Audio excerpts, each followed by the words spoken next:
You guys thought there was a minute left on the countdown. Well, I'm starting it early. Catching you guys off guard. You guys always got to be on guard. On guard like a Three Musketeer. Anyways, how's it going, everyone? Deck Doctor today. We've got the WCQ qualifiers and everything going on here, or whatever all this is. So yeah, we definitely got to look at our decks, make sure that they're top notch for this event. Because yeah, it's a big event, and you get a lot of gems there too, so we got to make sure our decks are in tip-top shape. How's everyone going? I see we've got a lot of people here. We've got Lawless here, True King, BPGS, Richard's here, is Anami's here. We've got a lot of people. So nice to see you guys. Oh, Y Spree's here. Oh, we've got a lot of cool people here. So let's jump right in. We're gonna start with Lawless, who was here. I think I don't even know when he was here. He was here before the dawn of time, before I even got everything set up. He set himself up, gave me his code. That's how you do it. If you want to get yourself caught or shown, you just got to do it. He just wants me to look at the replays. He's saying he does not like the format right now. Well, this is a perfect time for Deck Doctor, because you don't like the format. Let's talk about it. Let's talk about some of the crowners. Is it Enneacraft you don't like, right? There you got Droll, Perlia, Evenly, Talents, Ghost Ogre, right? There's a lot of different things you could use for that. So you got to tell me what you don't like in the format. Maybe we could find something, some kind of solution here. Speaking of which, this guy's going to go right away into the Archmage deck here. Archmage Victorious right here. Going to go add himself a field spell here. That's pretty cool. Okay, he's going to set his Archmage stuff. All right. And okay, he's doing typical Archmage stuff. Archmage, if you guys don't know, their aim of the game is to try to get 3 different monster types basically on the field, because then their cards all get bonus effects, right? So like, look, during your opponent's main phase, quick effect. Well, you get special song. This one doesn't have a bonus effect. So I picked the worst one to show, but right here, normally if you have 3 or more different monster types, you get a little bonus effect. Like that's a quick effect, negate, and destroy. You know what I'm saying? So you get an Omni Negate. What are we going to go into here? A Cross Sheep. So he's going to fuse again. He's going to... here comes another one. See if you have 3 or more different types. Negate the effects of all face-up monsters your opponent controls. That's a quick effect also. So this guy's getting plenty of ways to come out. This guy just comes up. This guy comes out here. Chain Link 2. So now you're going to be able to special summon anything with Cross Sheep. You can special summon a level 4 or lower monster from the graveyard. That's going to come out. This guy is searching too, getting a nice trap. Again, getting all different, very diverse here. You know what I'm saying? It's a very diverse hire. HR would be proud seeing all the different types that we're hiring here. Fairy, Fusion, Dragon, right? Like, who else is going to join the party here? We're going to go for a Fusion here. A branded Fusion. What? This was Draco Tail the whole time. Albion now coming out here, because that's one of the last things you could do. But now you get a Draco Tail. You might as well get the Draco Tail Trap. That's really interesting. Plus set 2 more cards. So this was secretly a Draco Tail Trap, or a Draco Tail match the whole time. This guy's name is No Coco. Well, oh, he's going to now give you the Archmage Power Patron. Get another card. We're going to set 5 here. Okay. Set all 5 of these, but he's going to pop one immediately. Oh, and he popped the best one. The best one to pop is always roll back. Going to bring that back to the hand and pop another. Oh my gosh. And now with another Fusion. So already out of the 5, you already lost 2. Going to go into the Omni Negate Ila Silva here. Or Ila Silva. I don't know. Ila Silva. I don't know. I like Elio's Pizza. I don't know about you guys. Those little square pizzas. I love them. Anyways, he's gonna pop another card. This guy's just popping cards. Anyways, the Black Goat is laughing, but I would be scared right now. So Archmage now stacking on the advantage. How many more cards? I think he can't even fit any more cards on the field. Gonna go to the bottom of the deck, actually turning that guy dark for some reason. Is he gonna use that to any effect? Gonna Harpy's Feather Duster you. Oh my gosh, Trapaholics. Real trap stuff.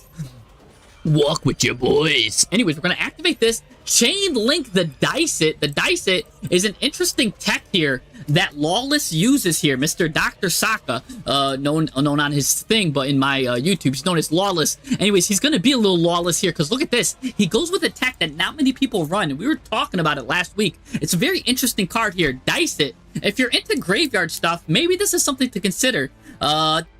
We talked about on average, how many cards it's going to send to the graveyard. This card on average will send 3.5 cards to the graveyard. over the course of like 100 uses. It's sending 3.5 cards every time it's used. But what does it do? Because I'm doing a lot of yapping here. You're going to roll a 6-sided dice. Apply this effect, depending on whose turn it is. During your turn, you're banishing cards, but we're never going to do it during our turn. But during the opponent's turn, you send cards from the top of your deck equal to the result. Then if the result was 6, you banish one of the cards from your graveyard. So basically, you roll the dice, and whatever that number is, you're sending that many cards to the graveyard. So if you get a 6, you're sending 6 cards to the graveyard. You do have to banish one at the end there, but that's fine. You're more than happy sending the top 6 to the graveyard. That's really good. Right? Needlebug's Nest does that, right? It's like a discount Needlebug Nest at home. There is, of course, a 16.6 chance you only get a 1, and you only bring the top card of your deck to the graveyard. That's not really that good. As you can see here, 2 is like a little cake. 3 is a milkshake, bringing all the boys to the yard. 4, you could rest easy because, yeah, you're going to defeat. 5, you're going to, you know, eat taking candy from a baby there. You're going to win. And 6, you're just going to be like this in the relaxed position because if you get a 6, you know you're going to win. So, because you're sending 6 from the top of the graveyard. Oh, 1, by the way, this guy is raging that he drew a 1, right? So 2 is a piece of cake. 3 is bringing the milkshake, all the boys to the yard. Let's see what we get here. Again, on average, it's going to be a 3.5 when you roll a dice. But let's see what he rolls here, because I did enough so much yapping, not enough slapping. Oh, he gets a 1. He's going to rage. That's the worst roll ever. I was hyping this card up for years. You would think with all of that buildup, I thought I was expecting a 6. Bro gave me the opposite of it. Just got a 1. But you know what? His deck is built for this. He's built different. That even if he gets a 1, he tops decks the transaction rollback. I was not expecting that. Anyways, gonna now hit him with the Feather Duster. Gonna go to the battle phase, but Primate Howl is in the graveyard there. That's gonna allow him to take control of a monster, taking control of the Ila Silva, which is nice because that's in attack mode now. But is he gonna destroy his own Ila Silva or wait and get it back? Let's see what's happening. He looks like he's waiting, and now he's gonna activate that card and might as well just negate and destroy because we know he's gonna get it back. So might as well use it. Yeah, that's on him for using that. Gonna go to the end phase there. Now rollback's gonna activate in the graveyard. What are we copying here? Another dice hit. This time we get 5. Okay, there we go. Oh, there goes Backpack Jack. Backpack Jack. Oh, but quickly he's getting met by Called by the Grave. So let me not even hype up Backpack Jack like I did.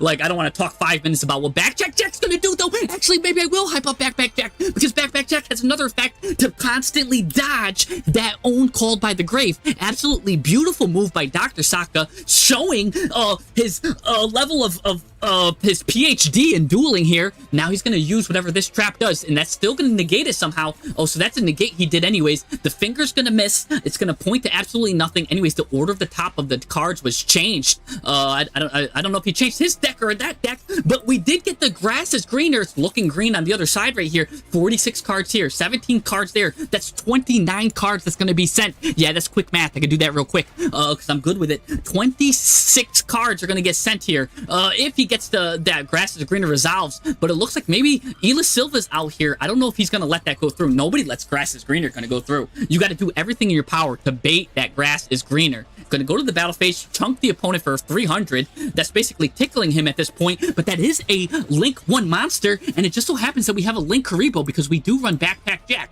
to go into like maybe SP Little Knight, stuff like that. So I do think he's gonna go for an SP Little Knight play because I remember looking at his deck last week and it was something good to talk about. It's always just something nice to go into there. SP Little Knight right there, bang, with her little magic. Gonna choose that one. I'm surprised we're not choosing Ila Silva. I guess we're gonna just banish it as that effect there, but we know he's just going to negate that effect. We know that's going to happen, but that's what we wanted because the grass is greener is looking on the other side, and we really need that card to go off to stack on the advantage because we've got nothing. We've got no place. Here comes grass is greener, but no, he's got Draco Tail Flame. He's going to negate that, but what's transaction rollback going to do? What are you doing?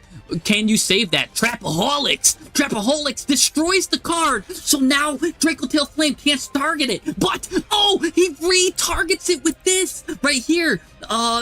You're gonna destroy that trap, so now he can't destroy the trap. Well, it's still off the field, so still Flame dodges this, so we don't even care about that. Go ahead, destroy that. Now it's not on the flame. Now it's not on the thing anymore, so Flame misses, and we get to discard, and all of those cards go. 29 cards going and going. There you go, 29. Oh, 34, 39. Oh, maybe a lot more. Oh, well, 39 total cards in the graveyard, but 29 cards went in there. The top of the deck was changed thanks to Backpack Jack again. Now, what is this? I've never seen that going on there. What is this field spell, too? Anyways, like mystical stuff coming out of here.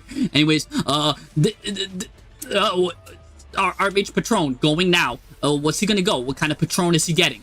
He's getting drunk off of power here. Gonna go Archmage Non-Finito. Non-Finito is gonna set the Archmage spell and trap because he used the little owl. The owl's always good for that. Anyways, gonna set a Vandalism here, vandalizing our stream, because he is definitely doing something. That's gonna go back. That's gonna come out. Okay. I didn't know we were gonna have such a heater for a first duel here. Gonna go into S now. He's gonna go into SP Little Knight, and now he's gonna banish a card from your stuff, getting rid of that transaction rollback. So you might as well roll back right now. Gonna get that Balance of Judgment. That's gonna lower your life points, but that's fine. Balance of Judgment's an interesting card because it takes all of the cards that you like. That's the difference in the opponents. If your opponent controls more combined cards than the number of cards in your hand and you control, draw cards equal to that surplus. So your opponent controls 1, 2, 3, 4, 5, 6, 7, and you only got 1, so you're gonna draw 6 here, unless of course the SP Little Knights makes them go away. No, you're gonna draw like 6 cards here or something crazy like that. That's nuts. Anyways, gonna go to the battle phase. That's gonna end because he can't really do anything. Because he did banish with SP Little Knight, so the battle phase is useless. But what's not useless is he grew up. You got a plethora of cards. You actually only got 10 cards left. He's actually down to 14. This is a slobber knocker here because look at this. Continuously bringing back cards, Albion is. And now the Black Goat Laugh is saying, guess what? You can't use Ila Silva anymore. No more Elio's Pizza for you. Anyways, so this card's just coming out, but it does have a lot of attack, and we're gonna give ourselves, interesting. Instead, since he negated that, we give him that, or he gives himself, I don't know. Yeah, he gave himself that, but it was negated anyway. Still giving you that 500 monster, but I don't know if you want to do that. He's gonna banish something, banish this guy here. We will still be able to set that card anyways though, so that's still nice. Getting a Drill Beam out on the field, which is nice. And this card, now the Verte Anaconda, we're gonna make use of that, going into my boy Superstar Slayer Typhon. But now he's gonna quick effect Super Poly you. Oh my goodness, what a duel we've got going on here. Gonna go into the negate, Predaplant Dragos Stapelia. Gonna reset 5 cards. My keyboard is falling. That's how crazy hyped I am. What is going on? Whoa. We're going to now negate this card going into the battle phase here. This guy's ready. But we've got Diomekius activating in the grave because we activated this Paleozoic. The Paleozoics can always come out in here. Flip that guy face down. Nice. All right, now here comes a Primate Howl. That lets us remember, take control of a card. When we show something, he's like, guess what? You're not going to take control of these guys. But if you don't, I think every opponent that always goes against the Paleozoics always forget about this main thing.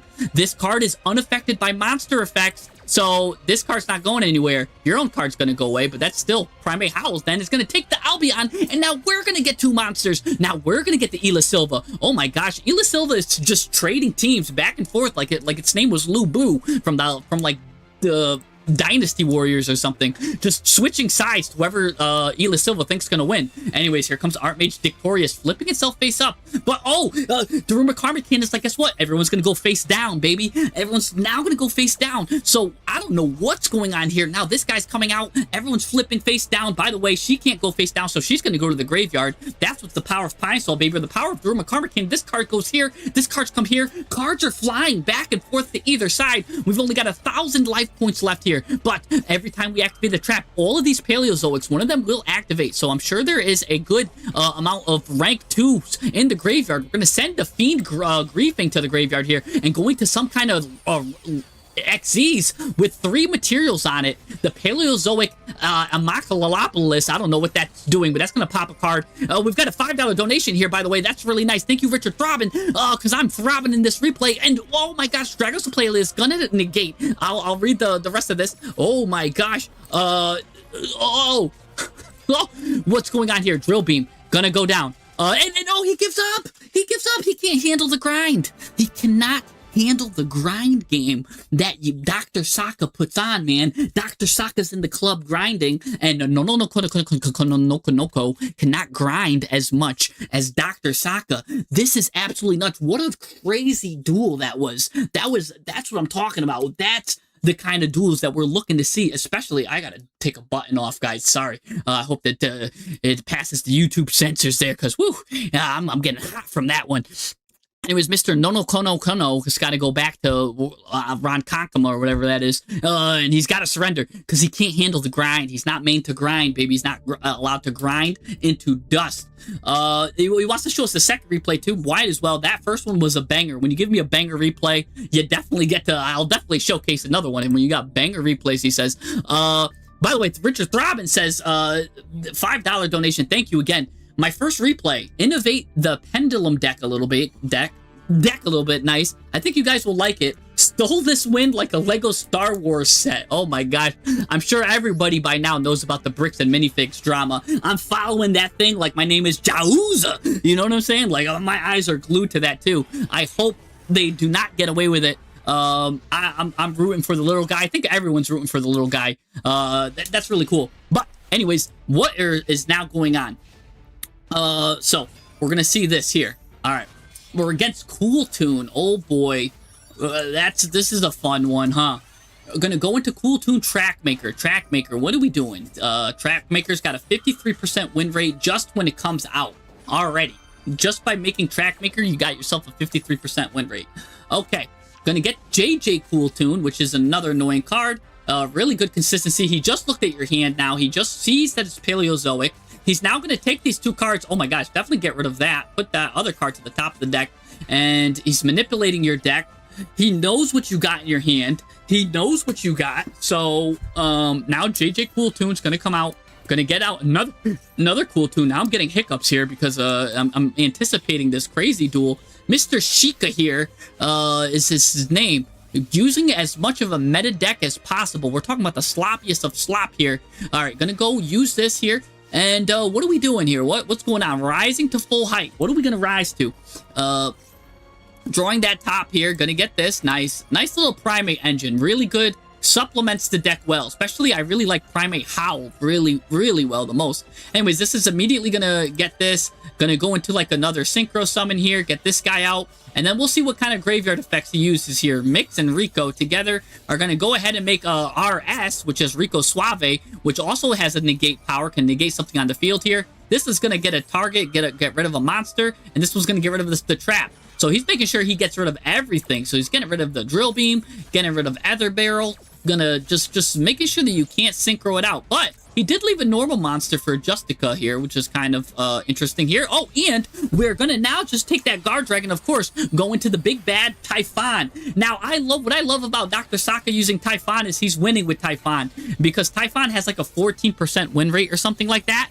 And a lot of people are like, that's why you don't use Typhon, because it has such a low win rate. That doesn't make sense. You don't use cards because it has a low win rate. In fact, the 14% win rate of Typhon should be telling you something. It should be telling you that, hey, that's 14% of the games that we were going to lose that we now turned into a win. So if a card makes you win a game 14% of the time that you were going to lose, that's almost an auto-include for me. And that's why Typhon is one of my favorite cards, because statistically, on paper, it looks like a bad card. But confirmation bias, when you look past that and actually see that it's a survivorship bias instead, that 14% is misleading, and that you should really take that 14% as that's the games that we were going to lose anyways that Typhon now stole and made it a win. Anyways, we're going to set 5 here, and now it's his turn. We're going to do Dice It again. We just talked about how crazy Dice It is. Now, well, let's see what we get before. Remember, first he rolled a 1, then he rolled a 5.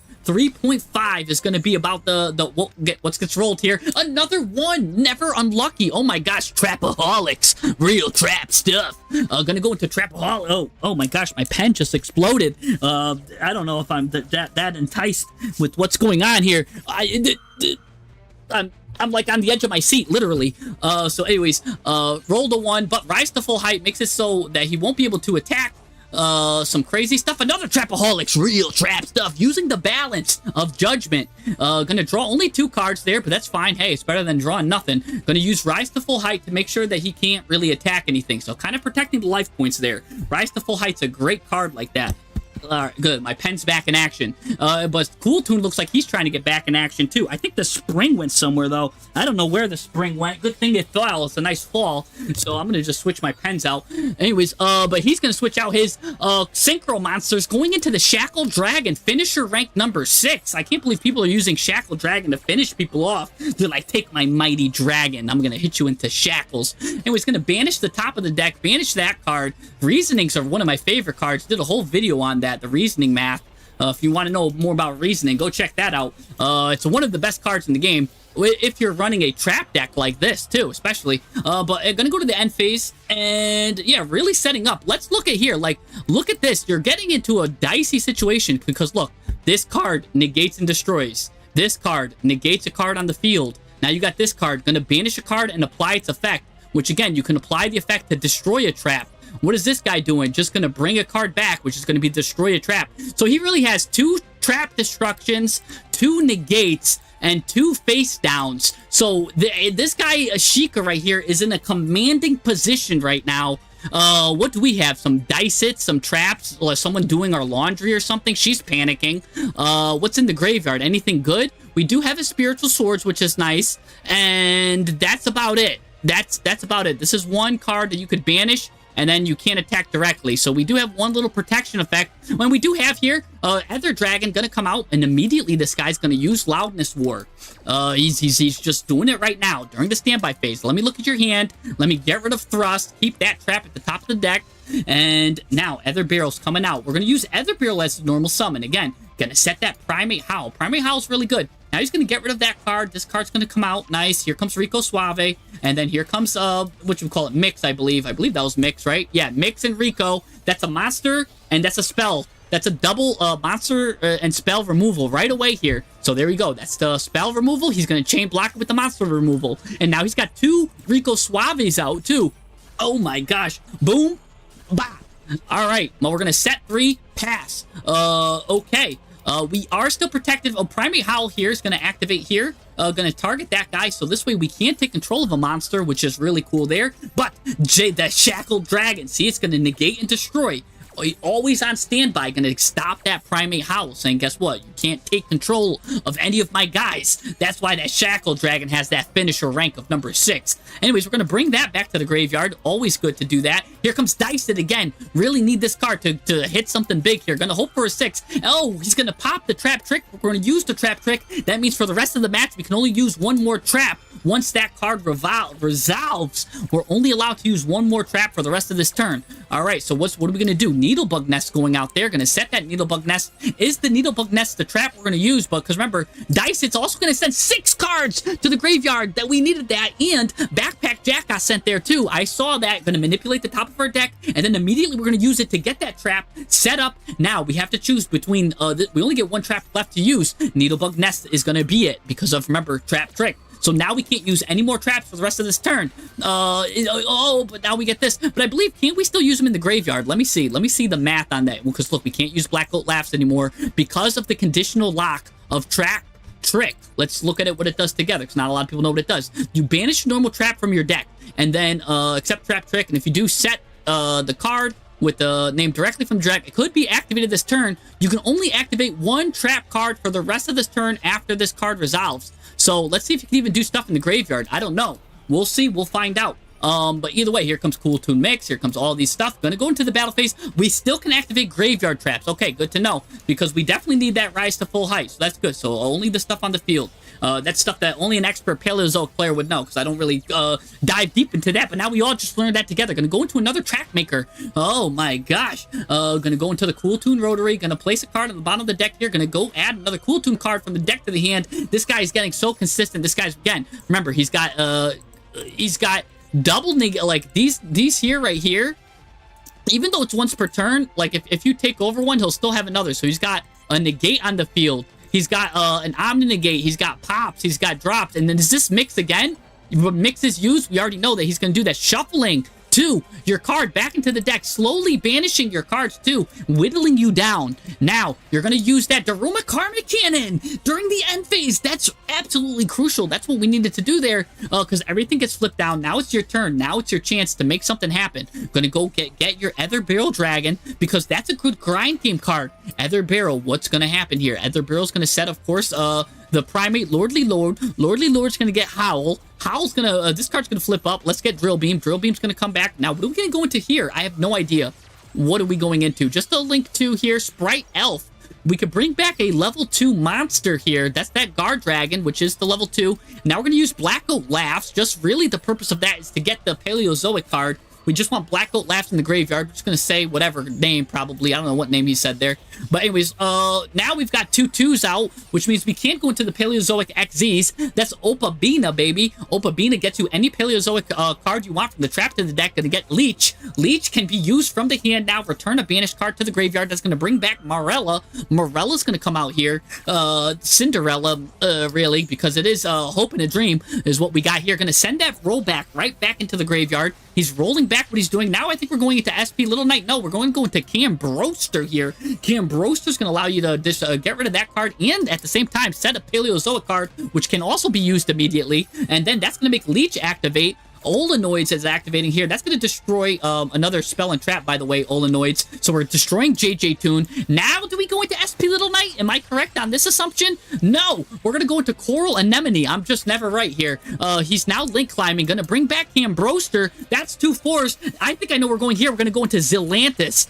If I recall correctly, yes. We're going to go into Zelantis. Zelantis banishes everything, and we're waterlocked. So those cards, all of those cards now cannot come back because they're not water. So that means every card now that guy had is now banished. Oh my gosh, what a good comeback.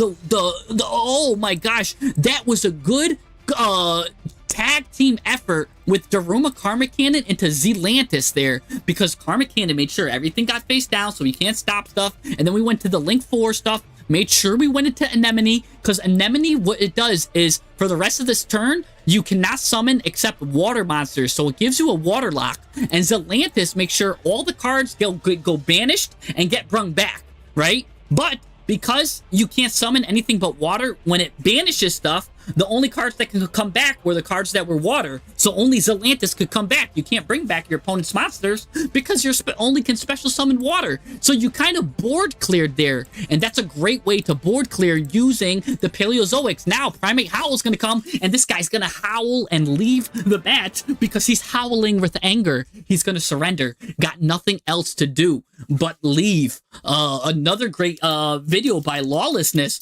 Oh my gosh. Lawless, you can't leave Master Duel, man. These replays are just gorgeous.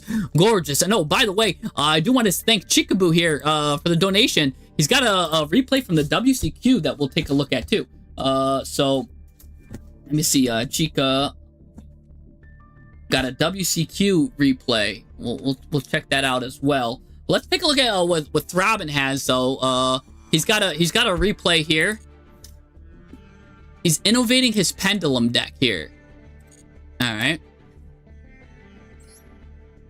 You guys are bringing some banger replays right now for the Deck Doctor. Alright, we can't, so here's the thing, with Deck Doctor, we can't see the decks, we can never see the decks or the profiles, so a good mystery, so I can't really Deck Doctor those, but you know what, I'm glad to always look at the replays.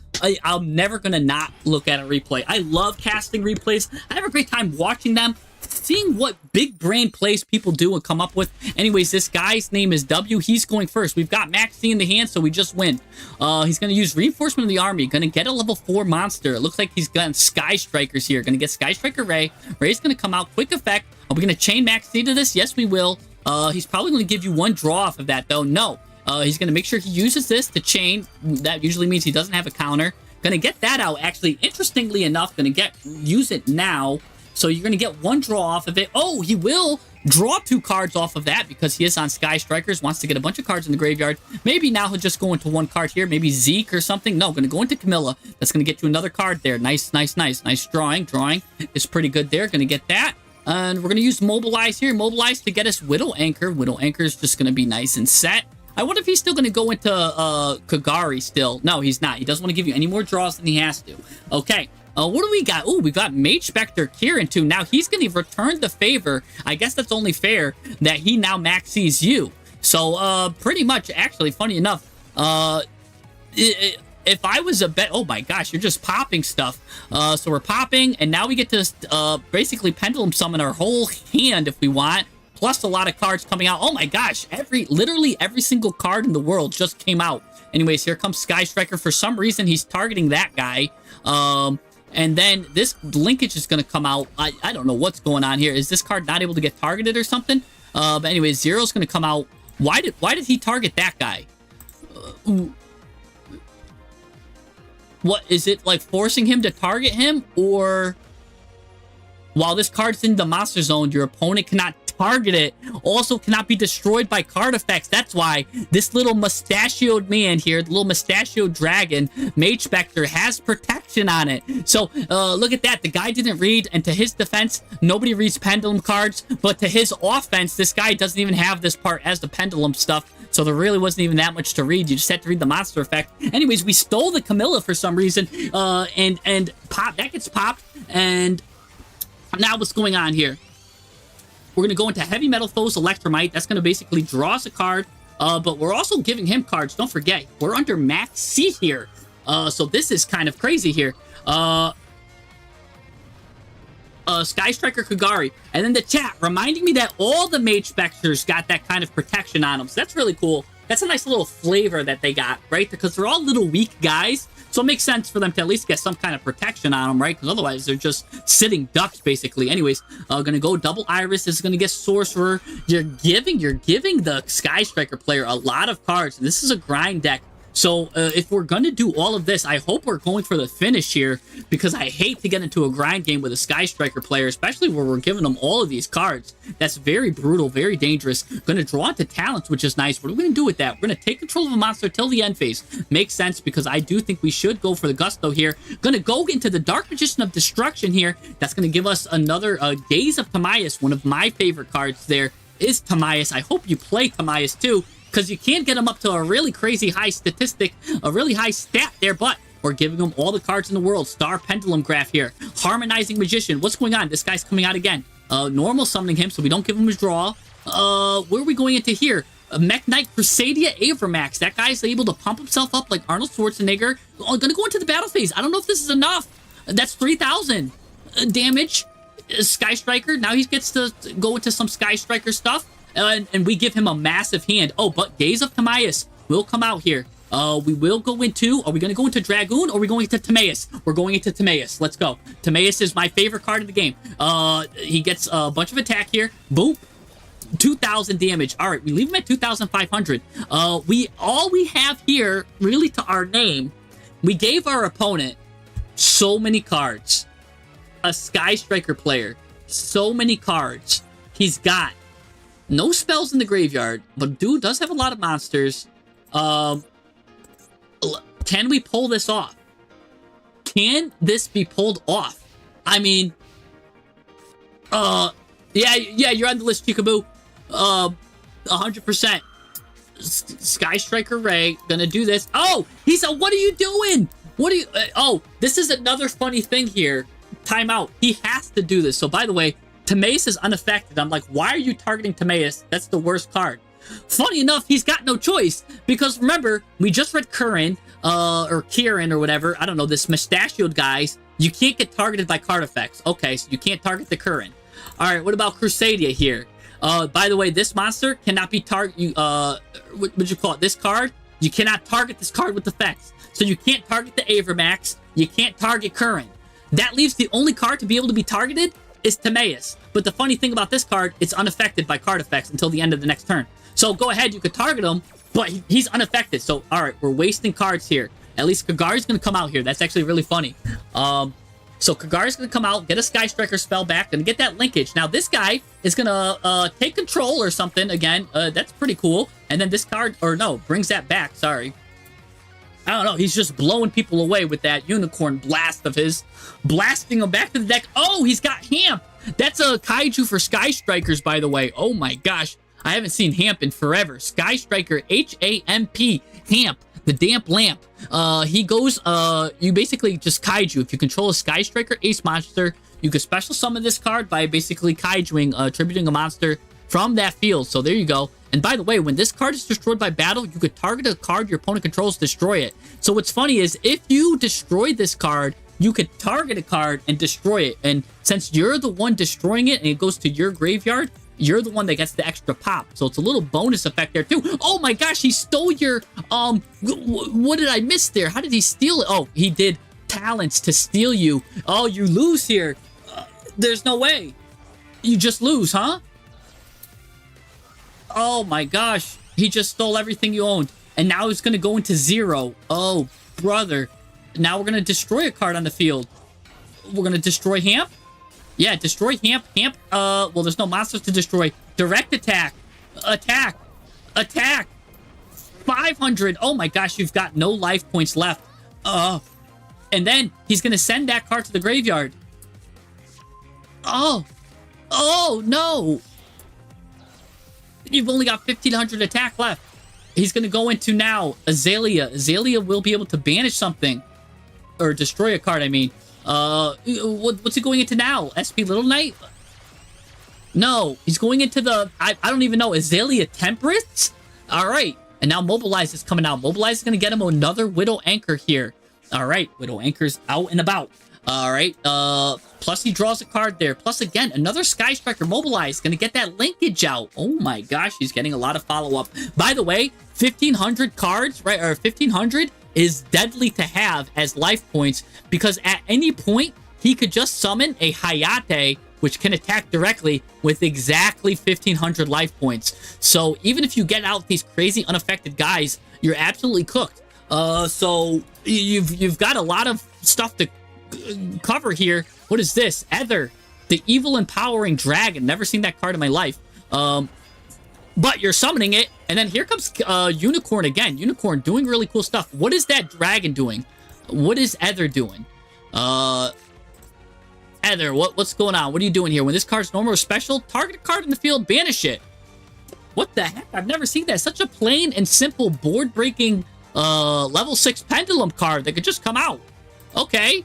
So we get a nice little banish here. He's now going to probably target that to get rid of it. Okay. Here comes Kieran. Kieran's going to bounce it back to the hand to dodge. When will you learn your lesson, old man? But then Linkage is, of course, going to activate here. What is this? The final bringer of the end of times here. This is the Varudris, by the way. If you don't know, this is Varudris' ability, the final bringer of the end of times, because Varudris is known as the final bringer of the end of times. So that's Varudris' blast coming out like a Godzilla artwork. So it's like literally doing like the Godzilla artwork going through. What does this card do? It's a quick play spell here.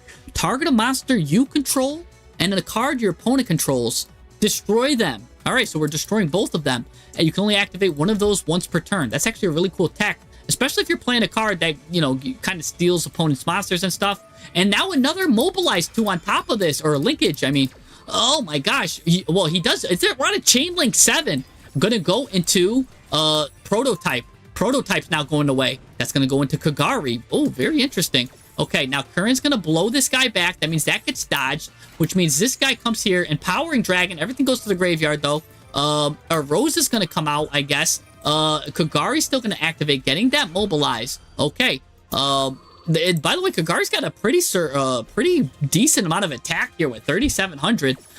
Rose coming out. Kissed by the Rose. Gonna negate that effect somehow. But he already did everything because there's nothing really else to target, I guess, because those two guys go back to the hand. Going into Cyber's Quantum Dragon. Nobody knows what this card does. I know you've played this card last week, and I still don't know what this card does. When you control a Link monster, your opponent controls cannot target cards except for attacks except for this one.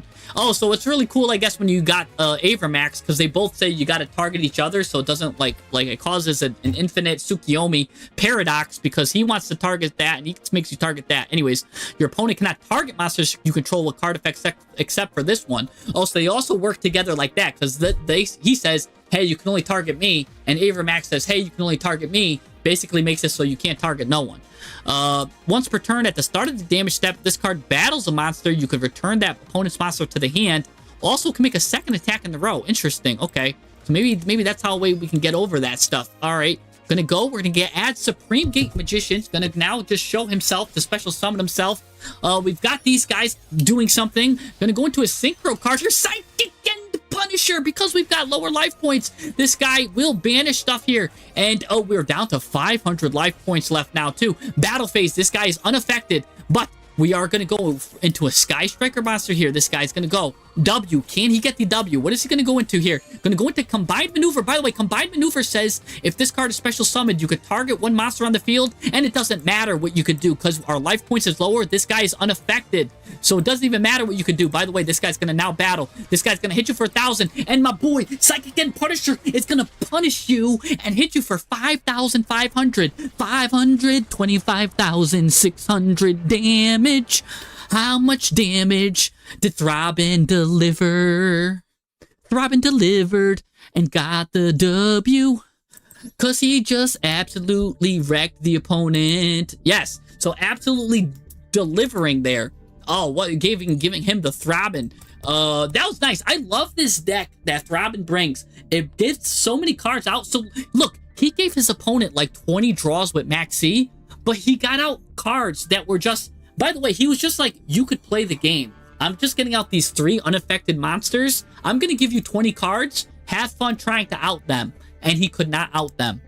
Like, he did finally manage to out them, but he couldn't also out them and finish the deal because the crackback was so good, he just won. So that's really good. You know what I'm talking about? You can't stop him. You can't stop it. Plus, he has Punisher. He's got so many unaffected monsters. I love this deck. Throbbing's deck is one of my favorite decks because of the grind game, and it brings a lot of towers to the table. And I love towers monsters for some reason. I don't know what about it. Maybe we're both like for some reason, because we're like, go ahead, you could play the game, but I know you can't out this board, right? I love doing that with Rextra Monday. I do have a lot of decks that also play that kind of style, so it's one of my favorite styles of deck building. So that's great.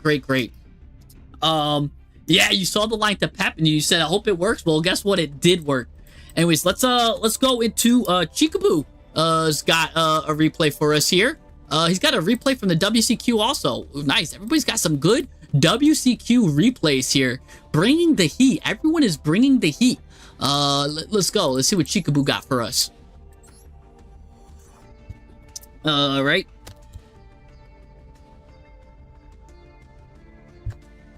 Player found Chikaboo. All right. Yeah, stocks are going up. Let's take a look here.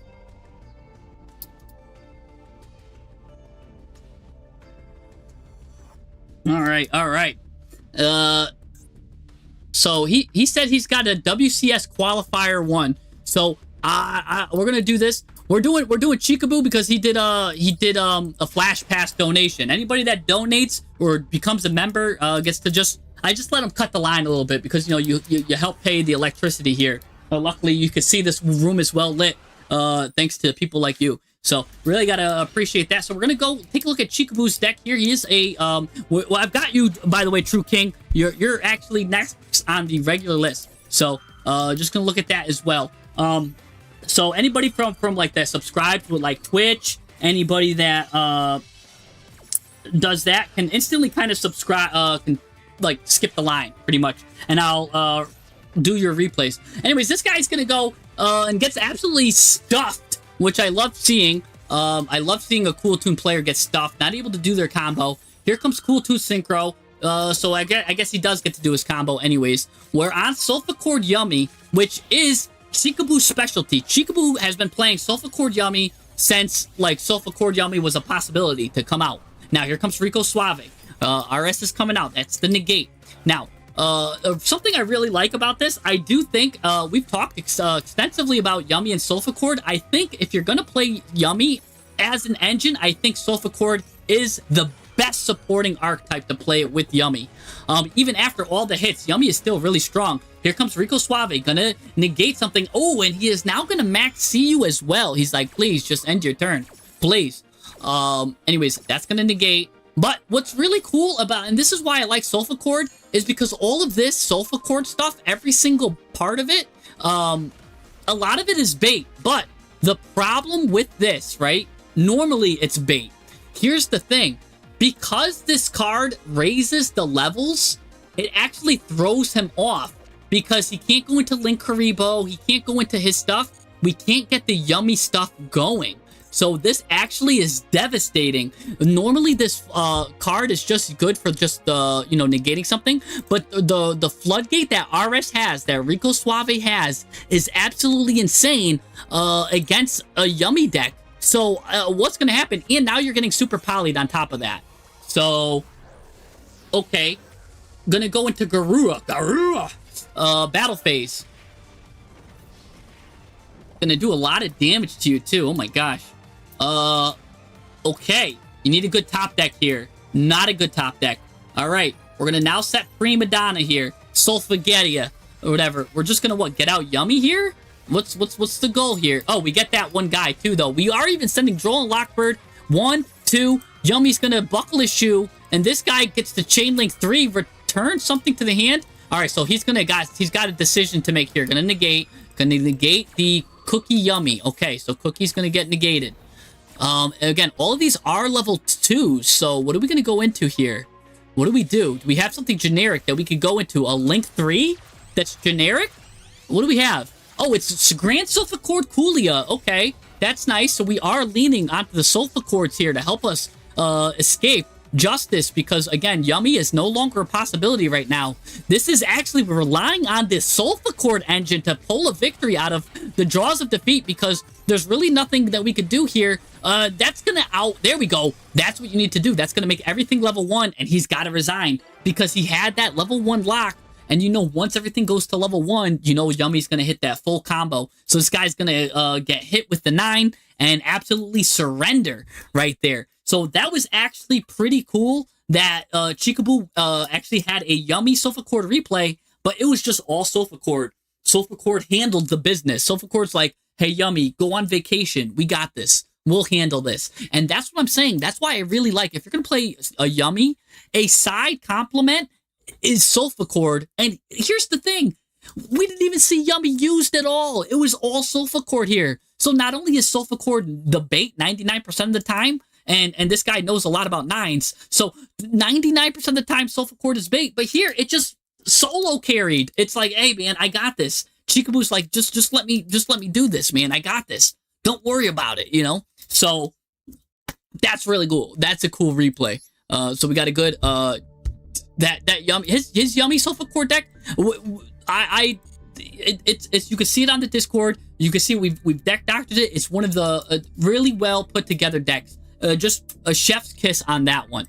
All right, let's go to True King has got a something for us. What does True King got?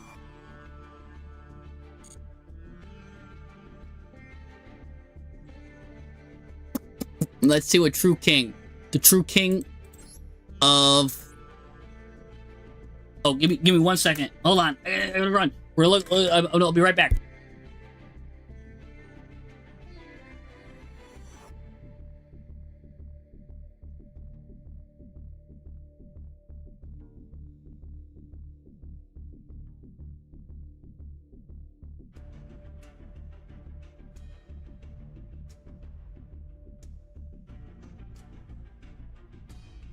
Let's see what True King's got going on here. What is True King? True King of all calamities. What does he got going for us today? Alright. K the exec. Wait, is this True King? True King, is this you? It must be. Unfollow. You must have changed your name to K the exec. The executor here. Alright, let's see what he's got here. True King. Alright. Let's take a look. Alright. It's hot in here. I don't know where you guys at, but where I am, it's hot. And I'm in the northeast coast of the US. So, but jeez, it's a scorcher. I can't imagine being from like Texas or something. All right, we're gonna use Brilliant Fusion, one of the best cards in the game, but immediately it's gonna get hit with Ash Blossom. All right. So we are gonna go into Gem Knight though. Gem Knight is a great full combo, great engine by the way, very underutilized engine I think. We're gonna look at what Gem Knight can do alone. Let's take a look.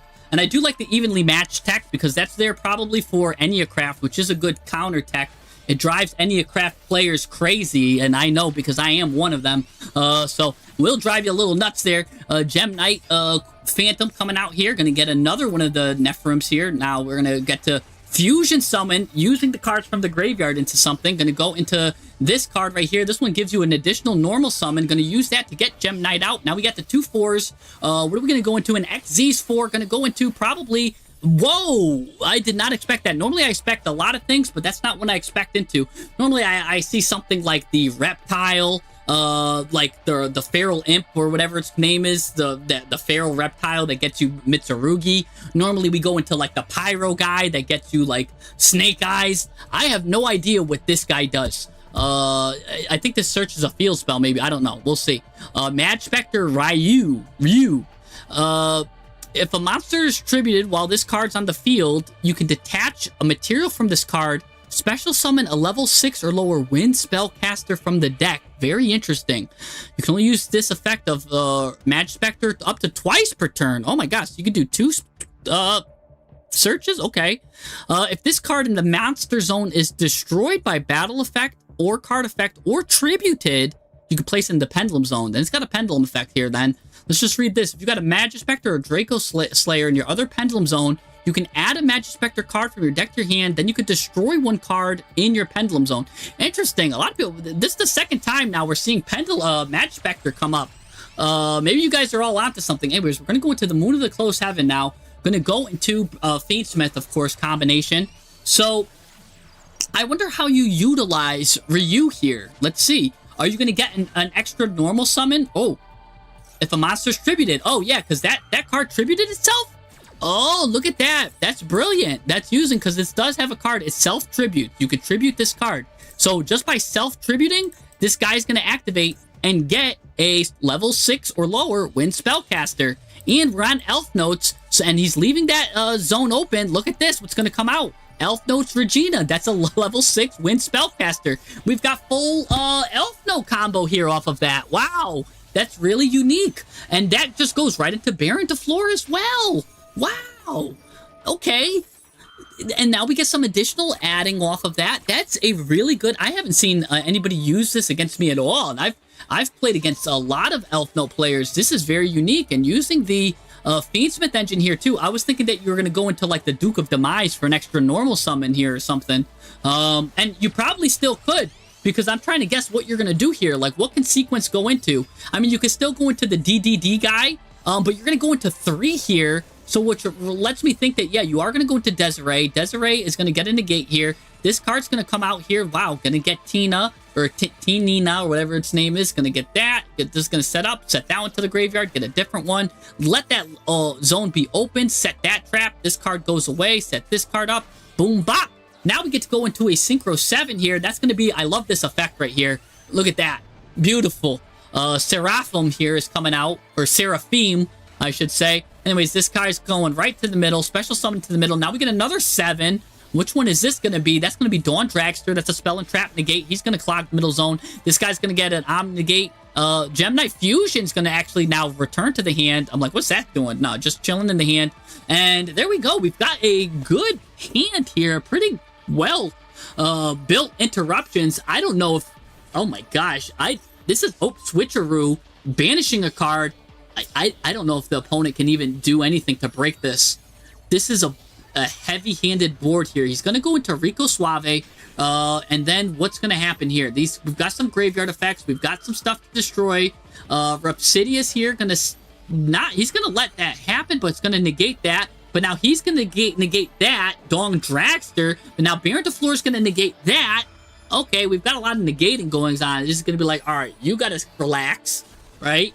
And then so that card's like, all right, you got to relax, but that got negated. So now this card's going to come out. He's like, you got to relax. You get out of here. And this guy's like, you got to relax. You get out of here. So much popping, but it's not enough. Because that's the last card, and he just put it, and he just left because he knew that he was just going to Desiree it. He's like, oh, that's your last card? You're just going to get Desireed. So Chio's forced to surrender, and that's a really good, like one of those decks. This is one of those decks where if you're able to just go first, set up what you need to set up interrupted, you could just say, good luck destroying my board. And what's really cool is, again, this is playing Fiendsmith engine and it's playing Gem Knight engine. So not only are we setting up a disgusting board going first, if we're going second, Gem Knight engine and Fiendsmith engine are both great board-breaking engines as well.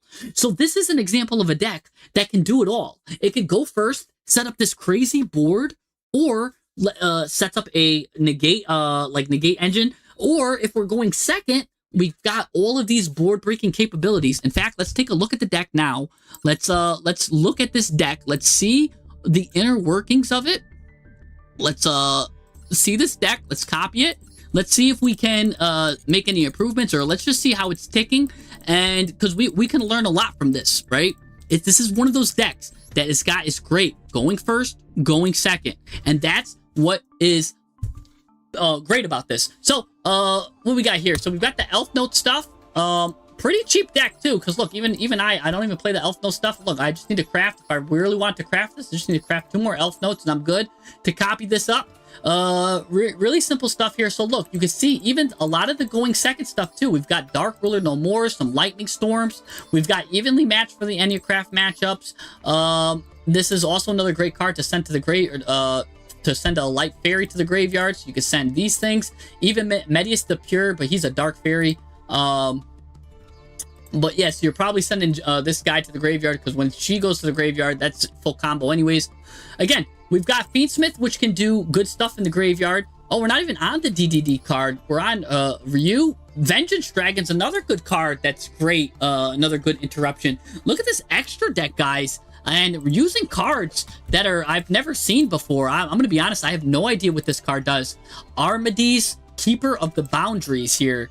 It's a Synchro 5. If this card attacks or is attacked, your opponent cannot activate cards or effects until the end of the damage step. Interesting. Okay. So we've got all of this stuff here. Again, we've got Fiendsmith. We've got Gorgon, which is a really good card. Yeah, every card here is probably fighting for its life for slots. Again, we've got the Gem Knight engine. Really good at breaking some boards. We've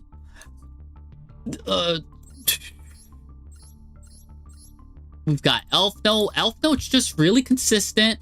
Let's take a look at like the consistency on this deck. Like everything's really good. Honestly, the weakest part of this deck that I'm seeing just from looking at it, and feel free to critique this, that you could disagree with me, but I actually think it's the Ash Blossoms. And I know Ash Blossom is here to stop the Maxi and the Fualos, but a Maxi is only 12.5% chance to be in the hand. And Fualos, not everyone's running it. You know what I'm saying? So kind of Ash Blossom's not really, and because Ash Blossom doesn't stop anyone's turn alone. A lone Ash Blossom is basically like having a 4-card hand instead of a 5-card hand. Because you're going to Ash Blossom your opponent, and they're just going to do their full combo anyways. I promise you, in 2026, a lone Imperm or a lone Ash Blossom isn't enough anymore. But I do think it is there just to stop the one Maxi, but I don't think you need it. I think you could toss these Ash Blossoms to the side, and this is just personal, right? And if you get hit with the 12.5% chance with Maxi, there's other boards, like there's stuff you can go into. Instead, you could choose to run, right? Because at this point, Ash Blossom is just a going first card, right? It's not even, I guess it could help going second against Draco Tail, because it could stop that. So if you're running it as a Draco Tail and you're seeing Draco Tail a lot, maybe. But yeah, I agree with what Disney's saying. If you're going to use a hand trap, go with cards that just instantly end, like turns. Like Droll will just end Enneacraft's turn. I see you're running Enneacraft hate anyways. So just run Droll. That's going to end their turn. Just run, like, yeah, exactly. Cards like that, they're going to end their stuff. What else here? So yeah, Droll would be a good replacement. I definitely think that. And funny enough, if Maxi is giving you problems, I do know you could Droll yourself. And you might be like, Jesse, why would I ever Droll myself? Your deck is able to play under Droll because you have Fiendsmith, right? Fiendsmith, oh, not you. Fiendsmith's one of the decks that can play under Droll. It could do a full combo under Droll. So you've got a full combo Fiendsmith under Droll you can go and still get something without giving him much draws. You could go, you know what I'm saying? You could set stuff up so even you could Droll yourself. So it could be a self counter. I think switching Ash to Droll will massively increase your win rate. Not massively, right? Because you've only got a 33% chance to see Ash anyways. But I think it will increase your win rate. Just better going first, better going second. Elf Note also does well under Droll. See, look at that. See, I don't play Elf Note, but I've played against Elf Note plenty. To know that, yeah, you're right. It does play well under Droll because all of their cards, they set it from the field, right? So you're absolutely right, BPGH. Elf Note does well under Droll. So we've got Elf Note doing well under Droll, and Fiendsmith doing well under Droll. So our deck does well under Droll. So I think you're just better off. And then you could even Droll yourself if you get Maxied or Fuwalos. I think Droll is the card to play over Ash Blossom. What do you think, True King, though? Do you think is there something that you don't like about that? And then if you're gonna do that, right? I know Ash just played for like the draw hand traps, but we just went over how you could Droll yourself if you're getting played underneath the draw hand traps, right? You could do, if you get Maxied, Droll yourself. If you get Fuwalos, just Droll yourself, and then you could do Fiendsmith's line and Elf Note line still. So pretty cool stuff there. You could play since this is a normal card, I'm wondering if you want to play Thrust, one Thrust then, because, right, Foolish Boreal's normal, but Thrust going first won't really help you out, because you'd have to set, like, a random card, because I can see you then playing, if you want to play a Dimensional Barrier, because then if I just switched your Drolls for Ashes, I don't know what your final card would be. I mean, I guess you could just put another copy of Tract or something just to get the Fiendsmith more involved or whatever. But yeah, something like that, because I think you're good. I think this deck is perfect. I think this is one of those decks that you changed it to deal with the threat of Enneacraft, which is great, and then you added like some good counters here. You're pretty much countering a lot of good stuff. I actually think Dark Ruler No More is the weakest card here because Enneacraft kind of plays around it, and Branded can play around it pretty well as well. You know what I'm saying? So there's a lot of cards that could kind of play around Dark Ruler No More in this format. So I don't know if we want to play Dark Ruler No More. You could just play probably a different card, right? Like, what could we play though? I wonder. Instead of Dark Ruler, I mean, you could go with like Illusion Gate, cards like that, but I don't know. I mean, there is still some decks in the format where Dark Ruler can go. You can hold on to that, but I think I would get rid of the Dark Ruler for some other stuff. Yeah, Cool Tune can kind of dodge it as well. Maybe Droplet. That could be something interesting. Droplet. I do like that suggestion. We'll just go with that for now because that's really good. Droplet can end up sending Engraver, since you've get a lot of stuff on the field anyways. Droplet can kind of dodge stuff. You could send Vingolf's Blessing to the graveyard with Droplet, and that's pretty good here because if this card's sent to the graveyard, you can target level 4 or lower fairy, special summon it. So that lets you summon your Nephrim back, lets you summon Medius back if you need to, but because he could just self-summon. If you also wanted to too, you could, I guess, play a copy of where is it? Etherealize as well, if you want to switch that. Like, Etherealize here lets you just send the Medius Pure. So it just gives you more stuff. And then, what's really cool is, by the way, you could banish this card from your graveyard. Target a face-up monster you control, declare a type and attribute. So even if you, like, normal summon Droll and Lockbird, and, like, they ashed this or stopped this, you could normal summon Droll and Lockbird and be like, guess what, Droll? You are now a light fiend. And guess what? Now you can go into full Fiendsmith. So I do think Etherealize, since you're already on Medius the Pure, deserves a spot in your deck, even if it's just that one. Because again, you can send a Medius the Pure from your deck to the graveyard. This, when he's in the graveyard, you get the pop off pretty much. But also, you get to banish this card and make anything you want become a Light Fiend, basically. And the Light Fiend goes into Fiendsmith. So that's something unique there too. Or again, you can make it anything really you want it to be. It's kind of like a Ditto. It could be anything you want it to be. And what might be helpful? Again, probably you're always just going to make it a Light Fiend. I don't see anything else that really needs to be anything else besides a Light Fiend. So yeah, you could just make a Light Fiend anytime you want. So I do think Ethereal Realize is actually a really cool addition for your deck. Somewhere in there. But yeah, so I do like that. And a great deck though. Great deck. So yeah, we've got this. So let's see. BBGH. Let's get BBGH. And then we've got Toby Dragon Soul. I want to take a look from Twitch. We're going to take a look at him as well. So BBGH, I believe, is still here. Yep. He's actively talking in chat. So we're going to do his deck right now. The Big Game Hunter. Or Big Body Guard Human. I don't know what BBGH stands for. And it's going to stand for Big Body Guard Human.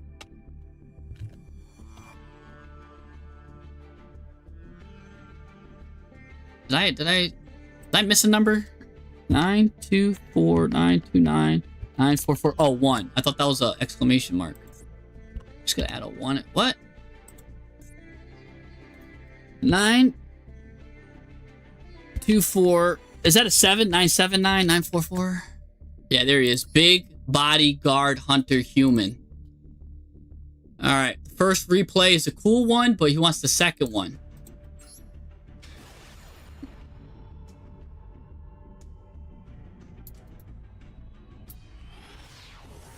Take a look. Yeah, my handwriting's bad. The 7 looked like a 2. Anyways, oh hey, look, this guy's running the Stereo Realize. We just talked about it. So what a good what a good segue. You know what I'm saying? I can't make this up. By the way, this music is lovely. What field is this? I don't even remember this field ever being in the shop. I've never heard this music before. Hold on. I've never seen this field, nor have I heard this music before. I'm going to turn it up a little bit. I hope you guys don't mind. I'm going to turn it up just a little bit. Ooh. This is nice. Is this new? Or was this a bundle? I've never seen this field. Did you get like exclusive access? What's going on? What is this card? I've never seen this card in my life, too. Enlightenment Paladin, and it's just going away? This card synchro summoned using a Magician Pendulum. You could target a spell in your graveyard, add it to your hand. Interesting. Anyways, it's just using as Dark Magician fodder. Oh, it's the Elven Notes field? Okay. Oh, well, that's why I don't play Elven Notes. And... alright. My opponents, I guess, never bought the field. Okay, I'm kind of vibing with this. Alright, here comes Seraphim. Alright. Gonna go here. What are we doing now? What is this? What is this? Now go into Ecclesia, the Dark Dragon. So now we just suddenly tuned into Branded. Here comes Incredible Ecclesia, the Virtuous. Now it's probably going to get Albaz. No, now we're going into a Sword Soul combo. And what is that? Oh, because we're on Yan Zing. This is a crazy deck, guys. Leave it to BBGH to bring the heat, huh? And the field. Yeah. Oh, it came with the Elf Note bundle. That's why I didn't buy this bundle. And now you guys are making me regret it. Man. Okay. Oh, here we go. Does the music change? No, it doesn't even change when Baron comes out. Normally, the music changes. I guess this is one of those long, continuous ones. Kind of like the Cyber's Field spell has it, too. Like the Live Twins. It doesn't have a change up on it. Super Poly's getting used against you here. Oh, brother.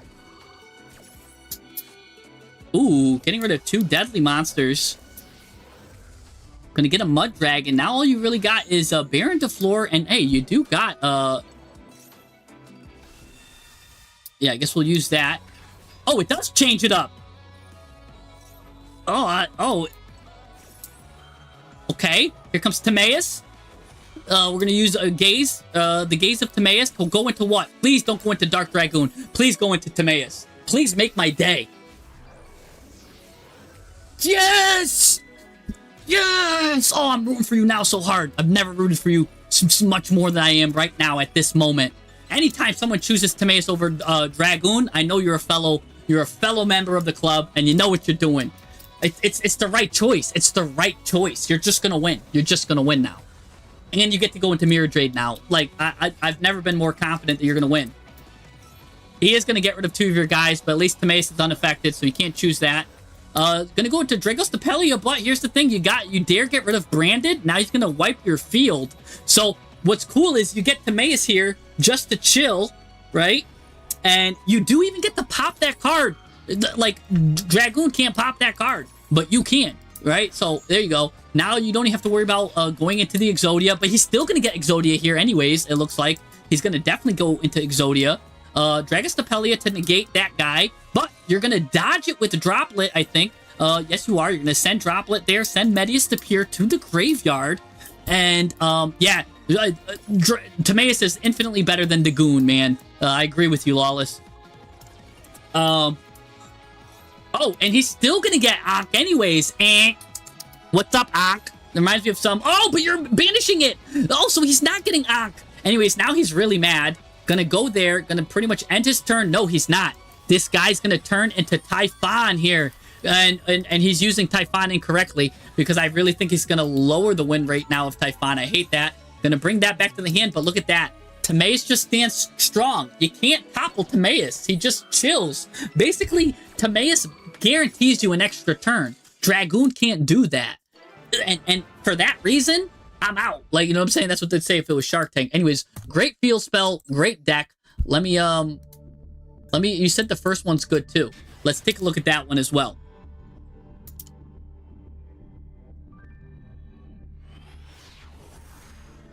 See, here, Typhon is built there. Yeah, right? Wasted Typhon. I hate when they go into Typhon and then just to instantly resign when they know they can't win. So it's like you just waste, like you make my boy Typhon's win rate go down, right? All right, let's, we're back in the WCS, like, field spell. So we'll just lower the background music back to, so we can hear. I just need to hear that elf note field spell a little bit. All right, we're going to Fualos this fool.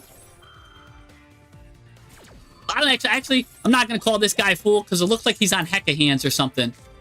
No, he's on, well, he's on Chimera Hecka Hands probably. So I give that deck a pass. I give this deck, it's nice. I like it. I give it a pass here. Chimera Fusion. If I was him, maybe I'd just set Chimera Fusion and just play on my opponent's turn. No, we're going to still pop off. All right. That's going to, I mean, that Surge is an illusion anyway, so you could go to Hecka Hands here. This card will. Got an 80% win rate at the time of appearance, by the way.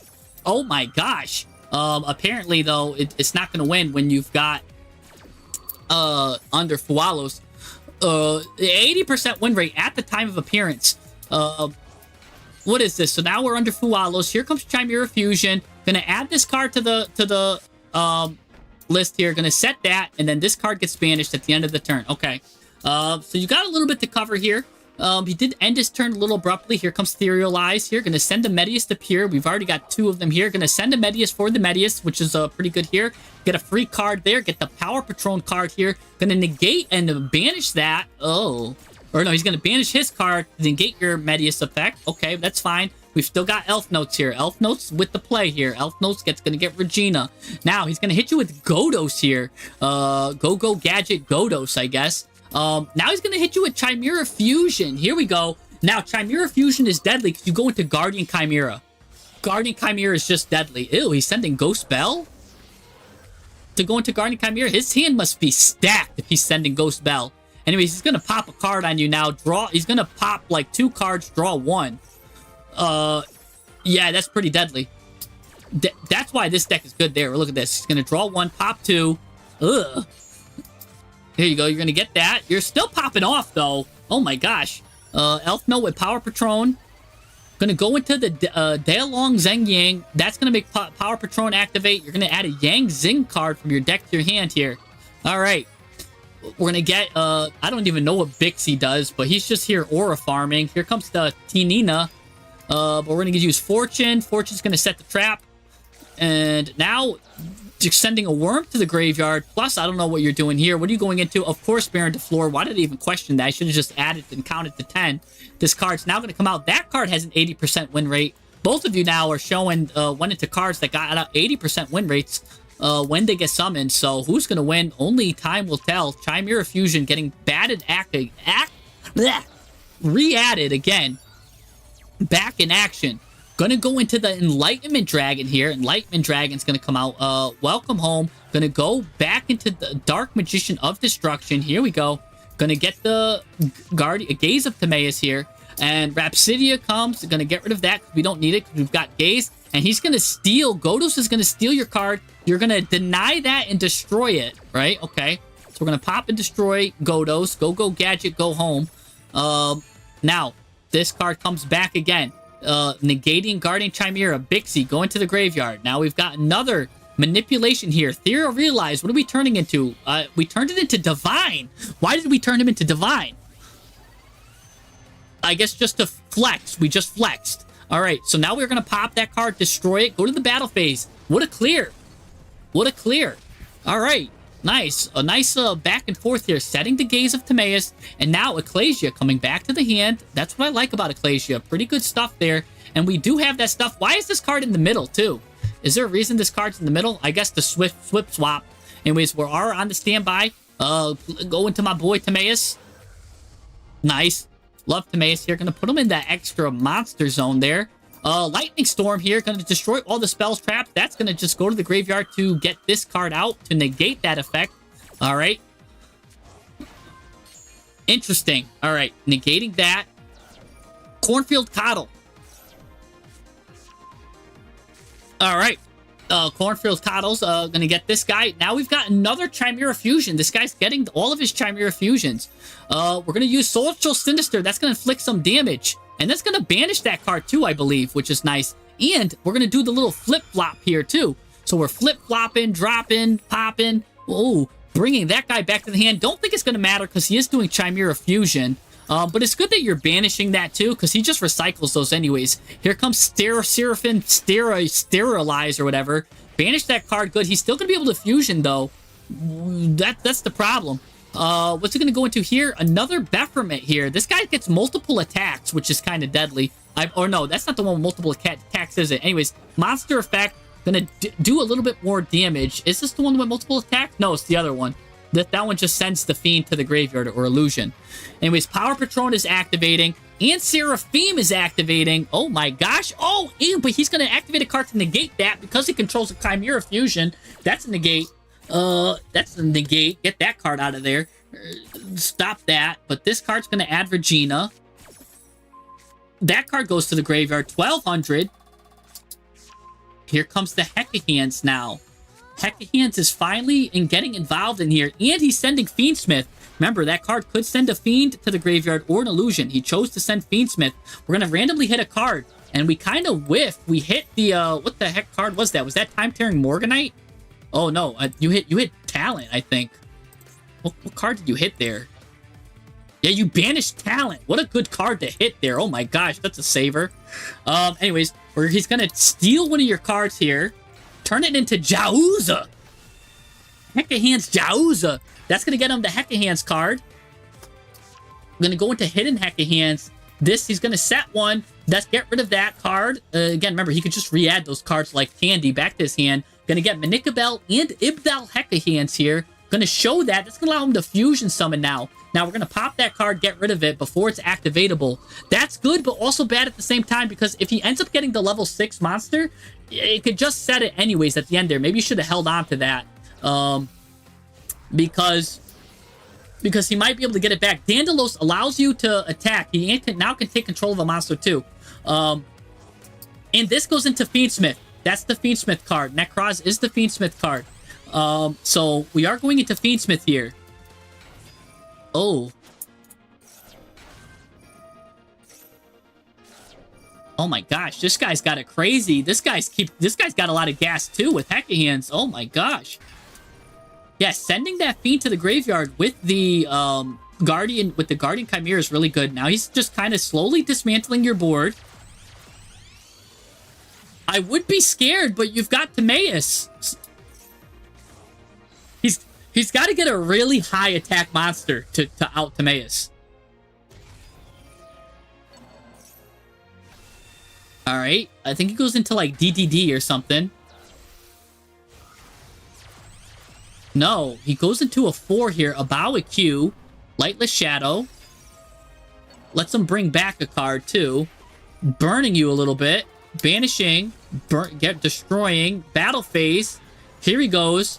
Let's direct attack. Let's see if he reads. Direct attack. Oh my gosh, he direct attacked you. Completely ignoring Timaeus. Getting that triple tactics talent back. Okay, that was the smartest thing. You've got it. I don't know how you can, but no, you're going to the battlefield. You got to take this guy out, but you can't because he can't get destroyed by battle. You got to get him to use an effect here. This is during the main phase, so I think you don't use this because you know he's going to do something during the main phase, so I think you got to destroy your own monster here because this, you want him to activate an effect so you can activate talents, I think. You're going to attack the wrong guy. I think that's the wrong guy to attack because by attacking this, it just stays on the field.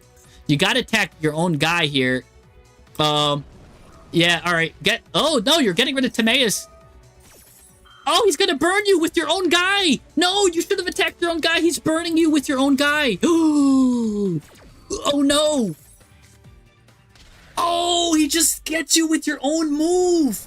Oh, no. That's like the time that I watched WWF and The Rock used the Stone Cold Stunner on Stone Cold. I couldn't believe it. And then Stone Cold came back and did the rock bottom to The Rock. It's crazy. He used your own move against you and finished you. Oh no, as soon as you attacked Daedalus, I saw it. And you know what's crazy? Is we both know that you could have won this game. It's just unfortunate. I get it. Like these tense situations, especially in the WCQ, when you're having a nice grind game like this, sometimes we just forget, and especially because we don't see Hecka Hands that much, we forget that those illusions can't be destroyed. So, yeah, we've got to attack our own card there, send it to the graveyard, then, you know, force the opponent to do something in the main phase, turn on the talents, because that won't end. For sure, your opponent is going to try to do something in the main phase to get advantage, to turn on that talents. But yeah, you attack. If you attack that guy there, you still have your effect there too to make him dodge, to turn on your talents. And I think you're in a good place. All you need to do is do an effect to get rid of this guy, and then yeah, you might be pretty good there. You did still have to worry about though, because let's take a look at the deck too. It's a sweet deck. You did have to worry about too. Hecka Hands is really good at, you didn't have much life points. And they had Fiendsmith. You're actually kind of getting crushed in a deadly spot. Because let me just show this. Because Fiendsmith, right, you had 1,000 life points left. They just needed to either get this guy back out again and send it to the graveyard for 1,200 damage, or if they were able to get to Hecka Hands, basically if they were able to send this guy to the graveyard right here. Ibtel, if this guy is sent to the graveyard, you get to target a Hecka Hands monster in the graveyard and special summon it, then he could just resummon Daedalus again, which can direct attack. Daedalus is really good, and that's why if you get into a grind game with Hecka Hands, you kind of got to end it, because again, those direct attacks are deadly, and they're whittling your life points down out with the Fiendsmith. So that's a good, like, Fiendsmith, Hecka Hands, Guardian Chimera is a really good deck. That kind of really, all three of them really go well against each other. So I do give the opponent props for that. Let's take a look at the deck, though, because this deck is really good. Really sweet deck here. Yeah, no, Xena is very dangerous, but for that particular matchup, Daedalus was the threat because we just had so little life points. And what is this card looking at me right here? I've never seen this card in my life. Sync Realm. Each time you synchro summon a monster, inflict 500 damage to your opponent. What the? Oh my gosh. Okay. We're playing that at 2 also. Are we really synchro summoning that much? Like, we get 1, 2, 3, 4, 5, 6, 7, 8, 9, 10 synchro monsters? I mean, I guess. I mean, but I feel like I don't see the grind. Like, and what's funny is, you know what's funny? I was talking about how Etherealize can make something anything you want it to be. Like Light Fiend, and you can go into Fiendsmith. You're not even running that stuff. I guess you can make your stuff worms, right? Worms at any point. But you need worms. Yeah, I guess you can make something a non-tuner worm monster. And you also can make at any point in time a dark spellcaster. So, right, you could, by banishing a dark spellcaster, Ethereal Realize here can make all of these monsters dark spellcasters, which then can let you go into Dark Magician of Destruction that way. So that's actually pretty cool. I would like to see, do you ever do that? Do you ever make your Etherealize turn your monsters into dark spellcasters so you can go into Dark Magician of Destruction? Because that's pretty cool there too. All of your elf notes can become dark spellcasters with Ethereal Realize. So that's cool. That's a cool synergy there. I mean, I guess if you do a lot of synchros, you technically, to knock out your opponent, you would need to do 16 synchros. I don't know if it's worth it though. Like, do we have, well, maybe it is, because again, you are whittling their life points down with this. This could take off about, 2,400 life points. At least it's going to take out probably 12 life points, 1,200. So you've got a burn effect there. And is there any other way you're burning? I don't think so. By the way, the cards you're playing too, it almost makes me think that you want to play a Fallen and the Virtuous, right? This card's got a good graveyard effect. This card's got a good graveyard effect. It allows you to get kind of like some Albaz lines cooking here. I wonder if you want to play Fallen and the Virtuous. Right? Like, I think personally, if you take these 2 cards out and you just add 2 Fallen and the Virtuouses instead, I think you're in good shape, right? And then you could even play an Albion. I mean, you don't even have to. You could send for your first send, you send Dragon that Devours Dogma, and then during the end phase, you can add a Dogmatica card. So then you can add, where is it?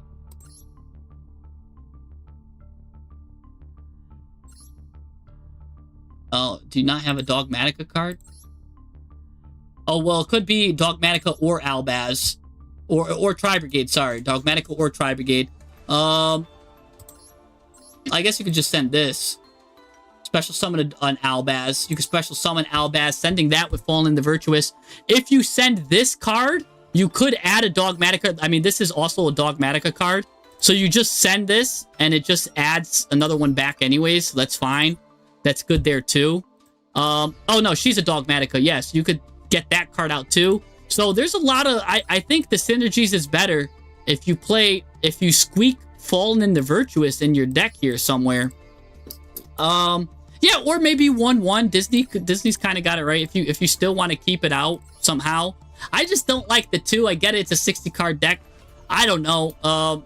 Maybe just 1 then. Run 1/1. But I do like the thing about Fallen the Virtuous is Fallen the Virtuous searches Fallen in the Virtuous.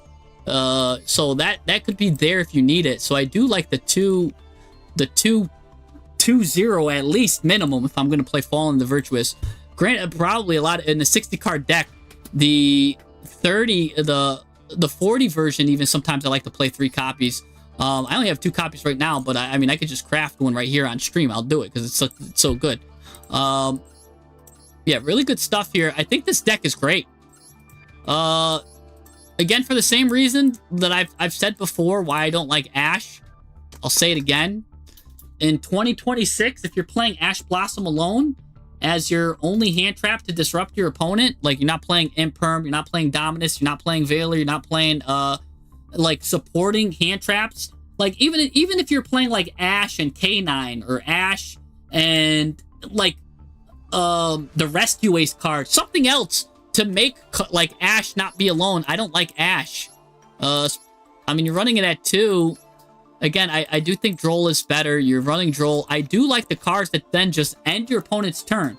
So, I mean, I'm fine. That means I'm fine with Fualos. But if you want to run cards then that are going to end your opponent's turn, even a Pirellia then, right? Like a Pirellia,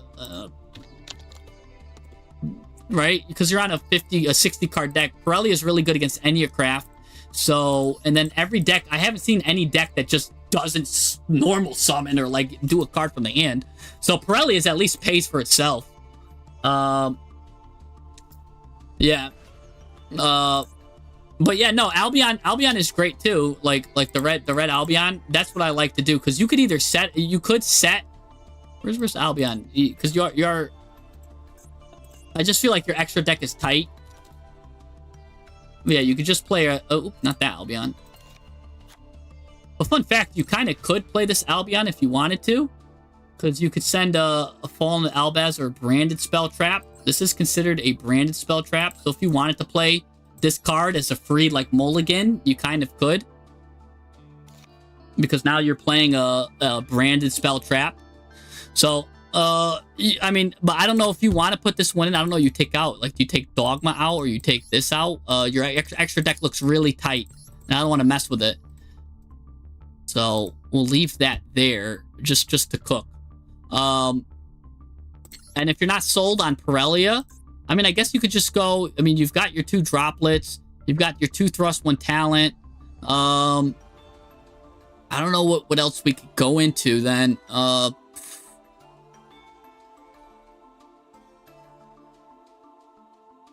I don't know. Like, I'm looking at some of my favorites here. I do love Kurikara, but no, not for this deck. I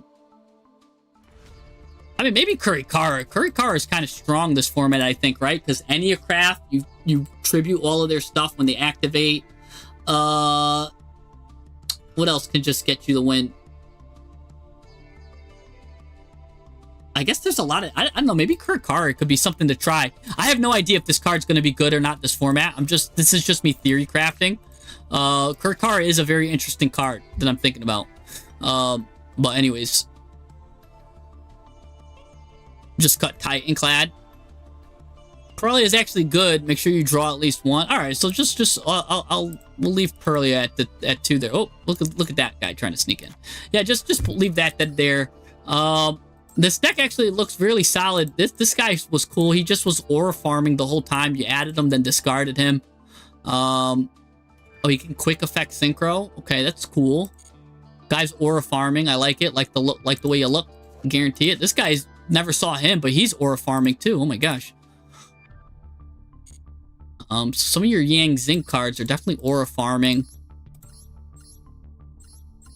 And then you kind of even don't even mind these guys. Again, if you could pull out Ethereal Realize, you could turn them into, well, you can't turn them into Light Fiend because you're not in Fiendsmith, but you could turn them into a worm if you needed to in a pinch. But I don't think any of these guys need to be wormed. Oh, a non-tuner worm.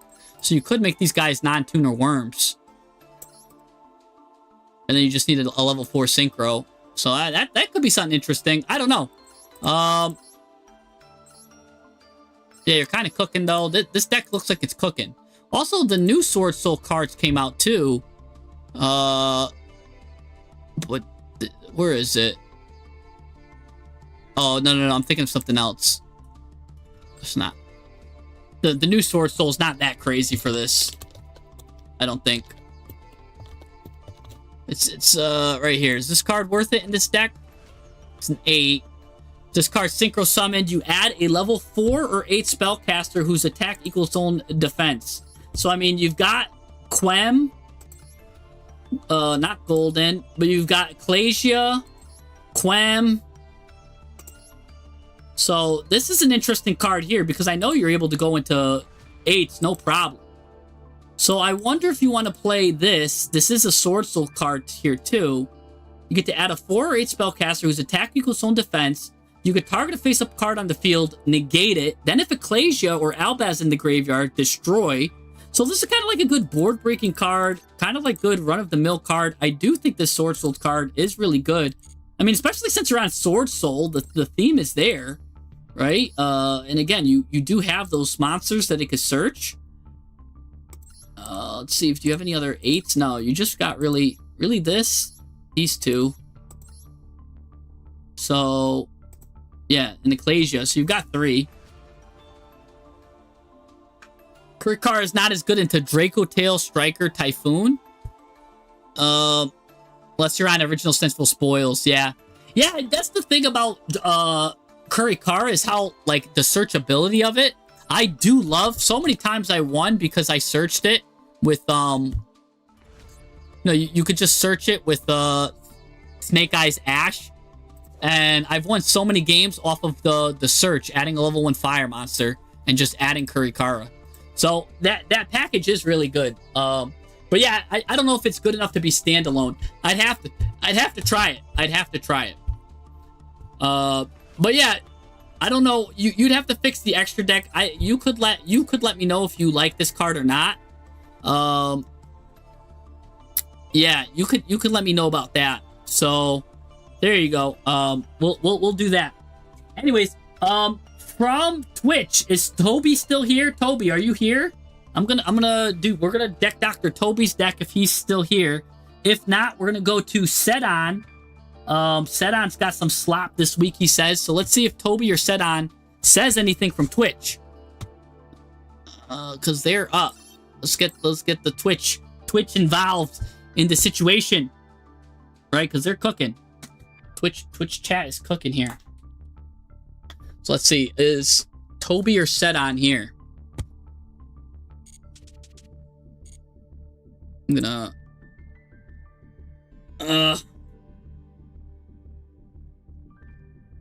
I do owe you a doctor in GoldenEye. I'm glad you're here, and I'm glad you reminded me. I didn't forget. So if Toby and Sedon don't say anything, we're just gonna go right to GoldenEye. I did. GoldenEye was sitting there like a 007 secret agent. I gave him, because I was getting tired, I gave him like a half doctor. I'm like, yeah, this is replay, good stuff, gotta go, I'm hungry, peace. Alright, they're not saying anything, let's go to GoldenEye.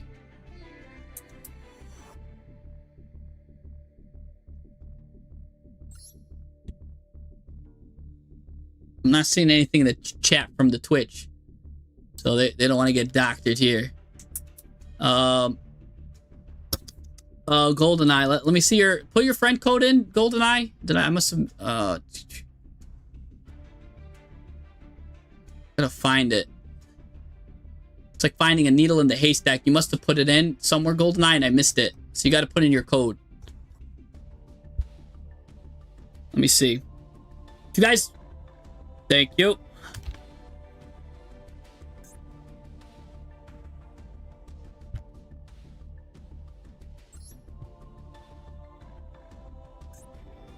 Power Knight. All right, let's go. I never. All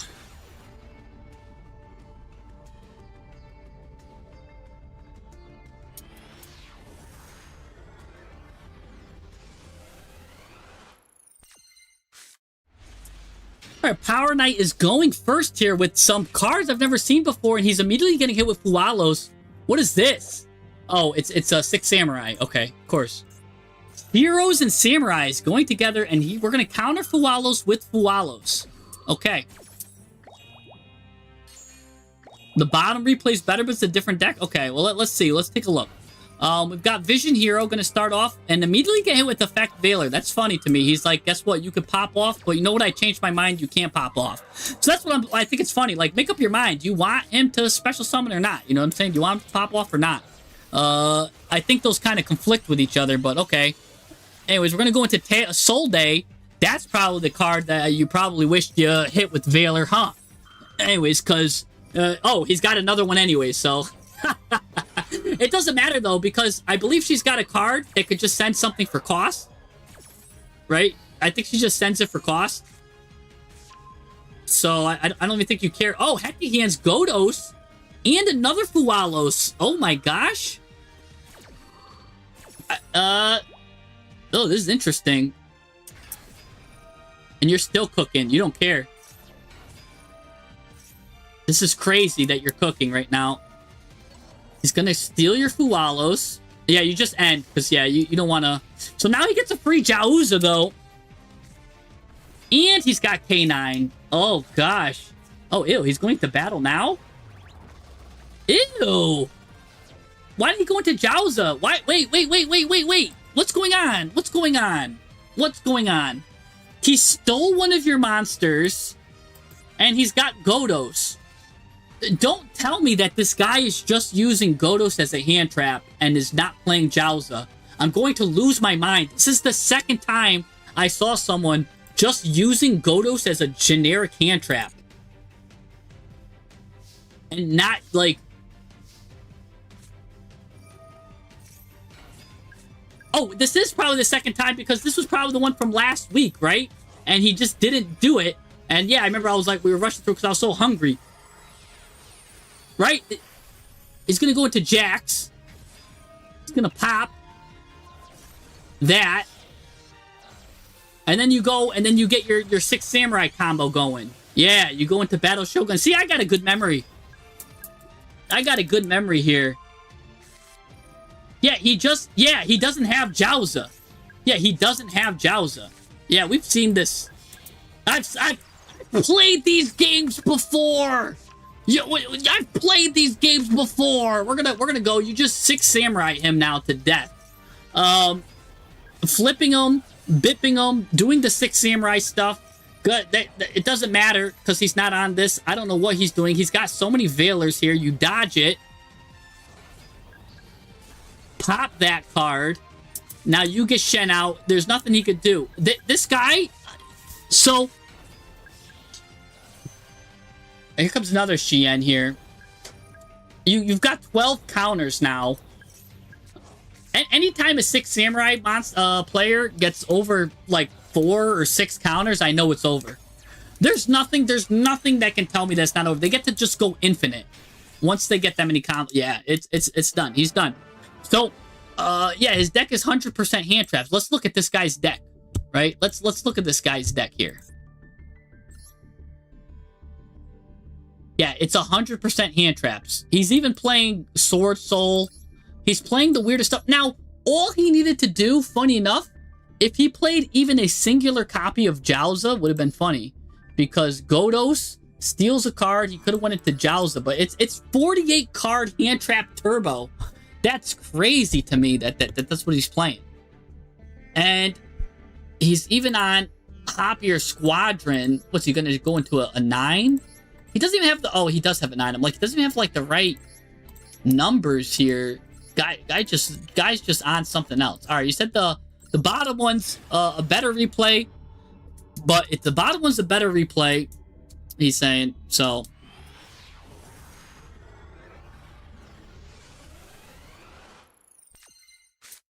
What's cool is, you could still use your opponent's thing as... Yeah, you're right. That would be a nice zombie vampire. Because, yeah, you could use your opponent's thing. I think they did that intentionally. All right, so now what you're cooking with this hero... I mean, what? I'm seeing fake hero. I'm seeing Sparkman. Wow, you're on something here. You're going to add Vylon here. Whenever I see my boy Sparkman was like my favorite elemental hero from the anime. I just thought he looked cool, right? Like, I just thought this guy was probably one of the coolest guys for some reason, especially when I was a kid. I don't know what's so cool about him. He's just like an average, like, slim-looking electric dude. But for some reason, they made him look so cool in the anime. And then they gave him his Spark Blaster, too. Like, I was like, oh, yeah, he's got Spark Blaster now. Now the opponent's finished. And Spark Blaster never did anything crazy. Just put the monster in defense position or something. Like, he's like the Spark Gun. Anyways, we're going to add Catharn for our Earth ad with Gallant Granite. I have no idea where you're going with this line. Going to add Spirit of Neos here. Now you get another... It comes out. So you've got a Water and an Earth. Okay. Because, yeah, Liquid Soldier is a one there. Now you're going to go into what? Starring Knight? Whoa, whoa, whoa. You can special summon a light monster from your hand. Oh, this is going to get you a poly. Gonna get Neos here. That gets you a poly. No, you go for Bubble Illusion? What the heck? This card, for me, always just gets me Polymerization. But for you, you can add deck to hand one Polymerization or a spell trap that mentions an elemental hero's name. You went with Bubble Illusion, which Bubble Illusion mentions elemental hero Bubble Man. This I'll tell you right now, if you guys gave me like $1 million and I had to place my bets on what card was being added, I would have lost that, and gave me 10 chances to name cards, I would have got it wrong 10 out of 10 times. Like, of course, my first guess would have been Polymerization. Last on my list would have been Bubble Illusion. I have no idea what you're cooking. You can activate this turn while there's a face-up Bubble Man. During this turn, you can activate a trap from your hand? Where are we going? It reminds me of that meme. Oh, it's Clayman! What the heck? Is this Mudball Man? Or are we going into the new one? Like, there is a new one. No, we're going into the Infernal Rage here. That's going to get you a favorite card. You're going to get Winged Karibo level 6. Now you get to go into whatever you want. There's Bubble Man. Now you can use a trap from your hand, but you don't even have a trap. What the heck is this? All right, here comes Stratos, getting you the crown. There goes Karibo. We get 4 guys.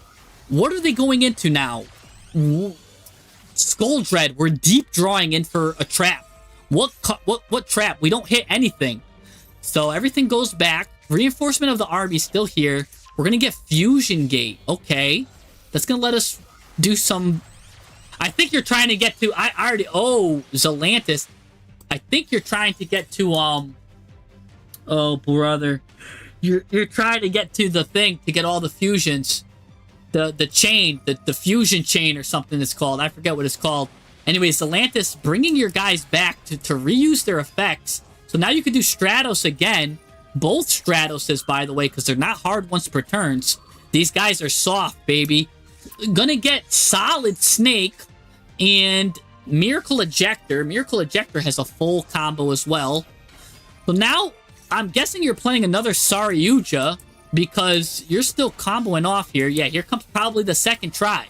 Right? Second time. No, we're going into Alan Bershin to just directly add the trap from our deck. We're like, I'm not even here. It is chain material. Now you could use it from the hand. Now you can special summon whatever you want. You are now going to special summon using these 3 normal monsters. No, 4 elemental heroes. You're going to go into Shining...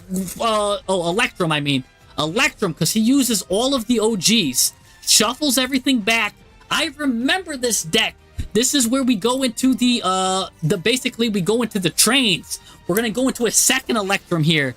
Oh, man. So here comes the second Electrum. Here we go. Shuffle all the banished cards back. Get the normal guys back. Now here comes the trains, baby. Woo, woo, woo, woo. Gustavo Max here. Gonna burn you for 2,000. Set that car out. Guess what? We're gonna now fuse it. Get rid of that. Get rid of that.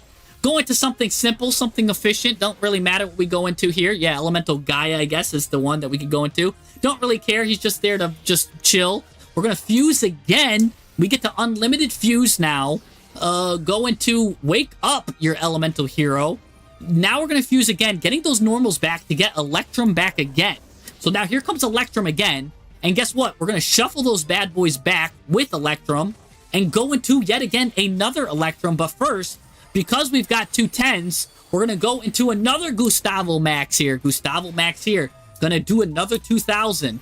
Oh, now with its mighty 2,000, we're gonna now bring this guy into another Gaia. Here comes Gaia again. We're gonna reset stuff. Gaia now gonna just send the 4 things. So now we can go into Carmen Electra again. Carmen Electra gonna come out, banish, send the banished cards back. Now here comes another. Oh, he's quitting. He's quitting before you could finish. This guy, he couldn't take it. He's seen enough of that big energy that you had. The Gustavo Max, right? Like every time you see Gustavo Max, you know it's like rage inducing. And on the 5th time you got out Electrum, I think this person just seen enough. And I'm surprised it even said that he surrendered and not disconnected, because that's one of those moments where like they pull the plug. They pull the plug on the game. Like they let their battery die on purpose. Like they'll do anything and everything just so you can like, I don't know. But yeah, that's a deck right there. I love this. I love this one. That's a perfect deck. That deck needs no doctoring. That's a perfect deck that doesn't need doctoring. Let us though. I do want to look at your. I do want to see your version of the deck though. That did have the 6 samurai though. Let's take a look at that, because that's an interesting combo. Let's see if there's anything we can do to improve that. Yeah, Bubble Illusions plus Neo Bubble Man's the future. I didn't see that card coming. I'm not lying. So you're a big fan of Saryuja. I like it. Yeah, go ahead, pop off with that. So you've got your 6 samurai stuff. It's been a while since I've used 6 samurai, so I do know that. I'm just gonna trust your ratios on that. I can't really help you with the 6 samurai portion. You're going to a brain surgeon. You need a brain surgeon for that, and I'm a neurosurgeon. Or actually, no, that's the same thing. You need a heart surgeon, and I'm a brain surgeon. I'm a neurosurgeon. So I can't help you with the Shien stuff and all of that. So I'm just gonna assume the 6 samurai. Anytime I read a card that has 6 samurai, I'm just gonna assume that you're playing the right ratios and all of that. So I'm not going to touch that. Let's take a look at the other stuff, though. Some good hand traps that instantly win. That's what I like. See how, like, you're not using so, like, good stuff there. The 2 Dust Crows, the 2 Violons, and you're playing, I like that you're playing them. They're a good Hawk 2 of, right? And I just made a whole video about when you want to play cards as 2 ofs. Vion and Dust Crow are perfect example of cards that you want to play as a Hawk 2 of, right? Now, a lot of people will say that sometimes Malicious still should be a 2 of. I know I've been into discussions with that about hero players. They're like, yeah, Malicious got it released, but I still think he's a 2 of, because again, you can cycle it back, and sometimes it's just in your hand. It's like bricks you up if you don't have any way to get rid of it immediately. And because, well, you are on Destroyer Phoenix, so that could help. That's just something to think about. I still do like Malicious at 3, especially if you're playing Poly. I mean, you're not playing like a Foolish Burial. So I do wonder if maybe that's something to play too, just to get the bodies out. And then there is a replay of me using basically the Destiny Hero Maliciouses, and Malicious 1 went into Typhon, which promptly the summon of it got negated. So the second Malicious I had went into another Typhon and ended up winning the game because of that. And it was actually really funny because he negated the summon, so it allowed me to go into a second Typhon. And that was actually funny. So I am a fan of the 3 Maliciouses, although there are some hero players that say that you could play 2. So it's just good to talk about that. 3 Fountains, perfect. Yup, you are on that Miracle Ejector too, but you're not on the Miracle. Oh no, you're not on the Miracle Ejector line here. I'm thinking of the old one, because that kind of just goes a free +1 there. But that you go into Stratos and all that other stuff, because you're on like the hero stuff here, like the masked heroes, I should say, because that does let you go into the Dark Law. So you're running the whole like Dark Law engine. You're running 1 Fusion Destiny. I think Fusion Destiny, if you're able to play Fusion Destiny, this is one of the cards that I think you got to play it at 3. Right? Like, Fusion Destiny is such a strong card. Even if you brick and only get to go Fusion Destiny, you get to send a Malicious to the graveyard, and you get to send a Denier to the graveyard, which means next turn you have follow-up, because this card alone can solo and hold its ground a lot of times and can survive. So even at the bare minimum, if you just like, if you try to do your combo and like everything gets like bricked and whatnot, like you're making your opponent's hand go to 2, and then this card is just really good. I mean, I'm sure you've got cards that could search it, I see. So like, I know you've got ways to get it, but I mean, this is a really good card just to be in your hand. But again, if you are, I guess, searching it really good in your combo, yeah, and you could just go into Verte as well. But he's not even on Verte, right? Like, that's another card you could just play then. If you wanted to leave it at 1, then any 2 monsters goes into Verte, which can go into Fusion Destiny. So I still think then he either needs to play Destiny at 3 or put Verte in the deck somewhere. Because, yeah, I think we have to sneak Verte in. Because you do like the neat 40 cards, then I think you should just sneak Verte in. Right? Because you're already on Saryuja, and Saryuja, if it grabs 4 and special summons 1, at the very least, it can go into a Verte Anaconda if you somehow whiff. Or after you do everything with your 6 Samurais anyways, I mean, it's just a good card. I feel like it's just good. So, he's thought about switching Goblin for Verte, but Goblin helps because he discards. Yeah, and so that's what I'm talking about, where you need ways to get rid of Malicious. So I'm glad you're playing a Goblin, because those some card that you could just go into for an instant discard. Because, yeah, again, because you're playing 3 Malicious. So I wonder if that's right or wrong, and I don't know. I can't tell you. You are on 1 Poly, but you are also supplementing it with a Miracle Fusion. It feels like the deck loses a little bit of its grind, but I guess it's fine. And also, you're on Sunrise, but you're not on, I wonder if you should be on Thunder. Right? Should we be on Thunder here? Hold on.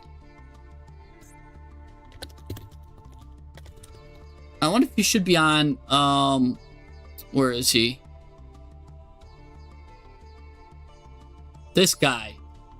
Should you be on Voltic Thunder here with this guy special summoned and your opponent controls more cards than you, destroy all other cards?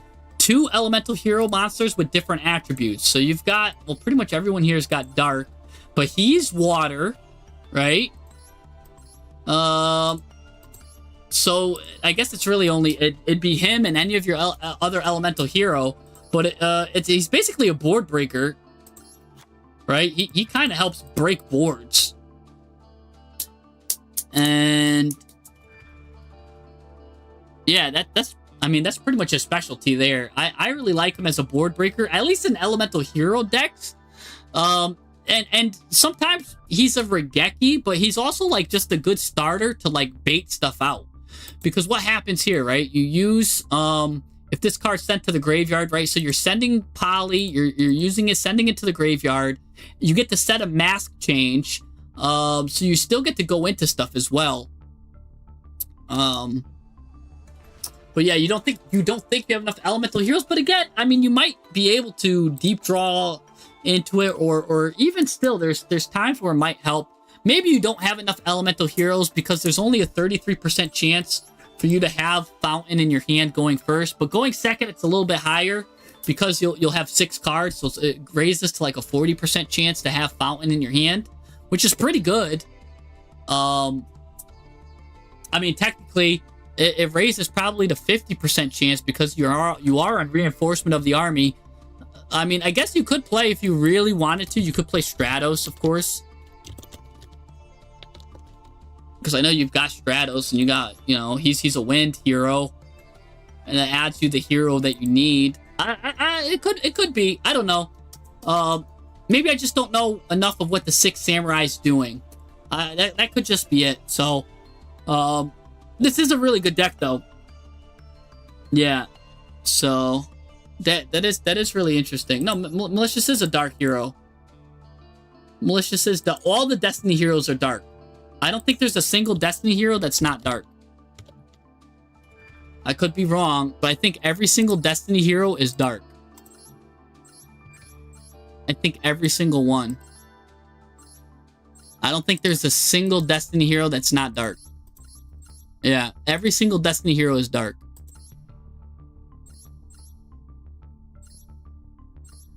Funny enough, right? So every single Destiny hero dark, but evil hero is not dark. Look at this. You would think your evil hero would be dark, right? No. Look, you've got a light fiend here, right? Like, this evil hero is a light fiend. So that goes into Fiendsmith. You would think Evil Hero would be dark, but they're not, right? You've got a Wind Evil Hero. That's a dark one. But you've got an Earth Evil Hero, right? So I think that's funny that Evil Hero, you've got dark, Earth, Wind, Light, but all of the Destiny heroes are dark. So that's just really thematic there for that. So yeah, so that's just fun. Yeah, and then the masked heroes, of course, have all different elements too. So that's cool there. Anyways, let's Honorary Exciton Knight. That's a good like fadeaway shot that someone said there. That's a great card. I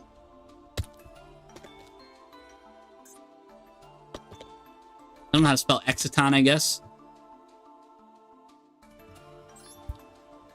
Exciton. But yeah, this is a good suggestion too. If you don't want to play the elemental hero guy, the Thunder, elemental hero Voltic Thunder, this is a good compromise here too. Because if you're trying to break a board, 2 4s, right? Look at all the, well, he's a 6, but look at all the 4s you've got. You do get a lot of 4s. 2 4s. Yeah, you do got to, I mean, even the Fualoses are 4s. So yeah, 2 4s go into the Exciton Knight here, which is really good. And that's a good board breaking effect too. So that's a good shout out. That's a good fadeaway thing too to mention. So that's another card too you can consider.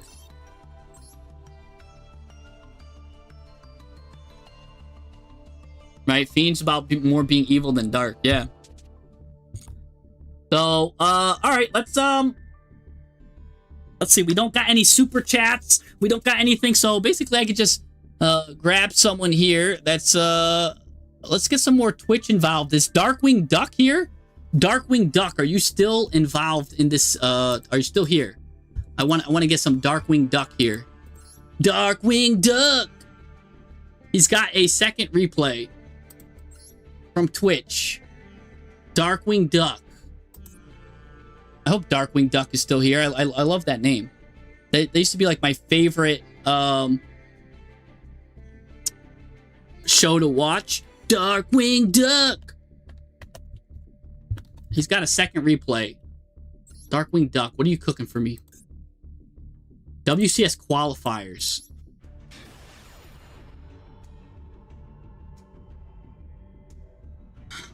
Harry White? Yeah, I've let me see. Did you put your friend code in, Harry White? Did I miss it? Put your friend. I need your friend code in, Harry. All right. So what does he got here? Oh, we've got a Gale Dogra with Formwood Skipper here. Prohibition. Gonna say infinite impermanence, but he hit you with Effect Veiler. Oh, that has to hurt. Oh my gosh. But you got the targeting protection with Serarvis, so that's actually really funny. But man, that how bad that feel to say imperm and get hit with Veiler. Anyways, you're gonna change your name and go into a Scareclaw. That's funny there. Gonna go Lightheart. Lightheart's gonna get you that the field spell. That gets you, oh, a Parallel Exceed. Alright, here comes Vsauce Starfrost. Now he gets to summon himself back. Free Link 2, and that's free Parallel Exceed as well. So that's Chain Link 1. That's Chain Link 2. Ashline 1000, but you don't even have a Link monster or a Ritual monster yet. But this can go into Code to get you the Ritual monster you need here. Yeah, see, this goes into Code Igniter. That's able to get you the Ignister or Cyber Sage Ritual monster. You're going to do Cyber Sage. That's going to get you Ben 10. Interesting. Now you can special summon Ben 10. Or special summon Cyber Sage using Ben 10. Now, Ben 10 gets you any Light Fairy, which is Diviner. Diviner, did you normal summon already? I'm going to Wicked. So that lets you... What? You get the Fusion into Deceive Worm. Hard making Deceive Worm. Banishing that. getting you Rotary. What the heck? Rotary shows that to get Diviner. Here comes another Ritual monster. It was Mitsurugi the whole time, ladies and gentlemen. And now the Save Worm is coming out with Rotary.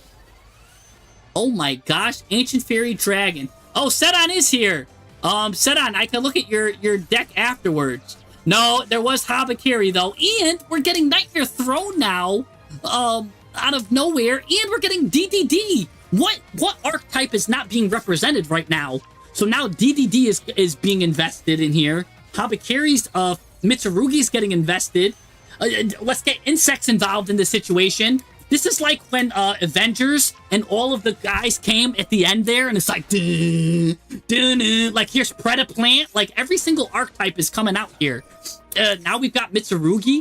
This is the most Avengers archetype I've ever seen. Like, oh, like what? I just feel like I'm watching an Avengers thing where they fight Thanos and then everybody's making a cameo appearance. Like, dun, dun, dun, dun, dun, dun, dun. Like what is? Yeah, Gale Dogra has just been aura farming this whole time. Barricade Blocker is here. What is going on here? We're sending Gale Dogra. I guess its whole only point was to just send like Habakiri or something.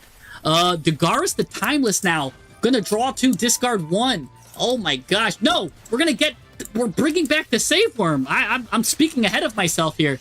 What is going on? Now here comes Sprite. Sprite's involved in the situation. Sprite's making the cameo appearance. So like, hey, don't forget about us. And Chronomaly makes an appearance. What the heck is going on? We've got the guest appearance from Chronomaly.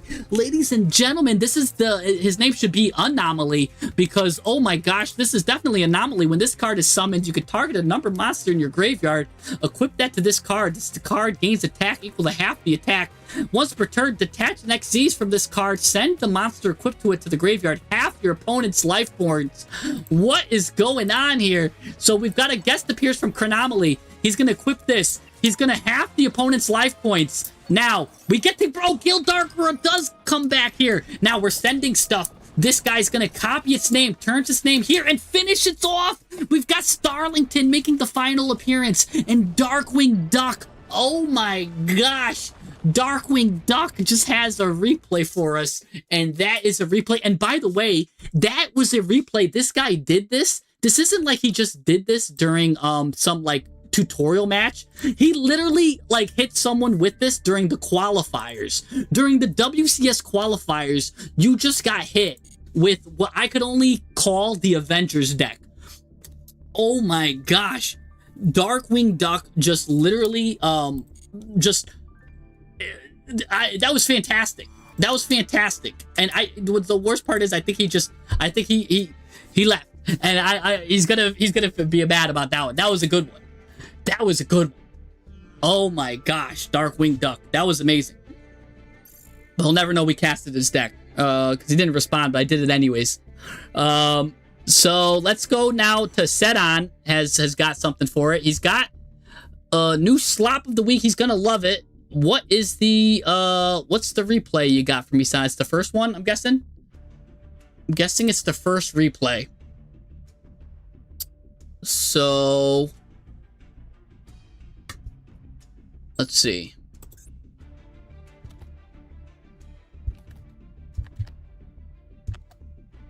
Ash to 1, please. All right. Let's see what Sedan's cooking for us.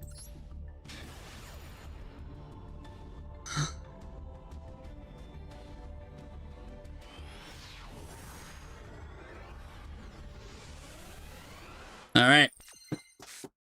Yeah, he did that in the WCQ. That's crazy work. All right. That's what I love. I love that. Dude, that must have been the most rage-inducing thing to ever see. All right, so we're on tier here. We're going to mill 3. Ooh, sending Rainbow Bridge plus Sheer in here. Going to go and get a field spell.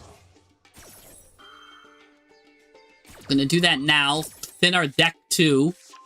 Thin our deck 2 cards. Ooh, getting the Kyoto Waterfront.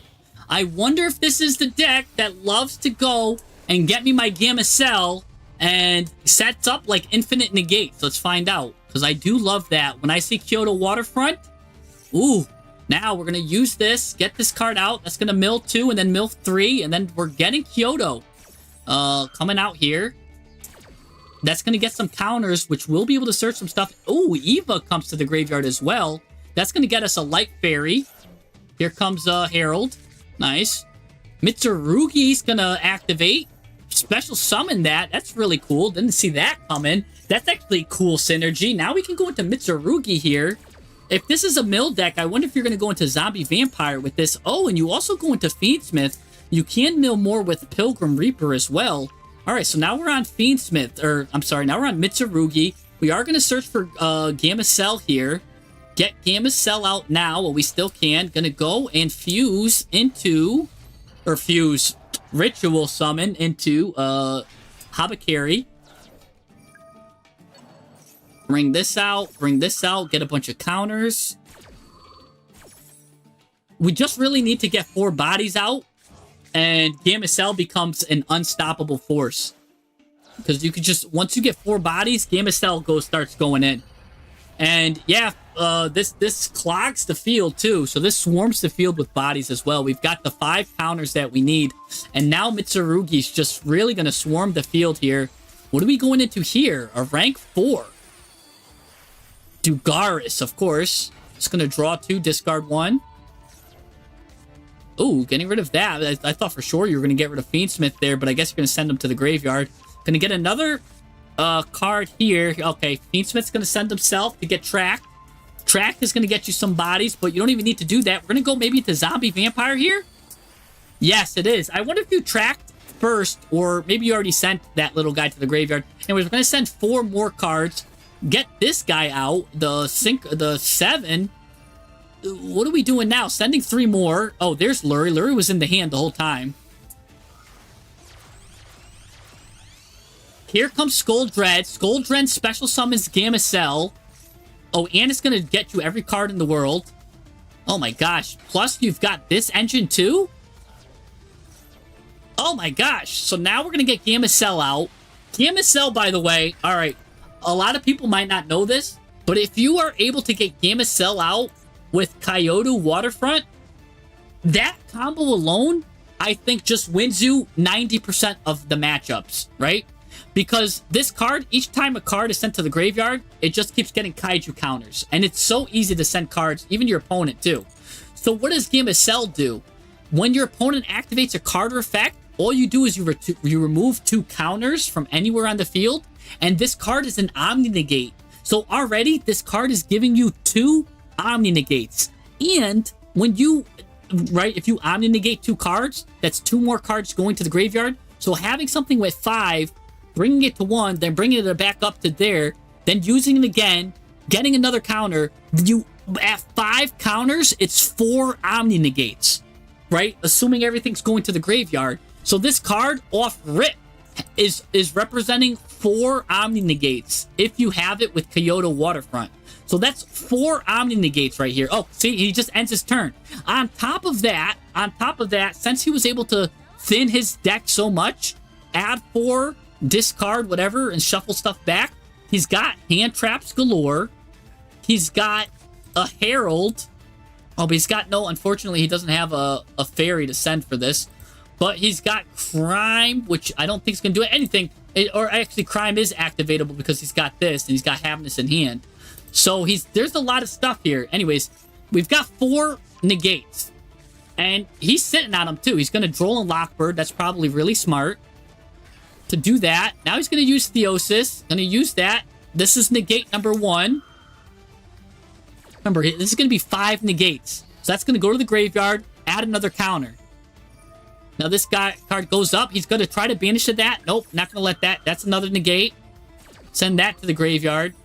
Here you go. Add a counter to that. Oh no, that gets banished. Sorry. He gives up anyways. It doesn't even matter.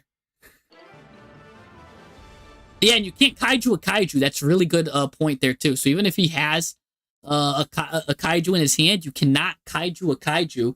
This is Appaloosa. This is basically like an ethical version of Light and Darkness Dragon that has like 4 Omni Negates on it. But it's like, or maybe non-ethical, I should say, because it just keeps negating and negating. It's not once per chain. I don't know. It's not.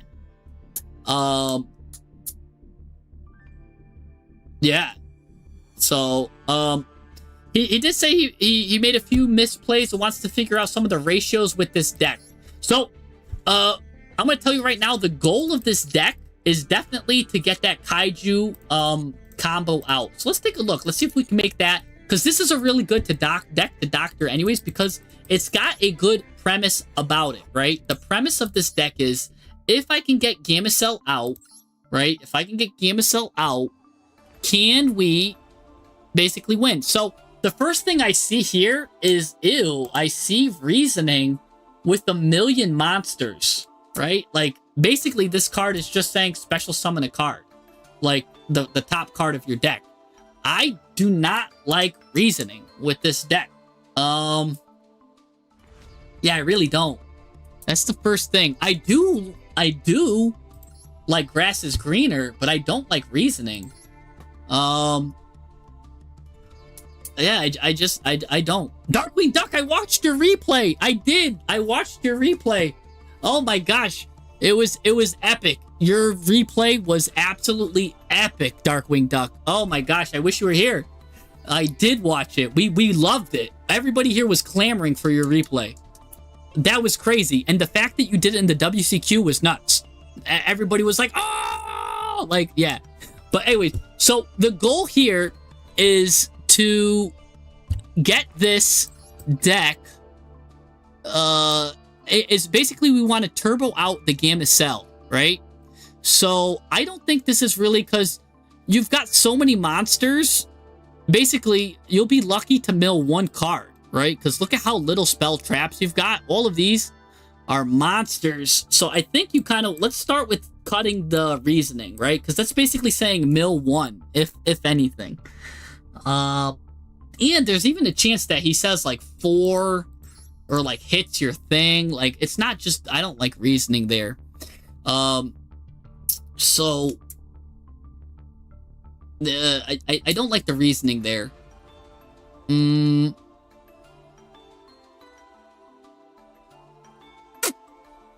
With this said, I do like maybe a second Gamma Cell, right? And because Gamma Cell is the star of this deck, you want 2 of them. And you might be like, why do you want 2? Well, because you're milling so much, right? I guess Zombie Vampire can get him out no problem, right? Of course. You've got Pilgrim Reaper, though, which can accidentally mill him. You've got cards that can accidentally mill him. You can reshuffle him back into the deck because he's an Aqua monster, right? There's some cards that you could do to shuffle him back into the deck. But if you're only on 1 Gamma Cell, I don't like that. I want to see Gamma Cell on 2. Just so, too, when you use this Saryuja Skull Dread, it gives you a better chance to find it. Same thing with Zombie Vampire, because you're on a 60-card deck. So, yeah. So I don't need to really worry about that. The Dark Magician, again, yeah, you can go into Destruction, a lot of ways into Zombie Vampire, which I like. We've got Dugaris, which is getting stuff. We've got Pilgrim Reaper, which is getting stuff. You've got Lightsworm, which is getting stuff. So I think what we need to do, so this package is neat here, right? Eva. If we want Eva to go to the graveyard, maybe we run a Blessing, right? This card's called Vingolf's Blessing. If this card is sent to the graveyard, you target a fairy monster in your graveyard, special summon it. So you've got some fairies in your grave that can be special summoned. I wonder, maybe not. Maybe we don't need that. Because sometimes if this is the first card you get sent, you might not want to use it to the graveyard. Or if this card's activated, you could send a light fairy monster from your deck to the graveyard. So you could just send Eva at any point too. So I'm wondering if we want at least one of these in the deck. Because this kind of gives you Eva manipulation, which is interesting. Which version of Enneacraft is best versus branded? It depends on a lot of factors, though. I do think Enneacraft... So, Going first, it's really important. I think if you're playing the Enneacraft version that plays Dimension Fisher at 3, that's probably the best version against Branded, because Branded needs all of their stuff to go to the graveyard. Dimension Fisher says everything goes to the Banished. So I think if you're on the Enneacraft version that plays 3 Dimension Fishers, and maybe even Dimension Shifter, that's probably the best version. If you don't like Branded, that is. If you're specifically targeting Branded. I don't know if it's the best version of Enneacraft, but I do know it's a strong version right now, is the 3 Dimension Fishers. So I do think that's a good starting point. Anyways, yes, the first time not mentioning Timaeus instead of Dragoon. Because, yeah, I see this here, and the way this guy is we're playing is he's just trying to get out as many Omni Negates as possible. So I do think this should be Timaeus. I mean, because even if you've got all these Omni Negates, then you don't even need Dark Dragoon. You might as well just get Timaeus. You don't even need to discard a card. So, I mean, I always just say that, like, I mean, but I just don't know. Maybe this might be one of the few decks that play it better. But I think, because 90% of the time I'm Team Timaeus. This might be a Team Dragoon one, but I do like Timaeus. I do like Timaeus. So Pilgrim Reaper gets 5. Zombie Vampire gets 5. I wonder also if we want to play a Millennium Engine, right? Like, that is a little bit, this is a little bit harder on, whatchamacallit, your deck's life points. You pay 4,000, but you can also go into Zombie Vampire that way. And it does require you to play a Doom Dragon, which Doom Dragon is good at breaking boards. So I could see you playing, I want to add one more. I like playing 3, 2, and 2. Right, you would have to just get rid of a card. Let's just get rid of this one card for now.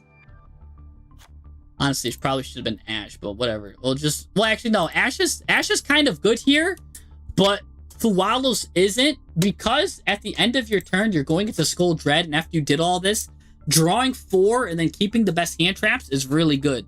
So for that reason, I'd rather you have less Ashes and getting more Drolls. Because the Droll Scamacell combo is just game-winning, right? That's a game-winning combo there. So I do see that as something good there. But I do need to thin your deck, so if anything, probably play 1 Ash and hope to hit it with the draw 4, discard 1, like, because then you're getting set up and you're just adding, like, Ash is being more of an end board piece, going first end board piece. Ash is really just taking its, like, its name should be like Imperm at this point, but in your hand. Kind of weird. You'll never probably need this Fuwalos. You could probably cut that.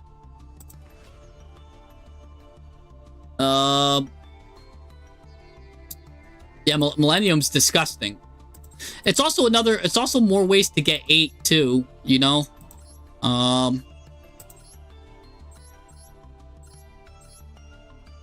Let's think.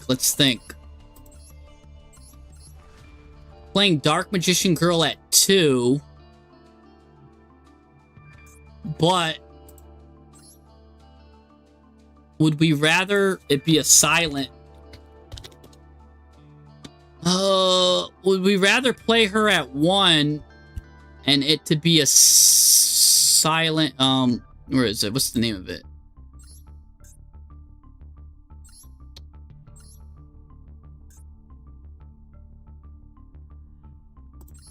Would want a future silence? Add a monster that mentions it, so basically get you Dark Magician Girl in the draw phase. I don't know, because this card doesn't really do anything in the graveyard though, and you're milling so much. No. We want monsters just because we go Zombie Vampire a lot, so probably not. Yeah. Leaving it Dark Magician Girl is better. Let's see. Fiendsmith is good. Getting the Fiends to the graveyard. I almost kind of want to see you play maybe even like some more light Fiends that are generic that can do graveyard stuff, but I'm not sure. There's not that big a pool of light fiends, right? It'd be like a Karibo or something. No. If you're on this guy right here, and that's your main summon, and you're running this at 3, might as well play Reinforcement. Alright, that's a Rhoda. He's a Rhoda. I think Tier is your best, like, starter. So I wonder even if you want to play the Sea Serpent guy, too. Maybe just that one. He's a level 4 Sea Serpent. A level 4 Sea Serpent. I forgot his name. Oh, he's not a level 4 Sea Serpent? I thought he was.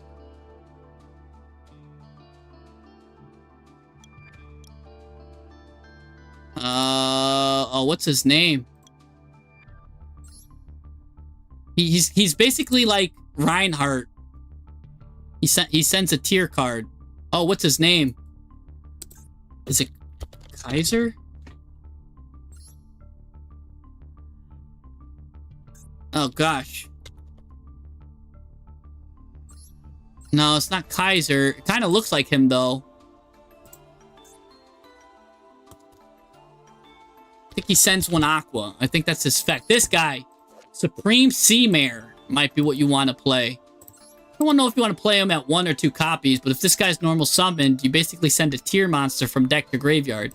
It's kind of like you really want to get started with like a tier combo. He's also an Aqua. During the end phase, you can also tribute himself, target an Aqua, add it to your hand, so you could technically, in weird scenarios, add back Sheeran or what's her face? Havness, and then have a hand trap. So I don't know. Maybe just play it at 1. Yeah, Supreme Sea Mare. I don't want to play Musket. That's not it. I was thinking more of like a. But we gotta. If we do that, we've got to clear out some of these lines though. Oh, because a lot of these are good to see in the hand. By the way, Kyoto Waterfront, and this is also a field spell, which is nice. You could play, because now you've got a field spell here, a field spell here. Also, you've got a field spell in... Do you have any other field spells? No. But that just makes it so, just in case if you start with this card in your hand, Rainbow Bridge now has another target, right? You can add Temple if this card was already in your hand. So it does let you manipulate the deck a little bit. That gives you a little bit of utility with the Weiju Temple. But I also wonder if Fairy Dragon then would be good. Right? This one. Because if you go into this one, you could destroy a card in the field zone. So what would you do with that, right? You would get the field spell from Weiju Temple, and then if Destrudo basically at any point gets milled, you basically use Destrudo, and Destrudo, of course, is always turns into a 7, so you basically lower anybody's you want, and Destrudo plus anything goes into 7. So if you hit with your Millennium Engine, if you hit Destrudo, you get a free Kyoto Waterfront, right? So that's something there. That's something there.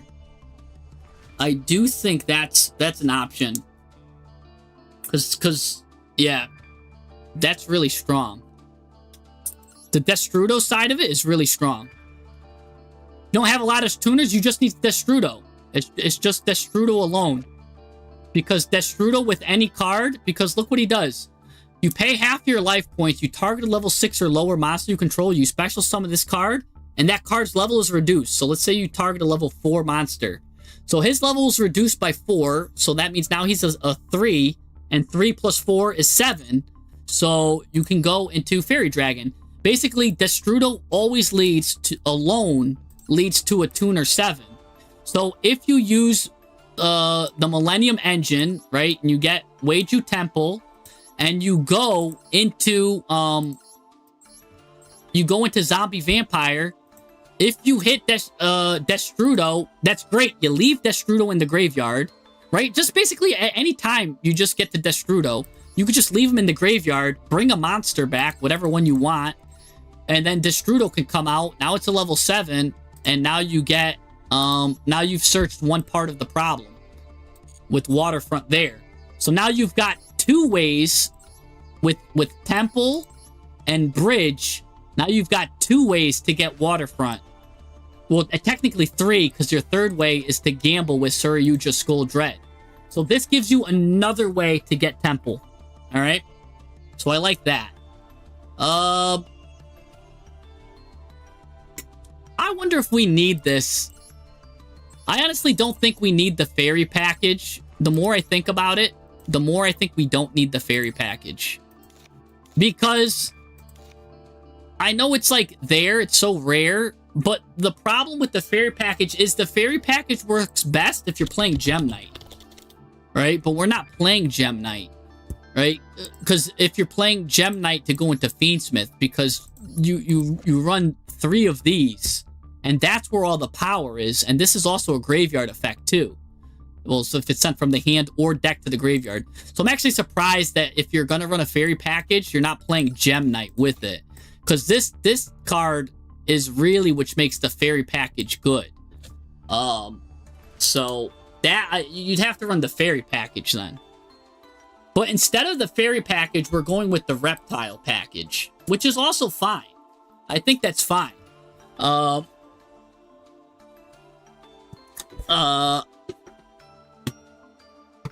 think. You think Fiendsmith Paradise in this deck to have Disruption versus Fuwa? I do. I always like when I play pure Fiendsmith. I love playing both traps. I play both Paradise and Kyrie, because Kyrie lets you fuse on your opponent's turn as well. So it does let you play against Droll and against Fuwa. But since this deck has a completely different goal altogether, Fiendsmith's job in this deck is really just to send Pilgrim Reaper and maybe to like help board break Requiem. So I do think that's the goal there.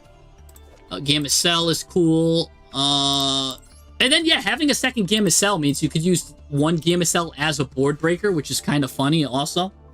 But yeah, I like this deck a lot. This deck is really good, really well made. I think we should try this. I think we should try this, having 5 kind of normal summons, I guess. 5 normal summons, being 3 of those, 1 of these, and 1 of these.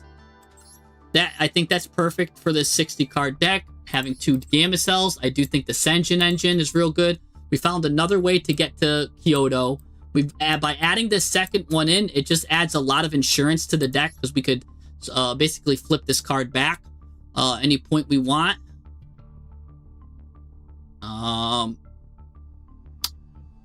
The only other thing I could think of adding would be but you're not running like a fusion engine. If you're on that fusion engine, I would have said to do the swamp package, which would have been like to play 2 King of the Swamps, because he's an Aqua. He could change his name to anything. He can also search a poly that lets you play Guardian Chimera and like 2 polys, and also like use Guardian Chimera to help board break as well. Like that's because you're on so many monsters that it's almost impossible for you to not have 3 monsters in your hand. So Guardian Chimera pretty much pops off in all situations. So that's another good thing there too.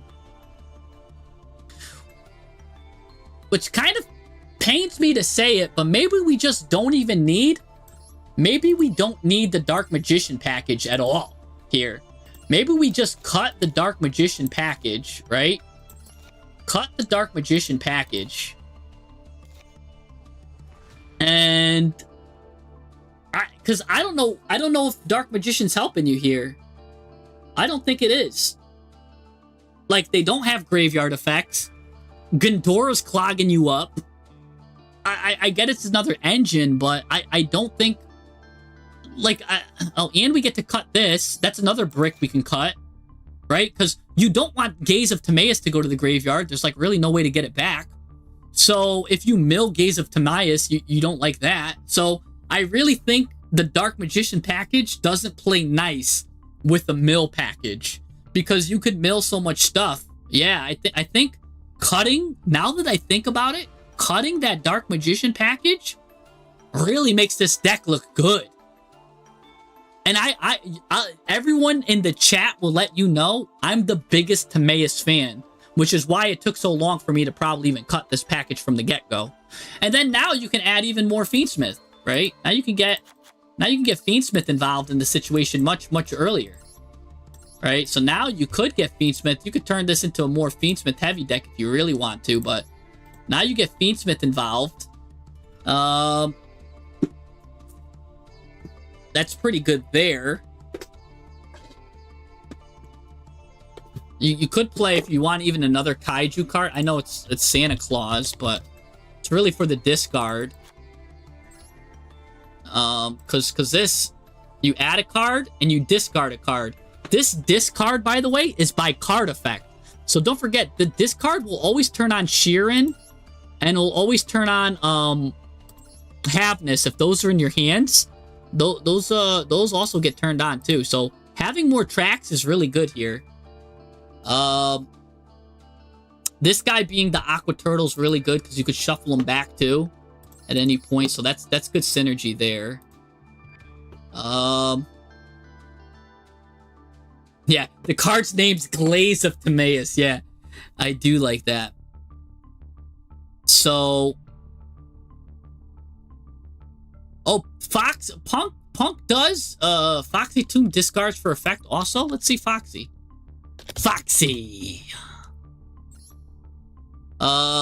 Bisque says tribute a Punk monster, special summons from his hand. You can send this card from your hand or field to the graveyard.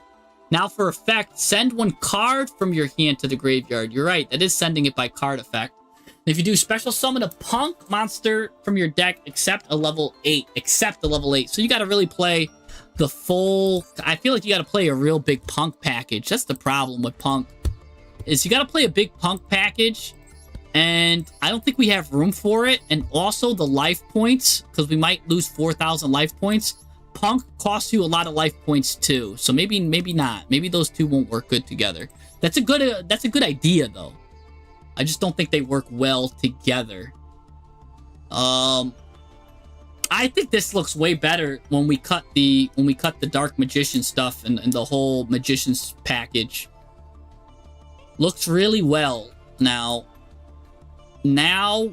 is there anything else we can consider? Yeah, because then you don't even need to worry about some of that stuff.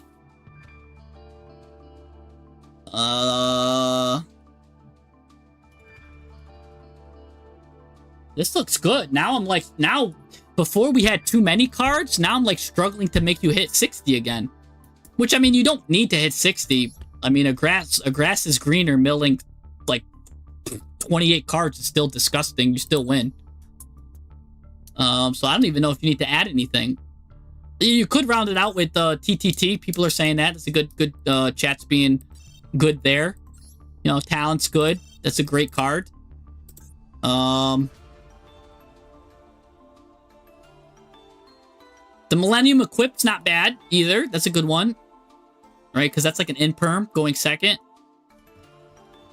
If you guys don't know the Millennium Equip, it's this... where is it? Where's the Millennium Equip? His name is Weiju Tablet, or Grief Tablet. It's a Weiju card. If the equipped monster cannot be attacked or tributed, its effects are negated. So, going second, you could use this card as a in-perm.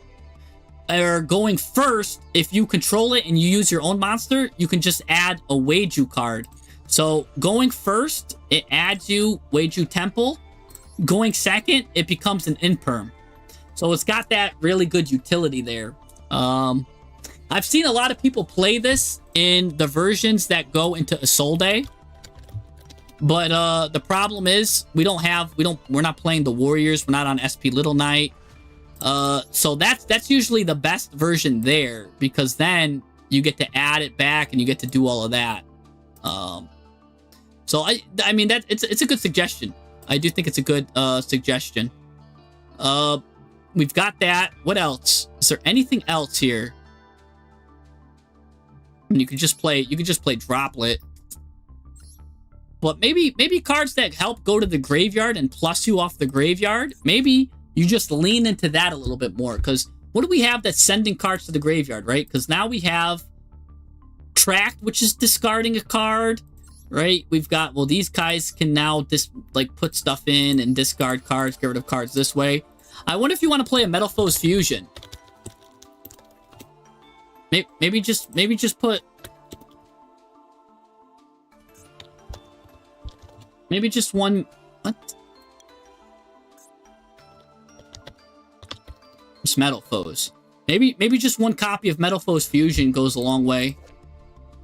That's good there. How many cards special summoned from the hand? You've got a lot of cards, like Habakari. Like these special summon from the hand. He kind of special summons from the hand. This guy's from the graveyard. He's from the hand. Because I was thinking maybe Pinpoint Landing, but Metal Foes Fusion is good. Foolish Burial Goods is one of the best cards. That's the best suggestion. Yes. Yeah, play Foolish Burial Goods instead of Grief. Because Foolish Burial Goods now, you have the option. This is perfect. I think you win. Who said Foolish Burial Goods? Let me see. Let me look at the chat. Sanki Pija. Immediately, can I give you like thumbs up and stuff? All of these hearts are for me. These are hearts. All right. Sanki Pija, that's the best card, and let me tell you why. You could just immediately send Rainbow Bridge, which now can get you Weiju Temple, or it can get you the Kyoto Waterfront. Or, right, if this card for some reason's in your hand, at the very least you could send Metal Foes Fusion and draw a card. So now your like Foolish Burial Goods has two really good targets to send. And yeah, this card's the best suggestion. So you could send either this or that, which is nice. And there is weird scenarios where you might even want to send, like, if this card's sent to graveyard by card effect, you could even send Sulliek, right? If you send Sulliek, you can now add a tier monster from your deck to your hand. So you could either send Sulliek, you could send Salvation or Fusion. So it's this card's the best card. I don't know why this wasn't in the deck. This was the best card. So this card Sulliek wins here, which also you could play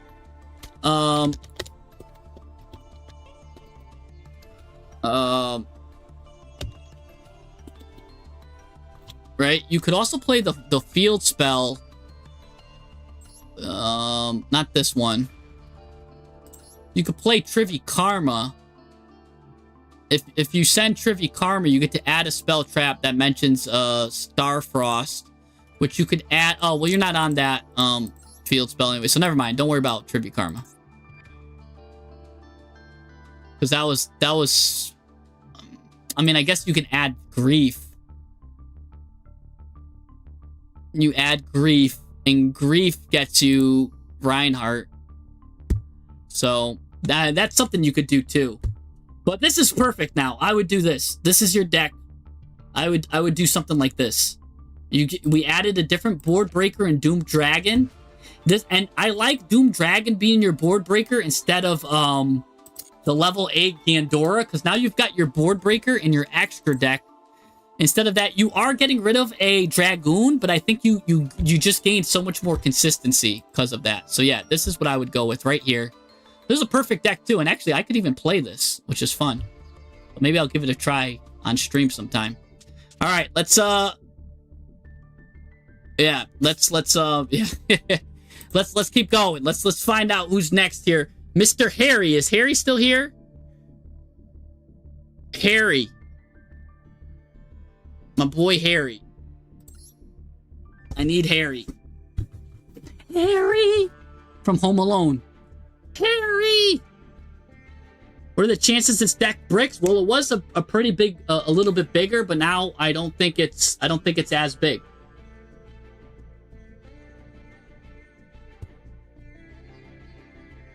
Harry, what's your friend code? Put in your friend code. While we wait for Harry to put in his friend code, let's just take a look at Disney's replay. He just says, take a look at my replay. All right. Doesn't want to get doctors. He's like, just take a look at my replay. So let's look at a Kaiju Regenesis replay. I'm always a fan of Regenesis. Is this the first one? Or is this somewhere else? I'm guessing it's this. Kaiju Regenesis. Is it versus, which one is it? You've got two, it looks like. Let's see Kaijus and Regenesis here. I'm gonna go against Lucky.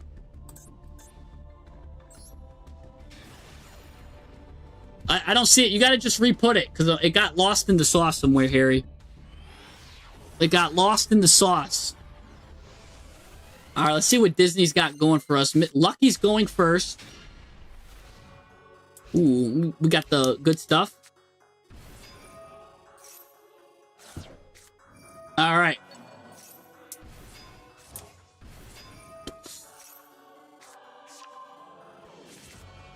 Alright, we're going against K9. K9 going for the Bay9. Ripper. Ripper coming out with that 75% win percentage. We're going to hit it with Effect Veiler. But no, we're using that and then... What? What is going on? Why did we use a hand trap and now he gets to set a card? What? And you didn't even stop Ripper with it. You couldn't because you can't target Ripper because of this. The opponent can't target this card with card effects. Alright, hold on here. I got you here. 1927 19207. Alright, I got you, Harry. Alright, so this is double bad. This is double bad because Effect Veiler made you miss, and not only that, now because you did a hand trap, now all of these guys get to like get their bonus effects out. So this is really bad. So that Effect Veiler, now you're on basically a 4-card hand. You're Jax. Luckily, he didn't get much advantage from that. Oh, but you got Lava Golem off the top. Tell me that was probably the heart of the cards moment right there. Gonna reveal that. Send this guy, of course. Now he searches. Gonna get Lord with this. Lord comes out. Now I want to see what do you set here? Birth or do you set the quick play? Oh, you set Cycle. Oh my gosh, that lets you banish 2 cards. Nice. Cycle comes out. This guy is now going to turn into Typhon. Ooh. Now we go to Battle Phase here. Servant. Oh, Nadir Servant first. Get this. Entis pop. That. Ooh, but Lupus is going to come out.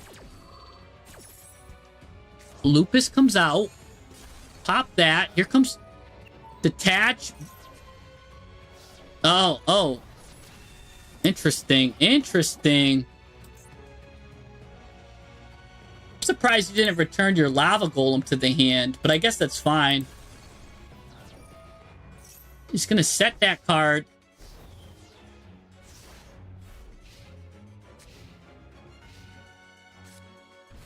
Alright, he gets this guy back. He gets his Lupus out. What's he gonna go into now?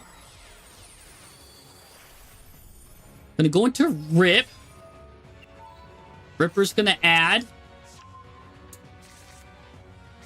Yeah, I was surprised he didn't bring the Lava Golem back to your hand, too. But let's see. It's gonna go into Werewolf. Werewolf is deadly. Pop a card. Special summon Dogmatic Ecclesia. He gets Dogmatic Matrix. Uh-oh. Dogmatic Calamity. Albazoa. Now, here's what's kind of crazy. He's going to go into Albazoa, but Like, okay, if your opponent is on Regenesis, right? If your opponent is on Regenesis, and your opponent just played Nadir Servant, I would be very, very, very skeptical about using Albazoa's effect. I don't even think I use Albazoa. I think I just use this, like, he's just the body now. Like, there is no planet, there is no timeline in the Avengers timeline where I use Albazoa's effect here. Let's see let's see if he does it. Oh, he's dumb. Now, look at this. Look at this. I didn't even look at our extra deck, and I knew that our extra deck was loaded with stuff. Because if we're on the Dear Servant, you know we're not playing anything. And this guy has an evil chuckle. Yeah, let's hear his chuckle. Yeah, like, that is the most, like, self-sabotaging effect I've ever seen in my life. And he's probably like, oh my gosh, I can't believe it. I can't believe what's going on. Like, no, that's on you, brother. Because it's not even like it was a blind use of it. You literally had information that he used Nadir Servant. And if you're using Nadir Servant, you know that he's got like 4 cards that like to go, and he's on Regenesis that like to go to the graveyard. Regenesis doesn't even use their extra deck. So you know that extra deck was chock full of loaded goodies. Especially because he added Ecclesia and all of that, and Ecclesia is going to send, like, that's just on you. That's just, like, at this point, everything that happens to Lucky is deserved. He's like, man, I'm so unlucky. No, you're not. And now, Fleur de Lis is live. We've got Dogmatica Maximus. That card's negated. Battle Phase. And it doesn't even care, too, because, look, this guy's going to come right back to his hand, too. Oh, and you barely live here. So he's going to come back to the hand. You just saved yourself, too. So now your Lava Golem, you definitely want to get Regenesis Warrior out. Oh my gosh, what a top deck, too. Going to use this right away.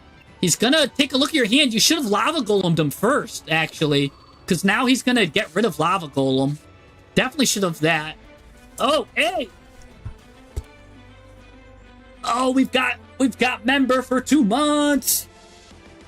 Yeah. My boy Noble is here. The American Noble became a member, and the American Noble celebrates 2 months. You get to see the dumbest players every game, right? Yeah. The dumbest opponents players get every game and get all the meta spamming pros in Diamond V. Pouting face emoji. I wish I had these ops. Right? I wish I had these opponents too, man. Because that's crazy that he's literally just went through all of this. But anyways, yeah. Oh. Wait, what's going on now? He's going to send that. Cycle comes... This is crazy. Cycle's going to special summon this guy, even though you didn't need to special summon him. It's going to Ash Blossom that, sure.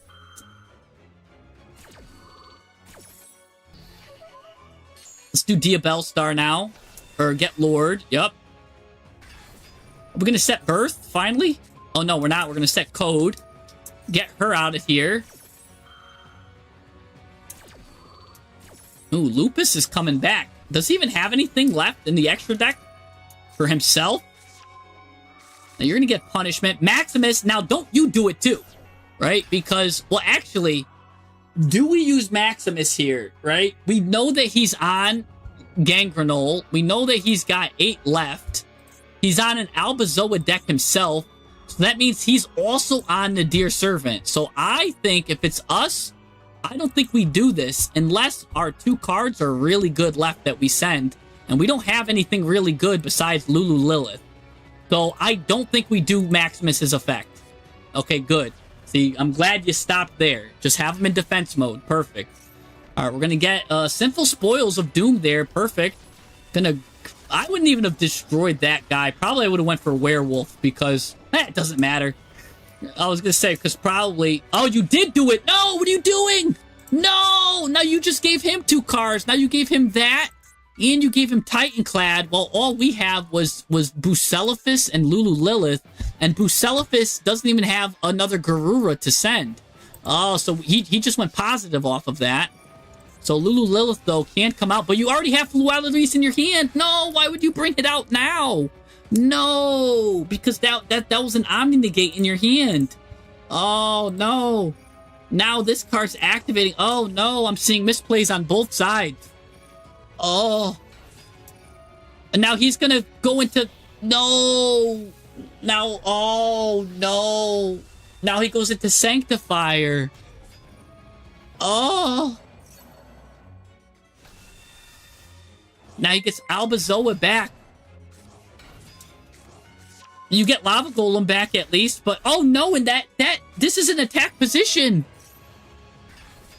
You get an Omni-Negate, but you have 2,300 life points.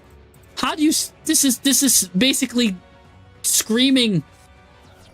Oh, you get rid of that. There's Fancy Ball's you gotta use Fancy Ball. That's crazy. You use this immediately. I would have saved this for the battle phase. Maybe you could have tricked your opponent or something. Because, yeah, you get to destroy that, but that's still active in the graveyard. You can still do some work here. Alright, yeah, we don't care about that deck. We're going to negate Dogmatic Cabre. Oh. Oh, no. Do you win this? Do you somehow come back from this? You go, oh, please don't tell me he banishes. He banishes! Now he can't... Oh, he doesn't banish. Okay. He fights, but ends his turn. I was going to say, I thought he banished. I was going to be like, oh my gosh. Because then he couldn't... Well, he couldn't direct attack. But that guy goes to the graveyard, comes right back. Oh my gosh. Why is he getting... Oh, he's getting rid of that to get its attack back. Alright, finally you can Lava Golem here. Alright. Not before he gets you set up again. And you Bestial him. And then Albion's gonna reset itself. Okay. Magnum it comes. Oh, you can't even use Lava Golem now. You still gotta get over this 4,000 attack monster. But no, he's gonna special summon a monster. He knows you have Lava Golem. Why would he put a second monster on the field? Oh, no. Because you had no way to get over this guy. And now you do. Oh, man. This is just literally just people misplaying back and forth with common information. I mean, I guess you get Lord anyways, which gets 5,000 attack. This also does piercing battle damage, by the way. So that you just go to battle phase and you win. No need to even do a 5th summon just in case he's got Nibiru. Oh, because that'd be crazy. It's gonna hit you with Fualos. It's over. Just go to the battle phase. He's got... If he had Nib, though, that would have been crazy. Oh my gosh. That was crazy. Oh my gosh. That was a crazy replay there.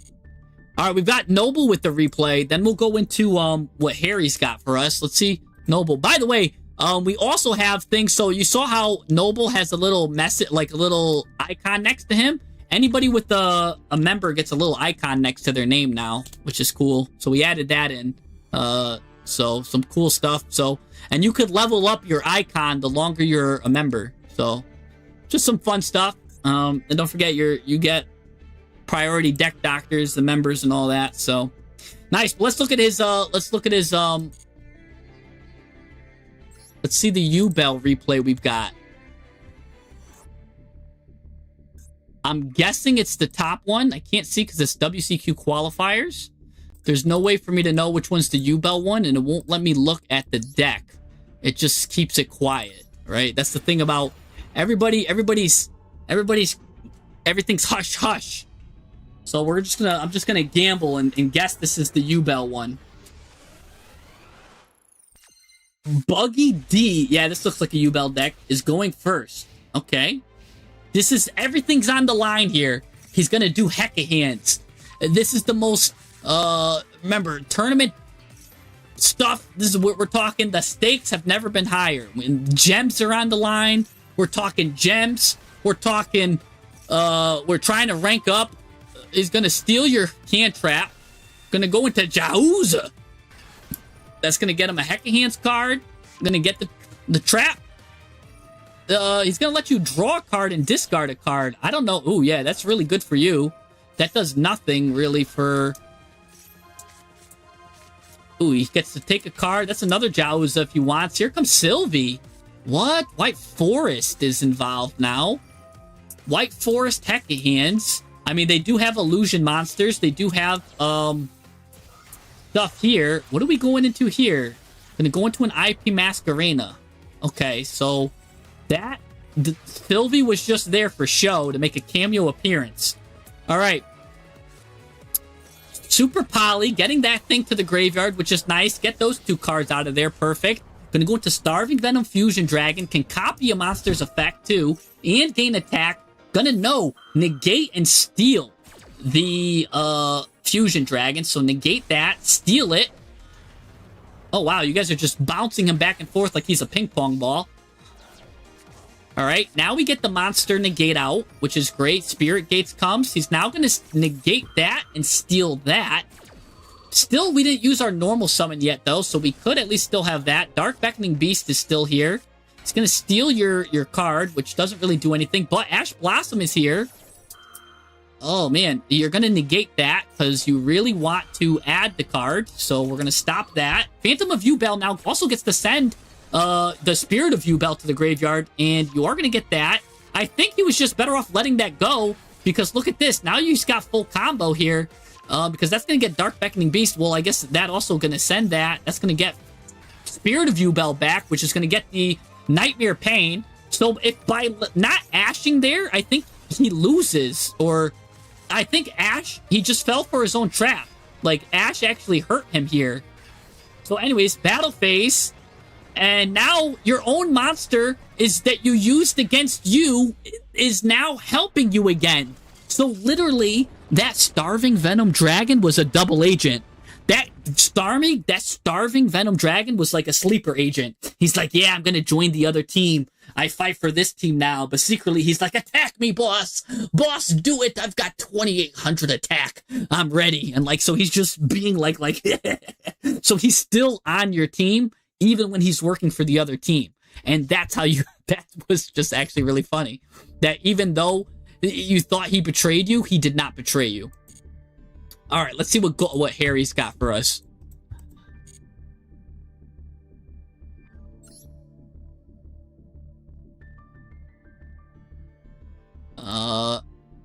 Let's see. Let's do Harry.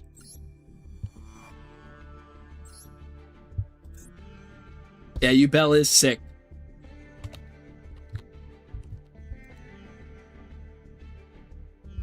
All right. 92719-207. Oh, can I? What's going on? 9. Oh, I don't have. I have numlock not on. Okay.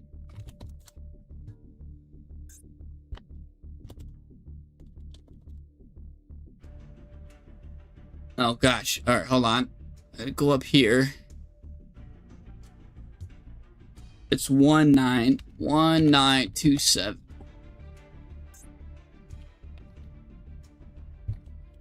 All right, here we go. Wheel. Joey Wheeler's here. And we're on. Oh my gosh. I'm watching this. Whatever that top replay is, I'm watching it. I just saw some crazy cards.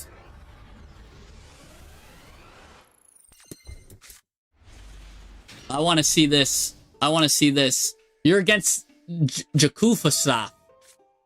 All right, you're going to use your Cyber Dark deck. Going to grab Keel here. Ooh, the Shranuni, the Shiranid. I never know how to say that. That is a fun deck. It's very simple, very low to the ground. I love it. And that was a really good one. I mean, I remember we went over that, right? Wasn't that the one that was like very good? You just like ladder climbed. Really good. You're getting all of the cyber cards. It looks like you're comboing better, and now you are on the Cybernetic Horizon. I remember you weren't on that last time. You're going to use the reverse system to get this guy. What are you going to go into here? Are you now going to go into your Omni Negate? Yes, you are. You're going to go into Nova, which is going to go into Omni Negate. Nice. Cyber Dragon Infinity.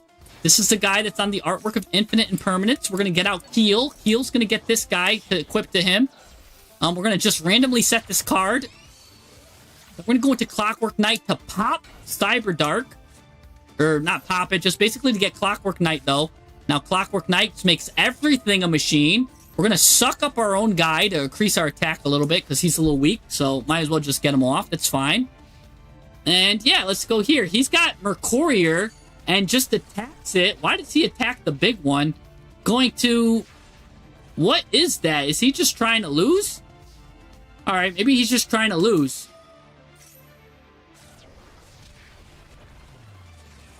Cyber Dark Invasion. No, he gets Habakuri. Or Hakuro. What? What was the point of the Merc? What was the point of the Tri-Brigade? Why did he Tri-Brigade? What? Witchcrafter by Street. Oh, that was my Akashi. It's different. Oh, okay. Yeah. No, we want to see that. We want to see that then. Whatever you're cooking, I want to see. Yeah, okay. If you're using pure that, because they're more of like the zombies and they link it to like the tuner zombies. Yeah, I'll take a look at that. Anyways, now I think you just win, right? What does this card even do? I mean, you just go to the battle phase and win, right? But first time, he's on Witchcrafter? S-Force? What the?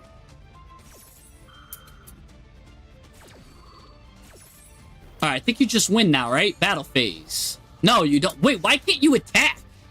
What's going on? Why? Are you guys just trying to... What is going on? Is this like whoever can lose first is the winner? I don't know what's going on. Oh, you're just playing with your food now.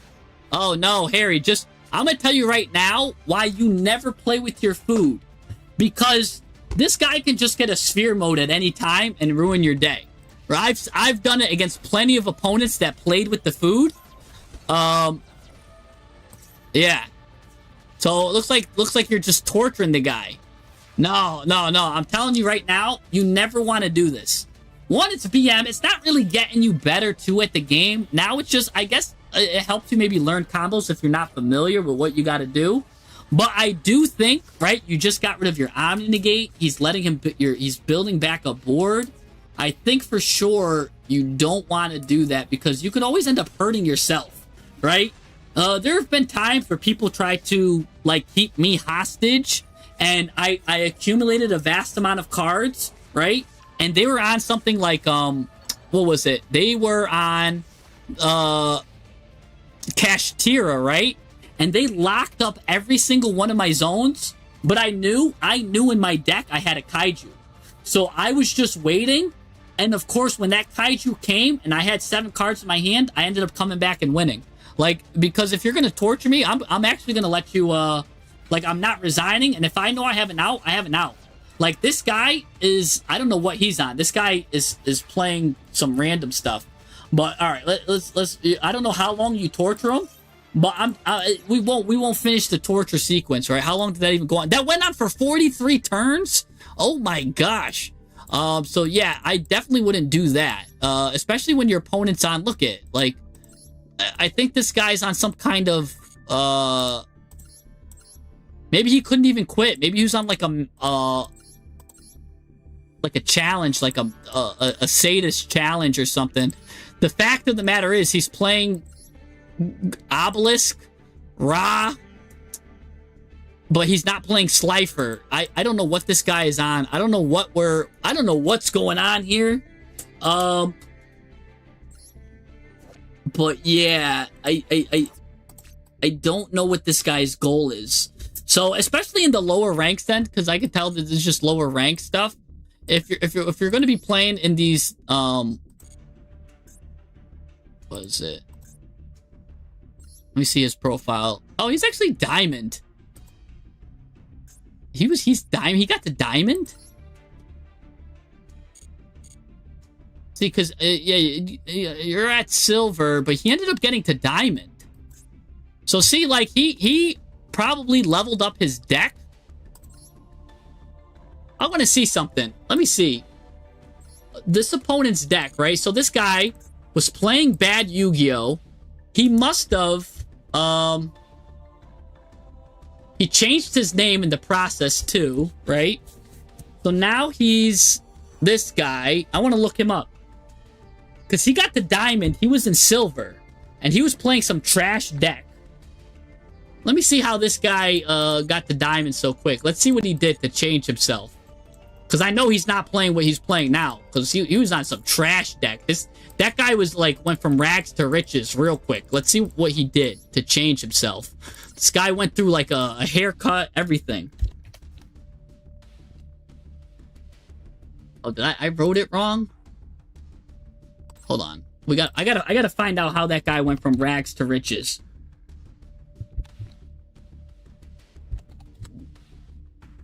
Oh my gosh. My keyboard, man.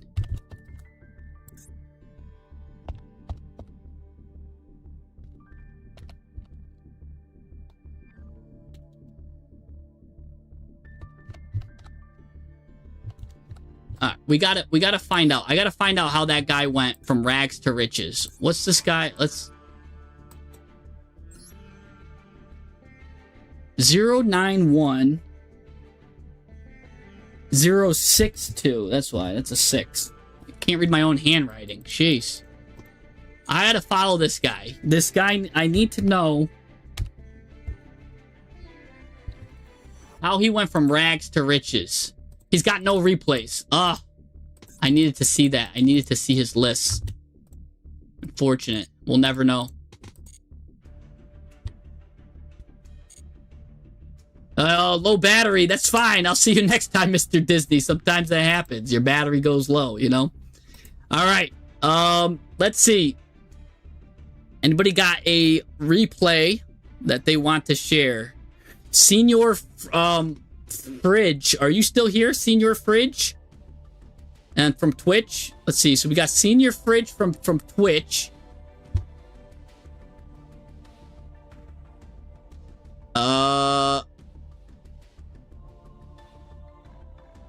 Oh, your Yu-Gi-Oh channel's here. Keep cooking, bro, right?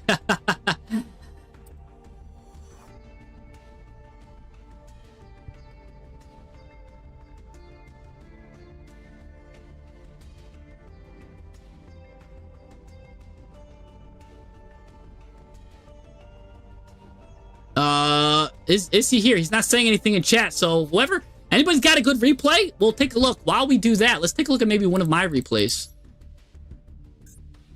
I've got some ranked duels here. Of course, I'm on Enneacraft. I'm getting, like, teachable moments and stuff, trying to set up here. That's a 2-turner. Let's take a look at this. I don't remember which one's which. I don't know what any of my stuff do, but yeah. Put in your friend code. Let's see some replays. Let's see some WCQ Wheat replays here.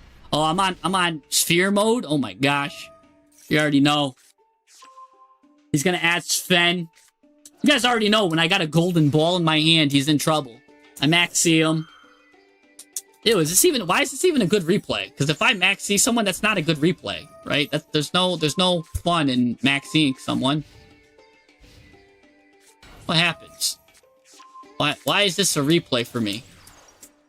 Why did I save this replay? I'm just drawing into MST. He's getting cards. Getting a lot of cards. Gonna get another card. Okay, this guy's, I maxied him. He's got more cards than me. He sets 5. Okay, maybe this is why it's a good match. All right. I only got like 1 or 2 cards from Maxi. Not bad, but jeez. All right, I'm going to start with that. Put that out. Use this. Add a card. He's going to pop me, but I put this card intentionally because it protects from destruction. And now this card's going to go protect. Now, basically he presents targeting. Banish a card face down, which is nice. So now he can't target me. So all of his MSTs are dead. So this guy's a perfect counter versus this. He's going to special summon that. That's a negate. Monster negate. I'm going to reveal that, but set the whale. Whale's the best card in the game. Gonna grab me some cards here. Get the field spell out. Now that I got the field spell, I could just freely banish. Draw 2. Let's see. I'm gonna set the field spell. Get Leon out. But it's not the Leon. I want 2 whales. Now I've got 2 whales. I've got 2 Omni Negates out. I'm gonna use True Sun God to get me a second ball. Now I've got 2 balls in my hand. Okay. So I add just another one for damage. So I've got damage, 2 whales, this, and 2 balls in my hand. All right. Now I've got this. He's going to go use this. I'm going to pop this, pop a card. That does add me some counters. I do get to search. Search reverse here. So I don't need 2 whales. But 2 whales are really good because they just flip stuff down permanently. I get to destroy a card, and then I get to bring it back to the hand to use it in the future. So we'll use that in the future. Destroy that card. He's going to use that. Interesting. No, I don't play Guardian Slime. I just play 2 balls and 2 True Sun Gods. Alright, alright. He's going to go into Great Fly. That's a weird choice. Going to the battle phase and he gives up. Ew. What's the point of this replay, Jesse? It must have been to showcase something, which I forgot what I was going to showcase. It might have been a line or something. I forgot why. That wasn't even that good a replay. Let's just delete that one. Maybe because I thought I was going to lose and I won. I don't know. I have no idea why that was a replay. I'll be honest. That wasn't even that great. That was a mid replay, Jesse. You just midded yourself. All right, Pfeiffer here is going second. He wants to go second. That's interesting. So he's making me go first. I'm gonna get the whale out. I'm gonna get Leon out. I'm gonna get that card out, which is gonna add. Now, so here's what's funny. Because a lot of people are like, Jesse, whoa, why are you setting this card, right? Why are you setting this card? This is a searcher. This is a searcher, Jesse. Why are you setting this? It's because if he drolls me, or if he hits me with Ash Blossom, watch this. And look, he hits me with Ash Blossom, because I only need 1 searcher. So he hits me with Ash Blossom, great. Now I get to search. Now I get to do a direct search instead, too. So thank you. I just went positive there. Now he's going to hit me with this. Oh my gosh, Imperm. But remember, I can either whale it, or I can Leon, send them back to the hand. That's what I'm going to do. Now we're going to dodge. Now I could re-put these cards back up. This card's gaining counters. Bring these cards back. You know what? I probably should have just had Leon come back to me too. But the fact is, I want to leave him face up, because now that he's face up, anytime he adds a card, he's going to take 900 damage. And he already now wasted 2 hand traps, because I'm now able to bring this card back and search anyways. So literally, he went -1 for free on Ash Blossom. Like, that was just the pure minus, because I can now still search with this card anyways. So this guy got absolutely played. I'm going to use Enneacraft Release. And I don't care that he stopped that card. That's a pure -1, because I can still search with this card now, because it went back. So anyways, we'll search with this card. Yeah, here we go. Absolute big braining him. So now get this out. Bring these cards. I don't need this. Oh, I'll just shuffle it back, I guess. Yeah, shuffle those back. Get a bunch of little guys. 2 fall in the Virtuouses, which is nice. Plus a Karmic Cannon, which is nice. We're definitely trying to get Tail here. So the reason why I'm going for Tail is because, remember, he made me go first. Tail has a really good effect if your opponent activates a card that would destroy. So I'm thinking he's got like 5 Regekis in his deck. He's got Illusion Gate. So I really want Tail. So we're going to do this. Bring this card out. Set Tail. He doesn't know I grabbed Tail. Set these cards. Set all of these cards. I'm not really concerned with burning him right now, as much as I just want to make sure that I am well protected against whatever kind of deck he's doing here. Because, yeah, he's probably on Tenpai, right? No. He uses Readying of Rights, whatever this deck is. I'm kind of shocked here. Anyways, he's going to add a card to the hand, so I'm going to flip that up. We're going to banish a card now, which is nice. We will add Pixia here. Pixia is great, too, because Pixia works really well with Tail, because Pixia says you can't target anything, and Tail says you can't destroy anything. So I rather want all my cards to be unable to be targeted and destroyed. So anyways, now we're going to banish a random card, and then we're going to flip this card back face down, and then we're going to summon this card from the hand. Because that's what Rebirth can do. So Rebirth summons this card from the hand. I don't even care that he knows it's that, because I know that. And I'm going to bring this card here, actually, start getting some damage counters up. He's actually on barrier, which is interesting. And he's just going to resign because it looks like I set up way too well. But yeah, so that was just interesting there. The fact that I just negated his hand traps and went positive. So I remember I saved this replay because this was a teaching moment. But the fact is, for going second deck, he's only playing one Dark Ruler, some mid-hand traps, and I guess he's on Mitsurugi, which can board break, but I'm not really impressed. Nib doesn't do anything against us. So, I think it's a cool deck. He's playing a lot of Walkthroughs, right? 1, 2, 3, 4, 5, 6, 7, 8, 9 Walkthroughs. So I think that's pretty cool because at least he's will never be hit by the playset rule. He's always going to have unique hands, which I think is actually really good deck building in certain situations. So really interesting stuff. Yeah, he's not a bad deck, but I think it still is kind of whack because he's on Nib, which is a horrible card this format. He's going second blind for some reason. So there's a lot of stuff I don't like with that. And then he's going blind and then playing Dark. I don't know what that guy was up to. But anyways, let's go see what some people got. Why the Sun God? So I play in my Enneacraft list. Sometimes I'll play the Sun God because this card right here, it does two things. One, it adds me the Winged Dragon of Ra Sphere mode. So board breaker, right? Or if I go first and I just put this card out, this card makes it so cards cannot attack the turn they are special summoned. So that means when I put out all of my little guys, right? If I have little guys out on the field, they only have 1,000 defense. They're absolutely protected. Like, even if he knows which one is which, he can't attack them until he gets rid of this card, which means he has to substantially do plays, which means that gives me chance for these cards to add a card to the hand, and then because I'll have Rebirth in the grave, the card I get to add can now just get set itself. So stuff like that. So that's really good stuff there. So yeah. So that's why I like and then it's just the True Sun God's just a really good card for Enneacraft. But anyways, let's see. So some more people got. Yeah, I didn't think his deck was too bad. I think his deck needed a little bit of improvement, my opponent's deck, but I think it was a pretty good deck. Voiceless Mitsurugi, not too bad at all. I agree, Mr. Bear TV. Okay, we've got a lot of stuff here. Elmo, what's your, I think it's just Elmo Loco on this. Let's see, Elmo Loco, I've got him already. Let's see his replay. Got a nice... just put in your friend code, Miko Cuss. I don't know, did I say that right? Mike Focus. That's what it is, it's Mike Focus. Alright, Elmo Loco, what's crazy about you is you're playing Goblin Bikers. And I love it. Plus Fiendsmith stuff. And you're against the most meta deck possible. Oh, God.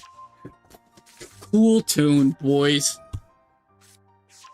Oh. No. So, real quick, why 2 Sun Gods and 2 balls?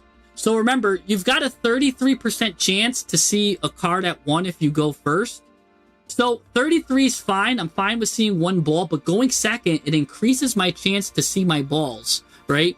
Which I really want to see because going second, that's really good. On top of that, when I use Rebirth, I get to do another kind of like almost like a shuffle to like redo another draw, which I'm usually doing like 2 or 3 cards. So I do get to get another shot at, again, getting True Sun Gods. So I like that. Yeah. So so I just like that ratio. I don't need 3 and 3 because that's too much. But because I'm doing like 2 searches, I found 2 and 2 to be like the perfect ratio. So again, I like that ratio. Anyways, that's what I like to do. So, anyways, we're going against Silva here, playing his Cool Tune deck. He's even got the OG Pot of Greed. You can only get that Season 1, I believe. He's looking at your hand. Yeah, 2 balls is very practical. You know, oh my gosh, he's immediately banishing your Maxi and giving you the Karibo, which is an RA card. Gonna go into Zaylan the Shackle Dragon. But yeah, you pretty much don't want Karibo at the top of your deck. So he's completely manipulating your deck here. Gonna go into Cool Tune Remix. I do think your red reboot is also dead here in your hand. Yeah, two balls is natural. We're gonna go here into... You're absolutely in trouble here. What are you gonna do? Because you're gonna get this Photon, which doesn't really do anything. I mean, you've got Goblin Biker Dug Charge. You've got Retaliating Sea, which is admittedly a good card, though. If he plays the spell and that's gonna summon. Track and Breakout. Yeah, we're gonna start with Tracked. He's gonna negate it with Rico Suave, of course. Now what? Now we're gonna use... Oh, he's a Light Fiend. Oh, and he left it for you too at the top of the deck. So you going into Fiendsmith is his fault, because that's a Light Fiend. Yup, that is a Light Fiend. Now you get the board break. Oh wow, that seemingly innocent Karibo is actually doing a lot of damage here. So now he's gonna negate and destroy it though. But now you're gonna do Grand Breakout and you're gonna destroy your own card. But he's gonna do Synchro. And now you get to do Retaliating Sea. Yes! Ooh! But too bad he got rid of Maxi. You can't search Maxi now. Yeah, Light Fiend moment. Okay, so now we get this. That's cool, though, that he kind of... The own card that he gave you, you used against him. You're like, oh, you're gonna give me this card? I'm gonna show you how deadly Karibo Photon is. Right? Kari Photon. And he goes into back-to-back here. But everything goes to the graveyard now, so I don't even care that he gets the Synchro Summon, because those cards go, get banished. Look it, they get banished. You fool. Mix and mix? You ain't mixing nothing. Now you get Trackmaker. That will let you... That's gonna let him pop a card, though.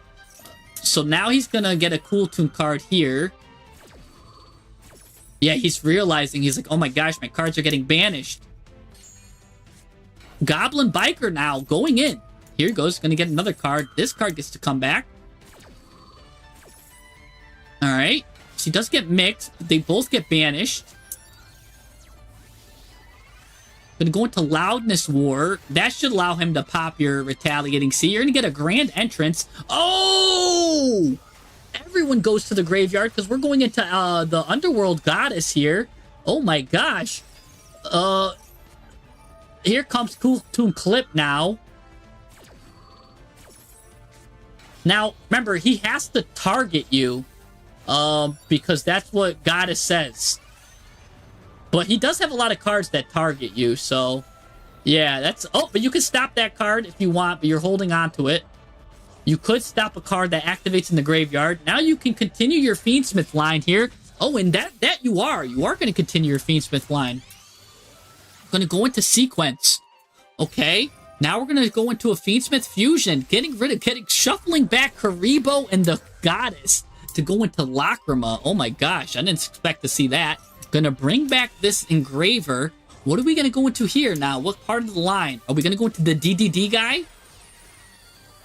No, we go into Goblin Crazy Beast. And he's a crazy beast. You're going to suck up his card. Suck it up like a mosquito.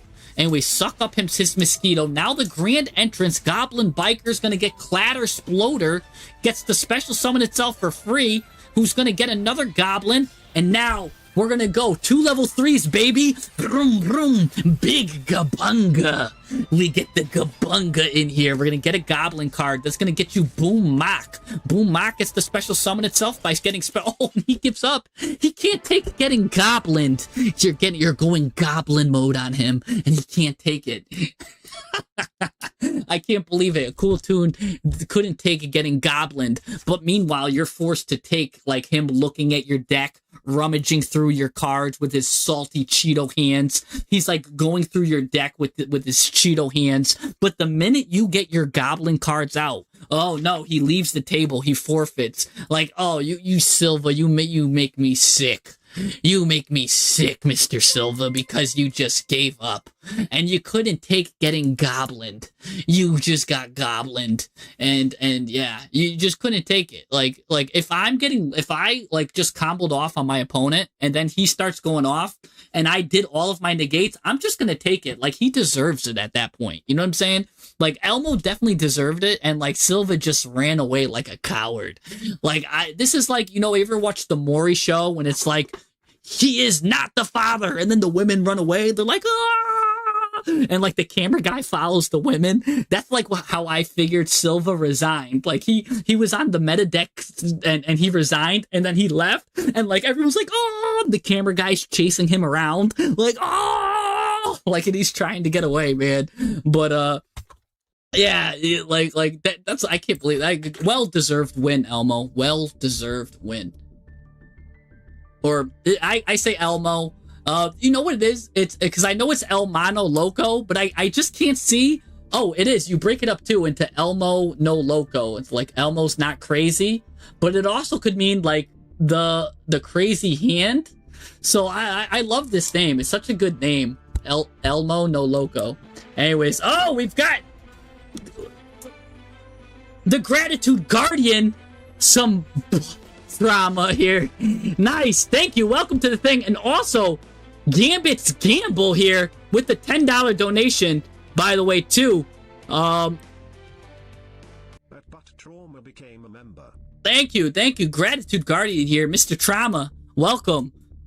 You get to start off as a nice leg, baby. That's right. These cameramans have legs. When you become a member, you get to start off as a leg and work your way up, right? So thank you. Thank you. Welcome to the thing. So, Mr. Trauma, having trauma. And also, Gambit's Gamble here, he says he's got no replay today. He just wants to show support. That means a lot, man. He wants to see a Nouvelle deck when you get the time. Have you seen the new Forbidden Art, Ritual Art? Is it worth playing? Let me see. So, I can pull it up, the Forbidden Ritual Art, but let's go one at a time here. So, my Nouvelle deck, I do usually have a Nouvelle deck on standby. Probably here's my most recent one, my Cooking Mitsu one, which is, I used this deck in one of my videos. It's a very good deck, right? This is my Nouvelle deck. It uses, of course, Mitsurugi, the burgers. We've got a lot of 2-ofs in this deck too, but really a lot of it revolves around Miracle Raven searching and doing stuff like that. I haven't used this deck in a while because you can tell I used it when Prayers was at 3. It's at 1 now. So I haven't updated it since and used it. So it's a little old in that regard. But everything else is pretty much intact.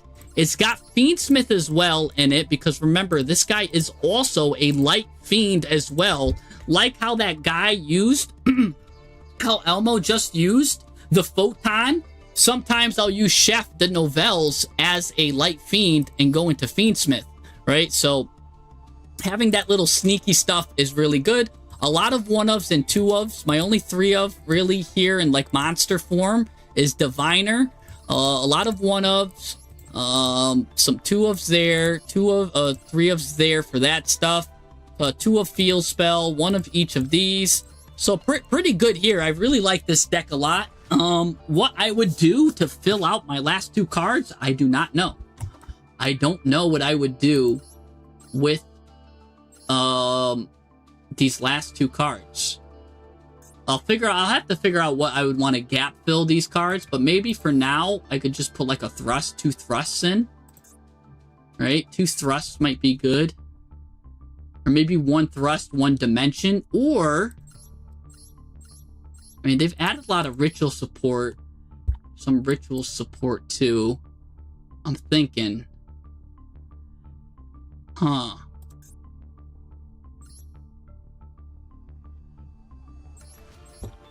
I don't know. I don't know how I would fill these last 2 cards. Maybe I'll just leave it 58 for now. And just see how it plays. But it's a nice thick deck, and it works out really well. Where's Tracked? Where's Fiendsmith Tracked, actually? Oh, there you go. Yeah, just add, I remember I wasn't playing Track for some reason. I forgot why. But I'll just play tracked. And just put those tracks in. I forgot why I wasn't playing tracked in this deck list. I think it was because I'm easily able to get Fiendsmith. And I usually just send... Like, I remember I do weird lines with it. But I guess since I'm still on Lurie, I could just play tracked. The cool thing about Fiendsmith too is it does a lot of targeting stuff, which can turn on your novels too, which I do like.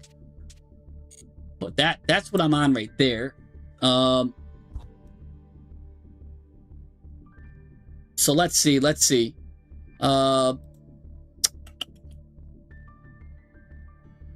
He wants to talk about the new Forbidden Ritual Art too. So let's pull it up so everybody can look at it. All right, I'm gonna pull it up so everyone can see. Cause I remember the translation of it got messed up too, and at first it was one translation and then it wasn't. Like, so let me just pull it up. And so they then, because I remember I had an opinion of it at first, and then it changed when they updated the translation, and I think it's better when you got the correct translation of it. So let me see here. But then it's been a while since I read it. I just remember the translation was weird at first. Let's see, I'm gonna pull it up, and then you guys can... We can all look at it together. The Corrupted Ritual Records. I'm guessing that's what you're talking about. So let's see. Let's just look at this together real quick.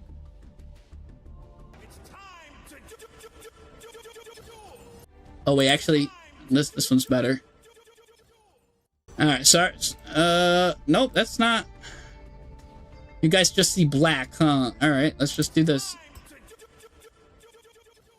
Gosh, dang, it's time to duel, guys. Sorry, I guess I gotta hit you guys with the ads on the size. Maybe I'll zoom in a little bit. No, normally on the thing I have it so you can't see the ads, but I guess we're looking at ads. So just support a Master Duel Meta. That's fine. It's a good website. I use it all the time. So Corrupted Ritual Records.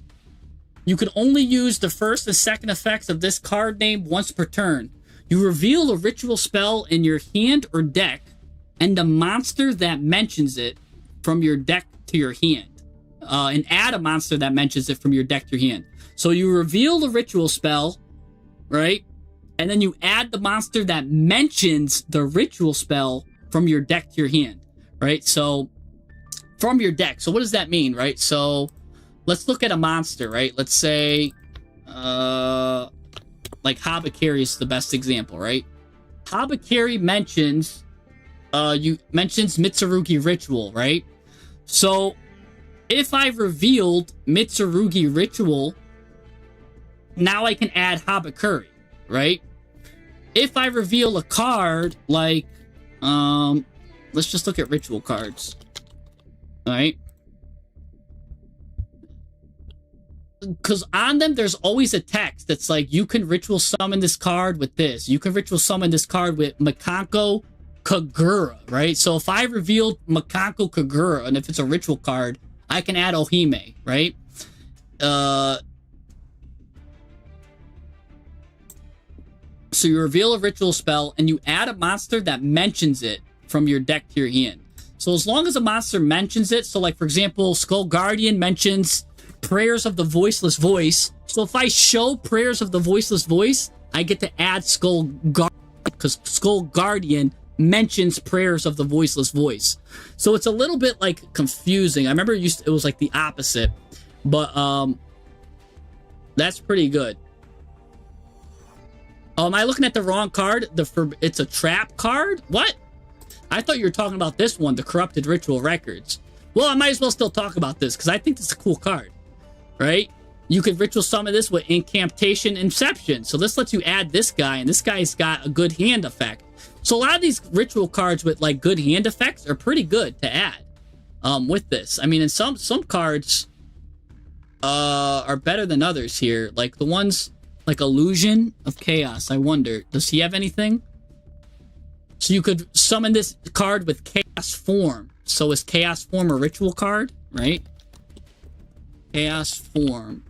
It is. So you show Chaos Form, and because he mentions Chaos Form, you can add Illusion of Chaos. And he's got a hand effect. Let's look at the Clown card. Does the Clown card say anything? Clown? You could summon this with a Clown Crew card. No, see, so you can't add this card. Unfortunate. Okay. So there's some good ritual stuff that you could do with this. But you're talking about Black Illusion Ritual. The Recette de Poisson. Alright, let's see. Black. So yeah, let's look at the Novelle cards, right? So the Novelle cards, you could ritual summon this with the recipe card. You can't add these cards because they're not specifically naming a recipe. They wouldn't need to specifically say Recette de Poisson.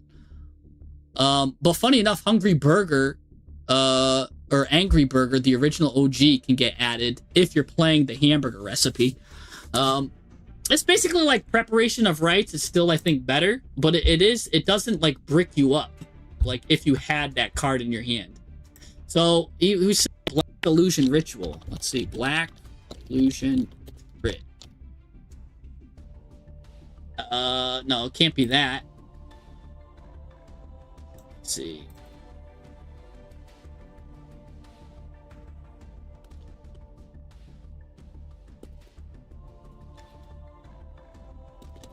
It's in Master Duel now. It's the trap card? Which one are you talking about? Oh, are you talking about the are you talking about the card that the fiends get? The Archfiends? You're talking about the card that like summons 3 monsters? Are you talking about Archfiends playtime? The special summon let's see, let's just pull it up here. Basically, you could special summon one of each Royal, Duke, and Highness. Is that one? Because that one's pretty good. This one came out. That's really good. I think that one's really good. And then this one is not the worst, but really you just use it. You want to banish this card because it gives you a search. But this one is the new one.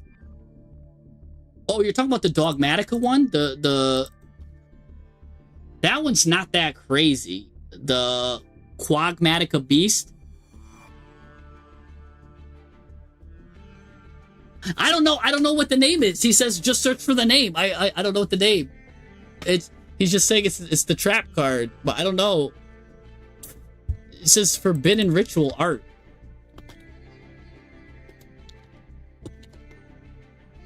Oh, this. Oh, what? Let me see this. I didn't even look at this guy. Oh, and he's got the Djinn card on it. All right.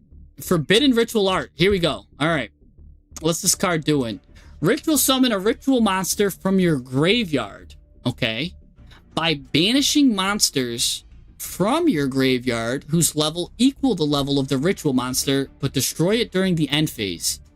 Or you could banish this card from your graveyard. Once this turn, when you ritual summon, you can use ritual monsters in your graveyard as tributes from the ritual summon by banishing them.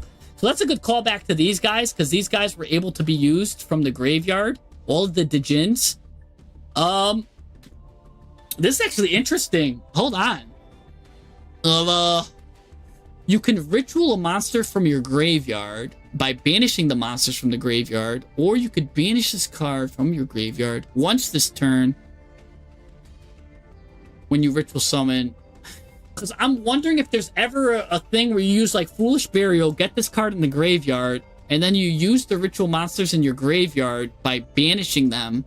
But the cards also are like, if this card is banished, right? It's got to be a good banishing effect. So what cards like to be banished, right? Let me see. Because then if this card is banished, because then you can get some good stuff. I know we're going to see this, but you usually get locked here. These guys give you a lock. Goatee's funny. It's good there. This card's cool. Let's see if there's anything with like the word ritual on it also. All right, here we go. Here's some good connections. This Dark Necromancer loves to be banished, because if he's banished, you could target basically himself and special summon it, and if he's special summoned, you could send a fiend or zombie ritual monster from your hand or deck to the graveyard. So Dark Necromancer's interesting there.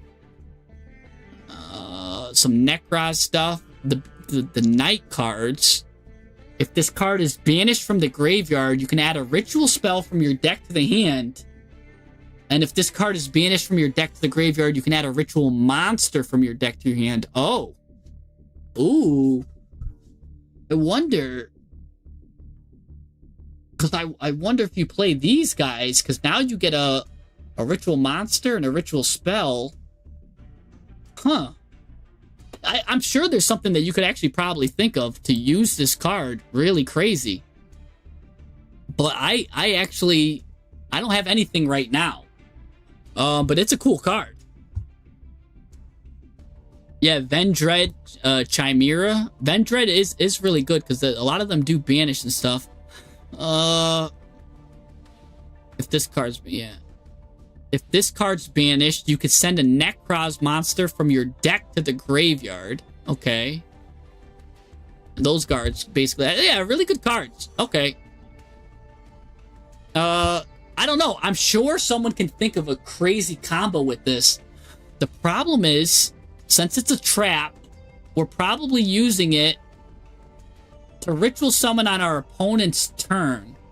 Which the best cards to ritual summon on your opponent's turn would be like the Armageddon. Right? Ritual summoning this guy. But it's not a quick effect, so you don't even want to ritual summon this. So no, don't even, or it'd be this guy you ritual summon. Nope, that's the slow effect. It's gotta be something then like Megalith. Like you ritual summon this guy on your opponent's turn. If this guy's ritual summoned, you target cards your opponent controls up to the number of ritual monsters with different names in your graveyard, destroy him. So Belthor is pretty good. I do think maybe Megalith would like this a lot, because Megalith always have ritual cards in the graveyard, so I think that could go good with Megalith. Mitsurugi, of course, also works really well, because this guy just board breaks when he's summoned.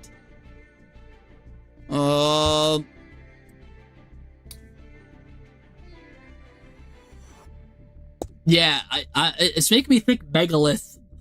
There is, of course, the banned card still, but the Dark Magician card that's still banned. That's a ritual. He's not. It's this guy, Magician of Chaos. If they ever bring this guy to Master Duel, he's good. Because if this card's ritual, what is it? No, not this guy. It's not Magician of Chaos. It does have the word chaos in it, though. It's this guy, Magician of Chaos Black Max here. If this guy's ritual summoned, you tribute a monster. Your opponent cannot activate monster effects this turn. This card is crazy. I don't think they're ever going to get this card out, but if this card ever comes out, that's nuts.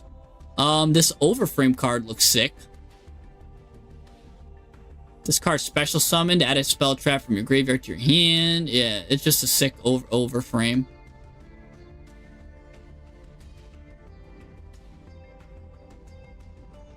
Spells, traps can't be destroyed or banished. Not bad.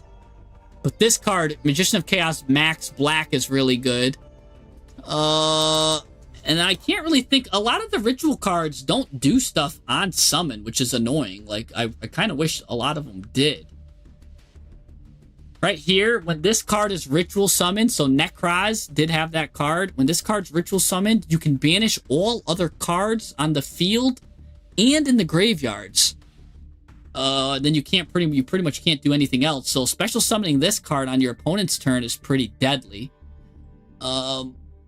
But she must be ritual summoned by using 3 monsters you control with different types. So I can't even get this card out with that. So because it's got a condition on it. So scratch that.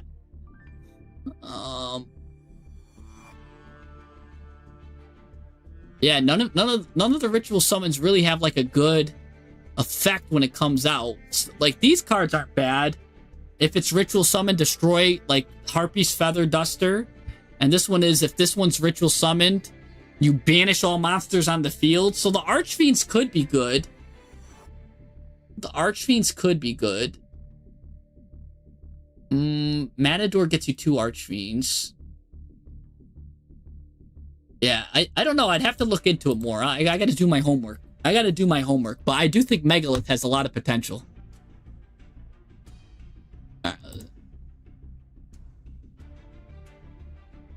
All right, let's it's almost 10 o'clock. Let's just look at one more replay and then call it there. Let's see. So let's look at someone's replay.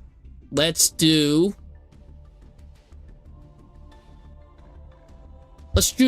do someone that we don't do. Let's do Andrew Torres, really.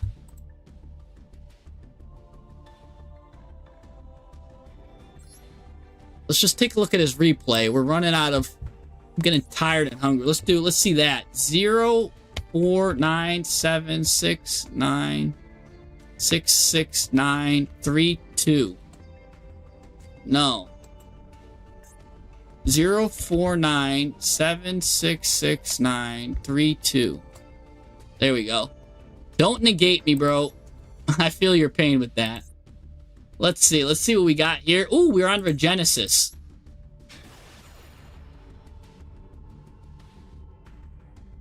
What's the best pack to buy for UR Dismantle? Well, the best card to craft is this, like, machine card. I forgot what it's called. Because it gets you, like, three packs or something. But anyways, what are we on here? We've got Tyr, and he's going off on you.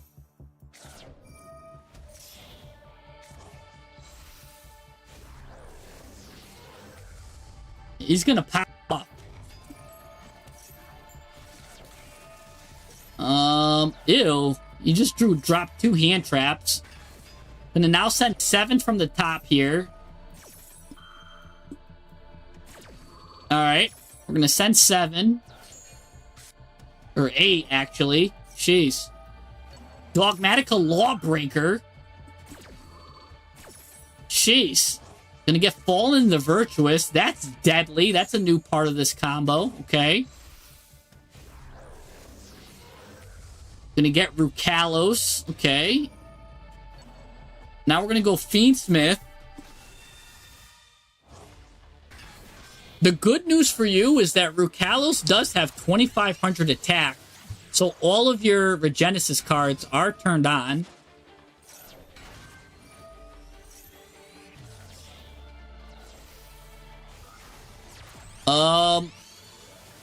Okay, he's gonna go into sequence. Now he's probably gonna go into the, like, I wonder if he goes into the DD guy, or if he goes into Pilgrim Reaper. He probably is gonna go into the DDD guy if he's trying to win here. Let's see. No, he goes into Pilgrim Reaper. He's going harder. That's good for you, because if you hit a Regenesis card, you get to add a card. You don't hit any Regenesis cards. Oh my gosh, you got so unlucky. Because, yeah, any of your Regenesis monsters that get milled there, you get to add them. You do get 2 codes that's sent to the graveyard, which is good, because that means if your codes get banished, you can use them. So, or not, if any of your cards get banished here, you can use them. So... that's not too bad. I like having a code in the graveyard, for sure. So even though he milled, you're not in the worst of spots here.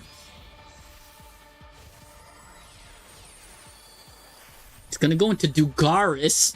Sometimes I like seeing Dugaris, because it draws 2, discard 1. But that I don't like to see. Ew, he's getting rid of a Fallen in the Virtuous. So that means he's got a Fallen in the Virtuous in his hand. Gonna get Gem Knight LOL? I've never seen Gem Knight LOL. Did he just make up a card? Did that just say Gem Knight LOL? What the heck? He's like Gem Knight LOL. Gem Knight Lolite? What? Oh, Gem Knight Iolite. That's an I. I thought it was said Gem Knight LOL. It's a Gemini monster. What the heck? Okay. Adding Gem Knight LOL. gonna special summon Gem, but then end his turn. So, for everything he did, I'm not really impressed with his end board. But maybe he's got a lot of stuff in the graveyard. He does have Snow. You gotta think one of these has fallen into Virtuous, because he just so willingly gave it up. Or he's got hand traps. Like, his hand is stacked if his worst card is fallen into Virtuous. He's got Fiendsmith follow-ups. You gotta be careful of that. Yeah, he's got 1, 2 fallen into Virtuous is there. So maybe he's got 1. He's also got a Medora. That's public enemy number 1 for you, actually. Oh, that hurts. Alright, so what I would do first is probably immediately Harpy Feather Duster this whole thing. Immediately. Because make him use before he, like, make him use the, it's probably the tier card here. It's probably, Crime. So, just get Crime out. Ooh, change! No, use Nadir Servant first! Oh, no, because it's probably Crime. Yeah, I would have did Nadir Servant first. Because you want to bait Crime out. You got to know it's Crime here. Anyways, he's gonna have to send that. Alright, well, we can still use Nadir Servant here, but now we got to worry about what's its face. Collide Heart. Alright, Nadir Servant. What do I send? If I'm sending Nadir Servant here, do you just send an Entis, maybe? You don't play Entis? Oh, no, here you go. You got 2 Entises. You've got Garura, Malong. You've got some good cards to send. Alright. Oh, it doesn't matter. He's going to hit you with Ash. So those were his 2 good cards. Now his cards are up. So, what do I do here? Bring that card out first. Interesting. Well, we know he's going to pop it with Virtuous. I don't know if that's the first thing that we want to do, is this guy, right? Because if we do this card first, now we kind of got it. I guess it doesn't matter, like, because then we send one of our cards to the graveyard. He's got the stuff that's going to shuffle it back. Honestly, you just might let him destroy this, and we can get him back later, right? I don't think you it doesn't. Maybe you get rid of Dragon then, but it's still a bad feeling either way. Yeah, just let it pop. Yeah, do Archfiend now. Get Lord. Okay, get Regenesis. Regenesis gets Lord. That's the better combo, actually. You're going it the right way. Perfect. Because now, the card, remember, the card that you banish you get to bring it back with code at any point. So you get Birth. Alright. We've got to worry about this guy, though. Medora. So we still didn't tackle that problem yet. Yeah, this is pretty deadly here, and we didn't really tackle her. She's gonna flip you face down. Code is gonna get your... Gonna negate that. Okay. Oh, now he's gonna use Medora, and he's gonna get rid of your other... Oh, he's gonna get rid of Regenesis. You still have a second code, though. Oh, you're in trouble, though. Unless you not have... okay. Gonna get rid of that. And then Birth. You're immediately using Birth. You're not using, you're just flipping it face up. I don't know if you use it here to flip. I think you have to only use it to flip a card face down. Because if you ever use it to special summon everything, he's got Rukalos, so you can't do that. Oh, he actually gets this card's effect off. Once per turn, you can banish a Gem Knight monster card from a graveyard. Targeted card, add it to your... Ooh, you send Overlord here. That's a good send.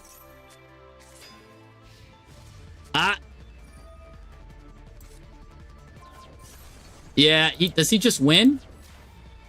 Alright. So, he's gonna win. There's a good card we could have sent. So,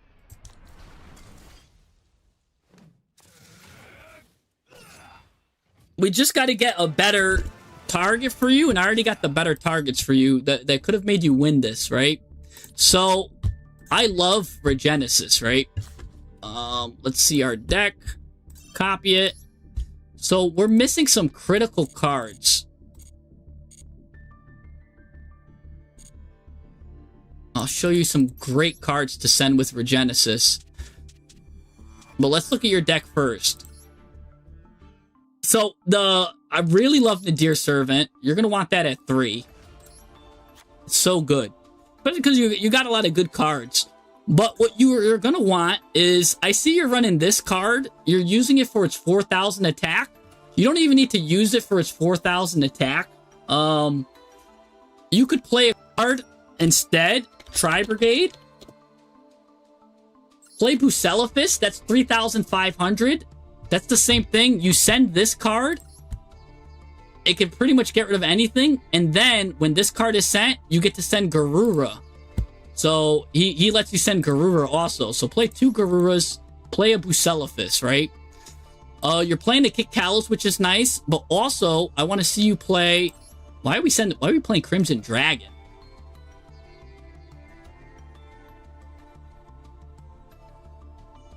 I don't know why we're playing Crimson Dragon. But yeah, you can cut Crimson for whatever reason. You're going to want to play the Chimeras. Instead, you're going to play probably one of Bephermit and one of Chimera the Illusion Beast, I believe. No, not one Bephermit and one this one. One. So King, when King goes to the graveyard, right? At any point, quick effect, during your opponent's turn, you banish this card, then you can target an illusion monster in your graveyard or a fiend monster, special summon it. So you could special summon this guy because he's a fiend, or you're not on the illusion stuff, so you don't have to worry about that, but you could special summon Archfiend at any time, or you're able to special summon Typhon. You're gonna play one Typhon. Typhon's always good to go into also, but because he's also a fiend, funny enough. But with this deck here, yeah, 3 births is too much. You really just need 1 birth. Now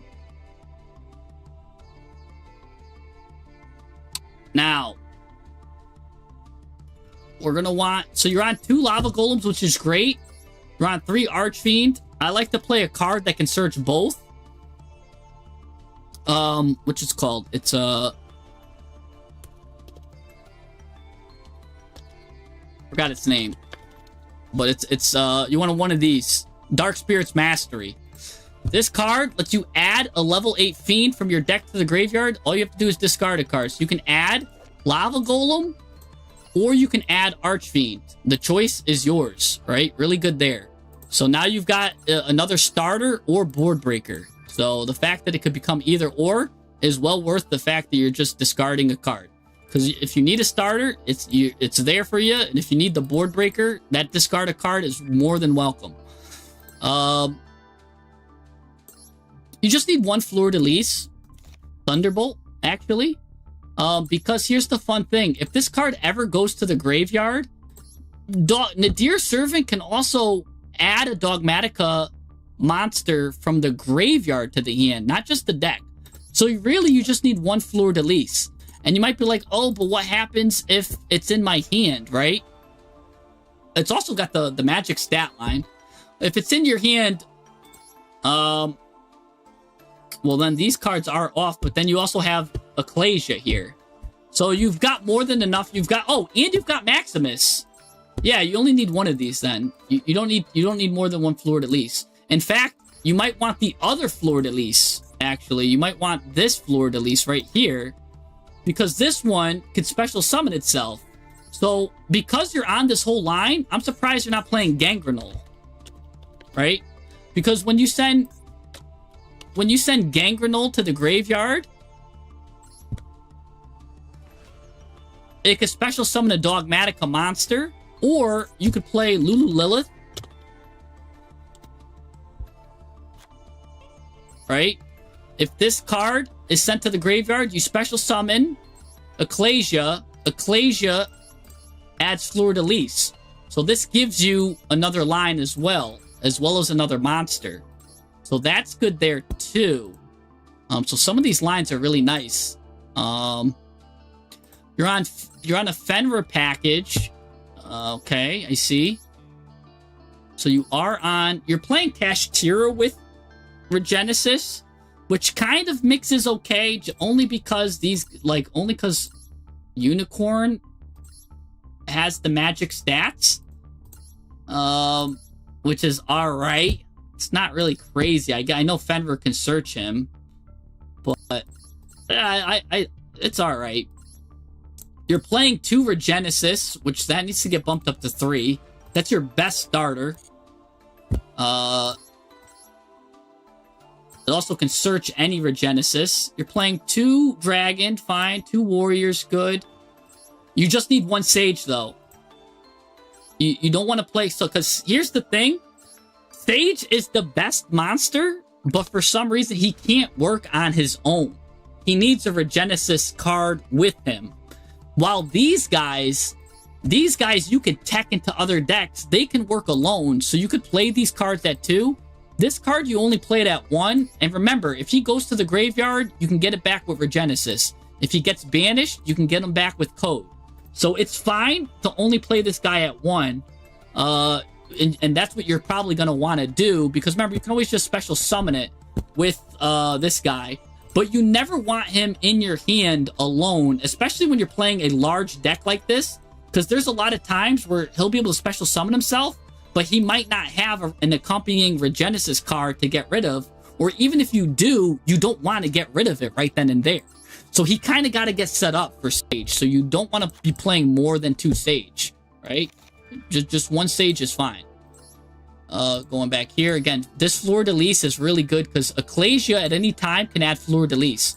Can also add you Maximus, which is nice here too. That's why you're going to want... you have so many Nadir cards. You're going to want 3. You're on the Falling into Virtuous too, so why not play Albaz? Or Albion, I mean. Right? Like, we can make room. We don't need 2 Malongs then. We don't need 2 of these.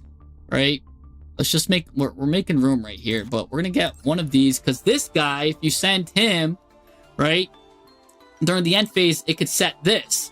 But usually you're going to want, if you Nadir Servant, you're going to want to send, either send 5 with Kit Kalos, especially if you have, let's say, Birth in your hand. You're going to want to do Kit Kalos. If not, you could just send Garura, draw 1, and then banish Garura with Maximus, send 2, right? Which you could then send, like, Chimera and Kit, which is really good. So that's nice.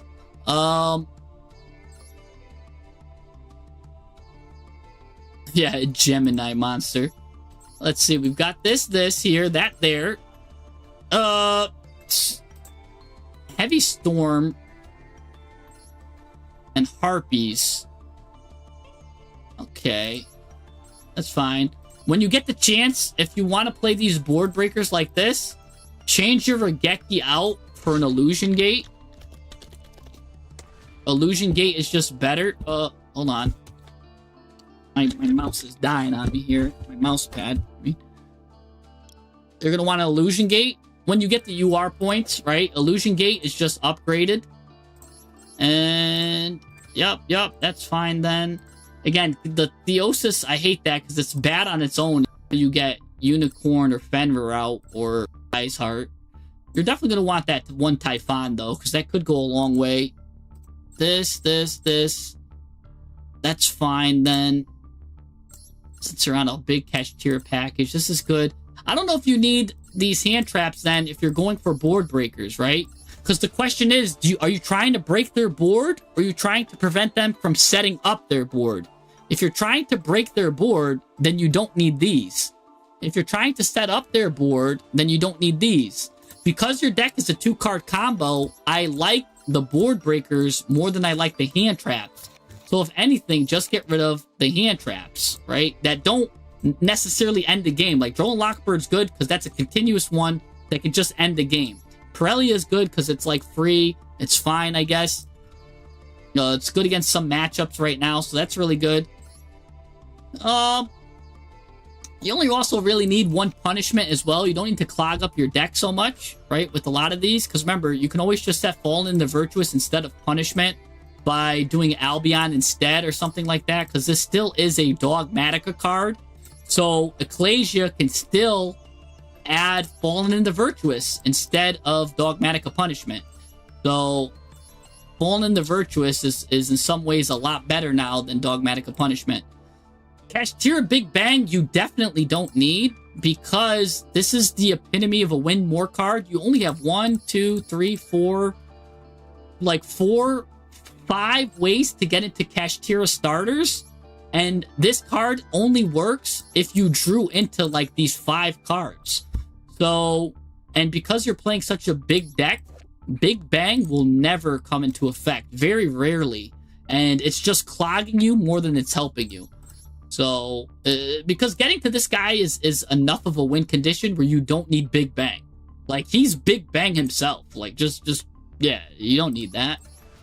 So, don't actively hurt your deck. Just give yourself more starters. If you want to add something that's gonna give you more consistency, then put in something like a, Pinpoint, right? Pinpoint is cool because look at this. If one monster special summoned to the hand to the field, draw a card. So look, these guys special summon themselves. All of the Regenesis cards special summon themselves. The Dogmatica cards special summon themselves. Every single card here special summons themselves from the hand. So Pinpoint Landing not pays for itself really quickly, and it's just adding your card every time. So just keep doing that. Yeah, alright, so you've got some board breakers here. Now it's looking a lot better than what it started with. So let's just clean up the extra deck here. I don't think you need Big Eye, really. Because that means you're turning your 2 7s, or like you're turning like a weird 7 that's got a good effect. Or you're using both of these into a Big Eye. I don't think there's a scenario where Big Eye really helps. You've got more than enough ways. Like, these cards are really big. You don't need to take a monster. Like, these cards out your towers anyways. So you kind of don't need Big Eye there. What's this guy doing here?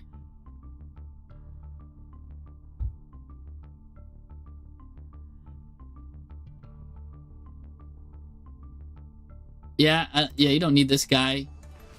So then you kind of just need to get rid of a card. The only card I like a 2 of here is Garura.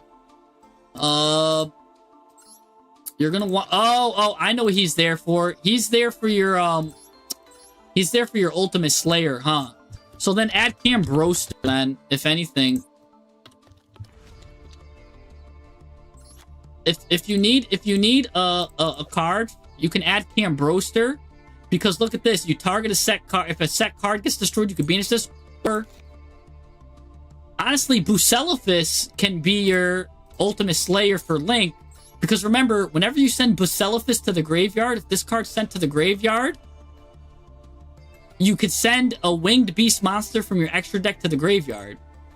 So this is a Winged Beast monster. So if you Ultimate Slayer, use Bucellifus, because they have links, now you got to draw one. So now Ultimate Slayer just paid for herself. And you got rid of a link. So now you've got Fusion and Link paying for themselves. You've got Malong. You've got 2 cards for Malong. You've got an aggregator for Ultimate Slayer. So now everything is covered. Let's see. And you just need to get rid of one more card. Then maybe you, well, no, I do like the Gangrenol Lulu Lilith combo.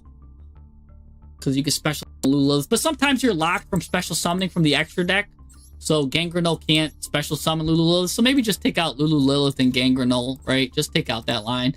Because Titanclad can always at any point special summon a Dogmatica monster. Albion special summons Dogmatica monster. So then just make the last card the dragon that devours Dogma. and then you could call it a day there, because this card's in the graveyard. You can add a Dogmatic or a Tri-Brigade card from your deck to your hand, which again will let you get Fallen the Virtuous, will let you get Ecclesia, will let you get Maximus, anyone you want really, and then you could banish Maximus like next turn, right? You can use Fallen the Virtuous to send Dogma, pop a card, then next turn this card adds Maximus to banish itself, and now you're doing the whole Maximus line. So yeah, just put in Dragon that Devours Dogma there as your last one. So then now you've got everything covered. You've got everything covered there. If you don't want, because a lot of these are going second cards, right? Like popping a card, banishing a card. If you want a more protection of a card too, you could add Ignister, Pegasus, right? So sometimes you might just want to banish stuff. Ignister Pegasus basically says if a card's going to be destroyed by card or effect, you could target a card your opponent, shuffle it into the deck. That's just another penned option, or another synchro option.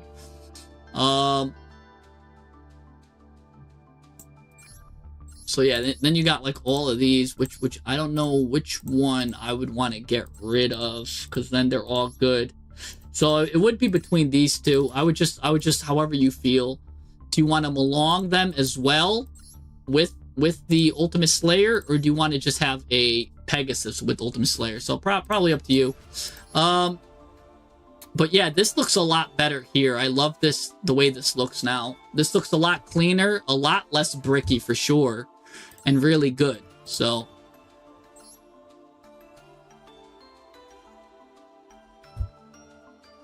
these now are good. I'll show you my list, which I use a lot. Oh, did I get rid of it? No, right here, Regenesis. Yeah, this is the list I use with Regenesis. I play the Bestials. I play just like these two Bestials right here. Because remember, he on his own can search Dragon, which is really good. So I like Magnamut. Bestial Druid Swarm also has just got the magic numbers too. See, I play 2, 2, and 1. I play 2 Lavas with the Dark Spirits Mastery, 3 of these. I play an Eldritch package with 3 Delta of Invitations, and I go more into like a Varudris play with Flying Mary, do like a Board Breaker package.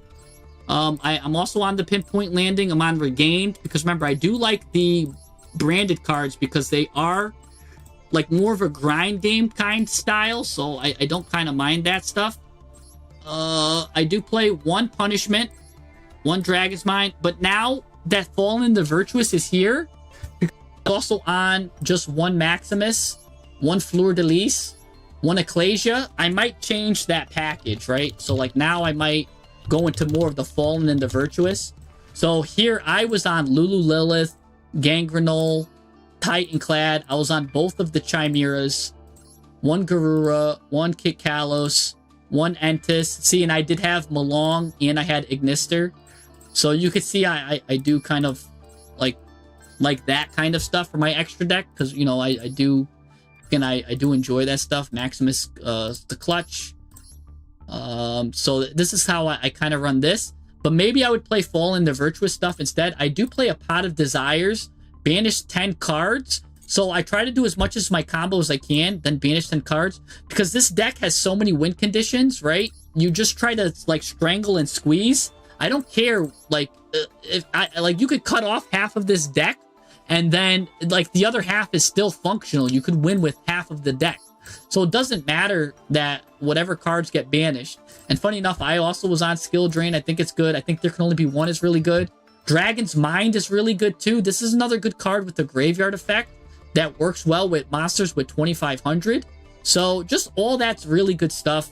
I do think Dragon's Mind's a good trap card. And again, when I do kick Kalos and then I send a Dragon's Mind, I can now immediately have a trap there. And then see, I am on Birth. So that's nice there. So what searchable traps can you abuse with Bubble Man? There's a lot. There is a lot of searchable traps you can abuse with Bubble Man. But mainly I would say are the ones that are used in like the because you can use them from the hand, and that's deadly.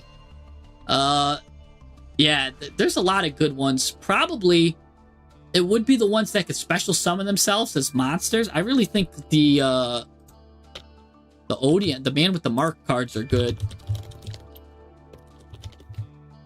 Which this guy gets some good cards here. Like this guy special summoning himself as a normal monster, and then you get to set this guy, and then these guys both turn into this guy, and then you could reset them. So now you got to pop 2 Omni Negates. That's really good, because this one card gets this. He gets an Omni Negate and a pop, I should say. And then because he sets himself, like, again, you get a second Omni Negate. So this one dude becomes 2 Omni Negates. So that's really strong. Like, getting 2 Omni Negates off of this one card. I think this card's the best card that you could get with for your Bubble Man abuse. Because this card, remember, when he gets activated, you get to add this, right? Boop.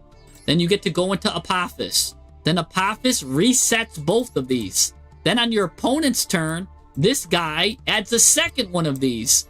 So Apophis gives you this one card right here, gets you 2 Omni Negates, and it gets you a, this. I'm actually going to start thinking, like, let's say I'm on a 60 card deck, right? Let's say I'm just on a 60 card deck. Let's just like start adding stuff, right? Like, whatever, right?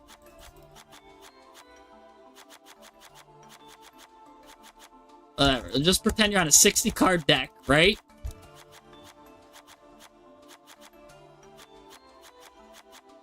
Like, any 2 cards can go into the rabbit.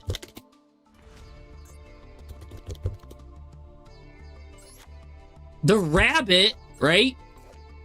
The rabbit can set a continuous trap that special summons as a monster. So at any point, the rabbit can set the Apophis monsters. Right? I mean, it's so good. Sometimes you can run it at 3, but you can run it at a 2-3 right here. So, and the rabbit just sets this guy. So then if you used Bubble Man, right? If you used this guy right here, any 2 monsters now with Bubble Man gives you 2 Omni Negates, right? Because this guy activates, gets this guy, goes into Apophis.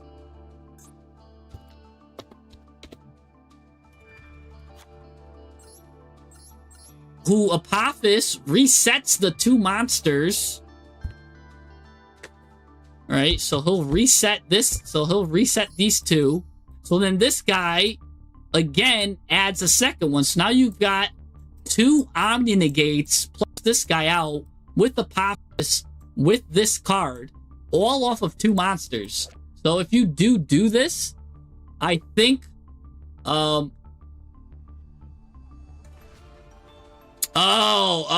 it's not, you can only activate a trap card from the hand.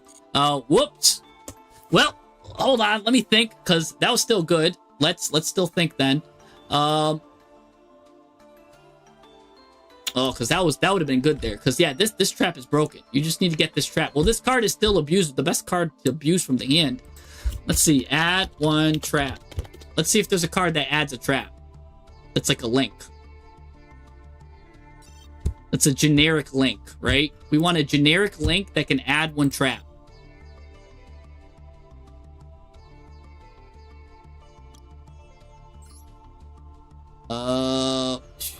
Let's see. Do any of these have good traps? Nah.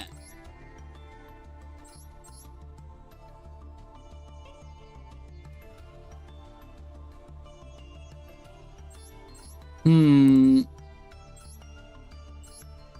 not seeing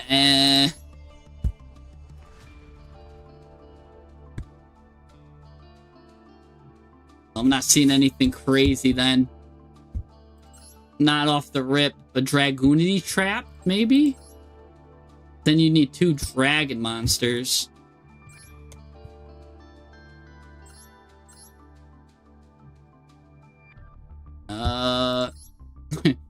Beer Brum? Alright, like Beer Brum adds Tri-Brigade. So Beer Broom can add Tri-Brigade. But then you still need, like, the Beast Warriors. Yeah, nah, probably not. I don't know. This is the best card I could think of. That really... Because, again, if you can activate this card the turn it's set, it turns into 2 Omni Negates. And even if it's not, it's still 1 Omni Negate. So, it is one of the deadliest cards. I think that's probably one of the deadliest traps in the game. So, I do think Odeon's disgusting for that.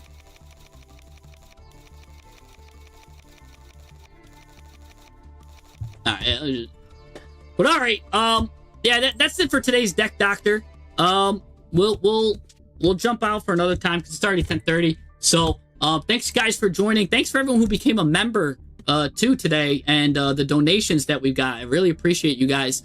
So thank you guys. We're gonna call it here. Oh, and thanks for the hydrate, by the way. Why Spree Blue? Because I gotta hydrate. I'm gonna go hydrate right now. So yeah. So just good stuff. I'll be back on streaming Monday, and yeah, I'll see you guys next time. Peace.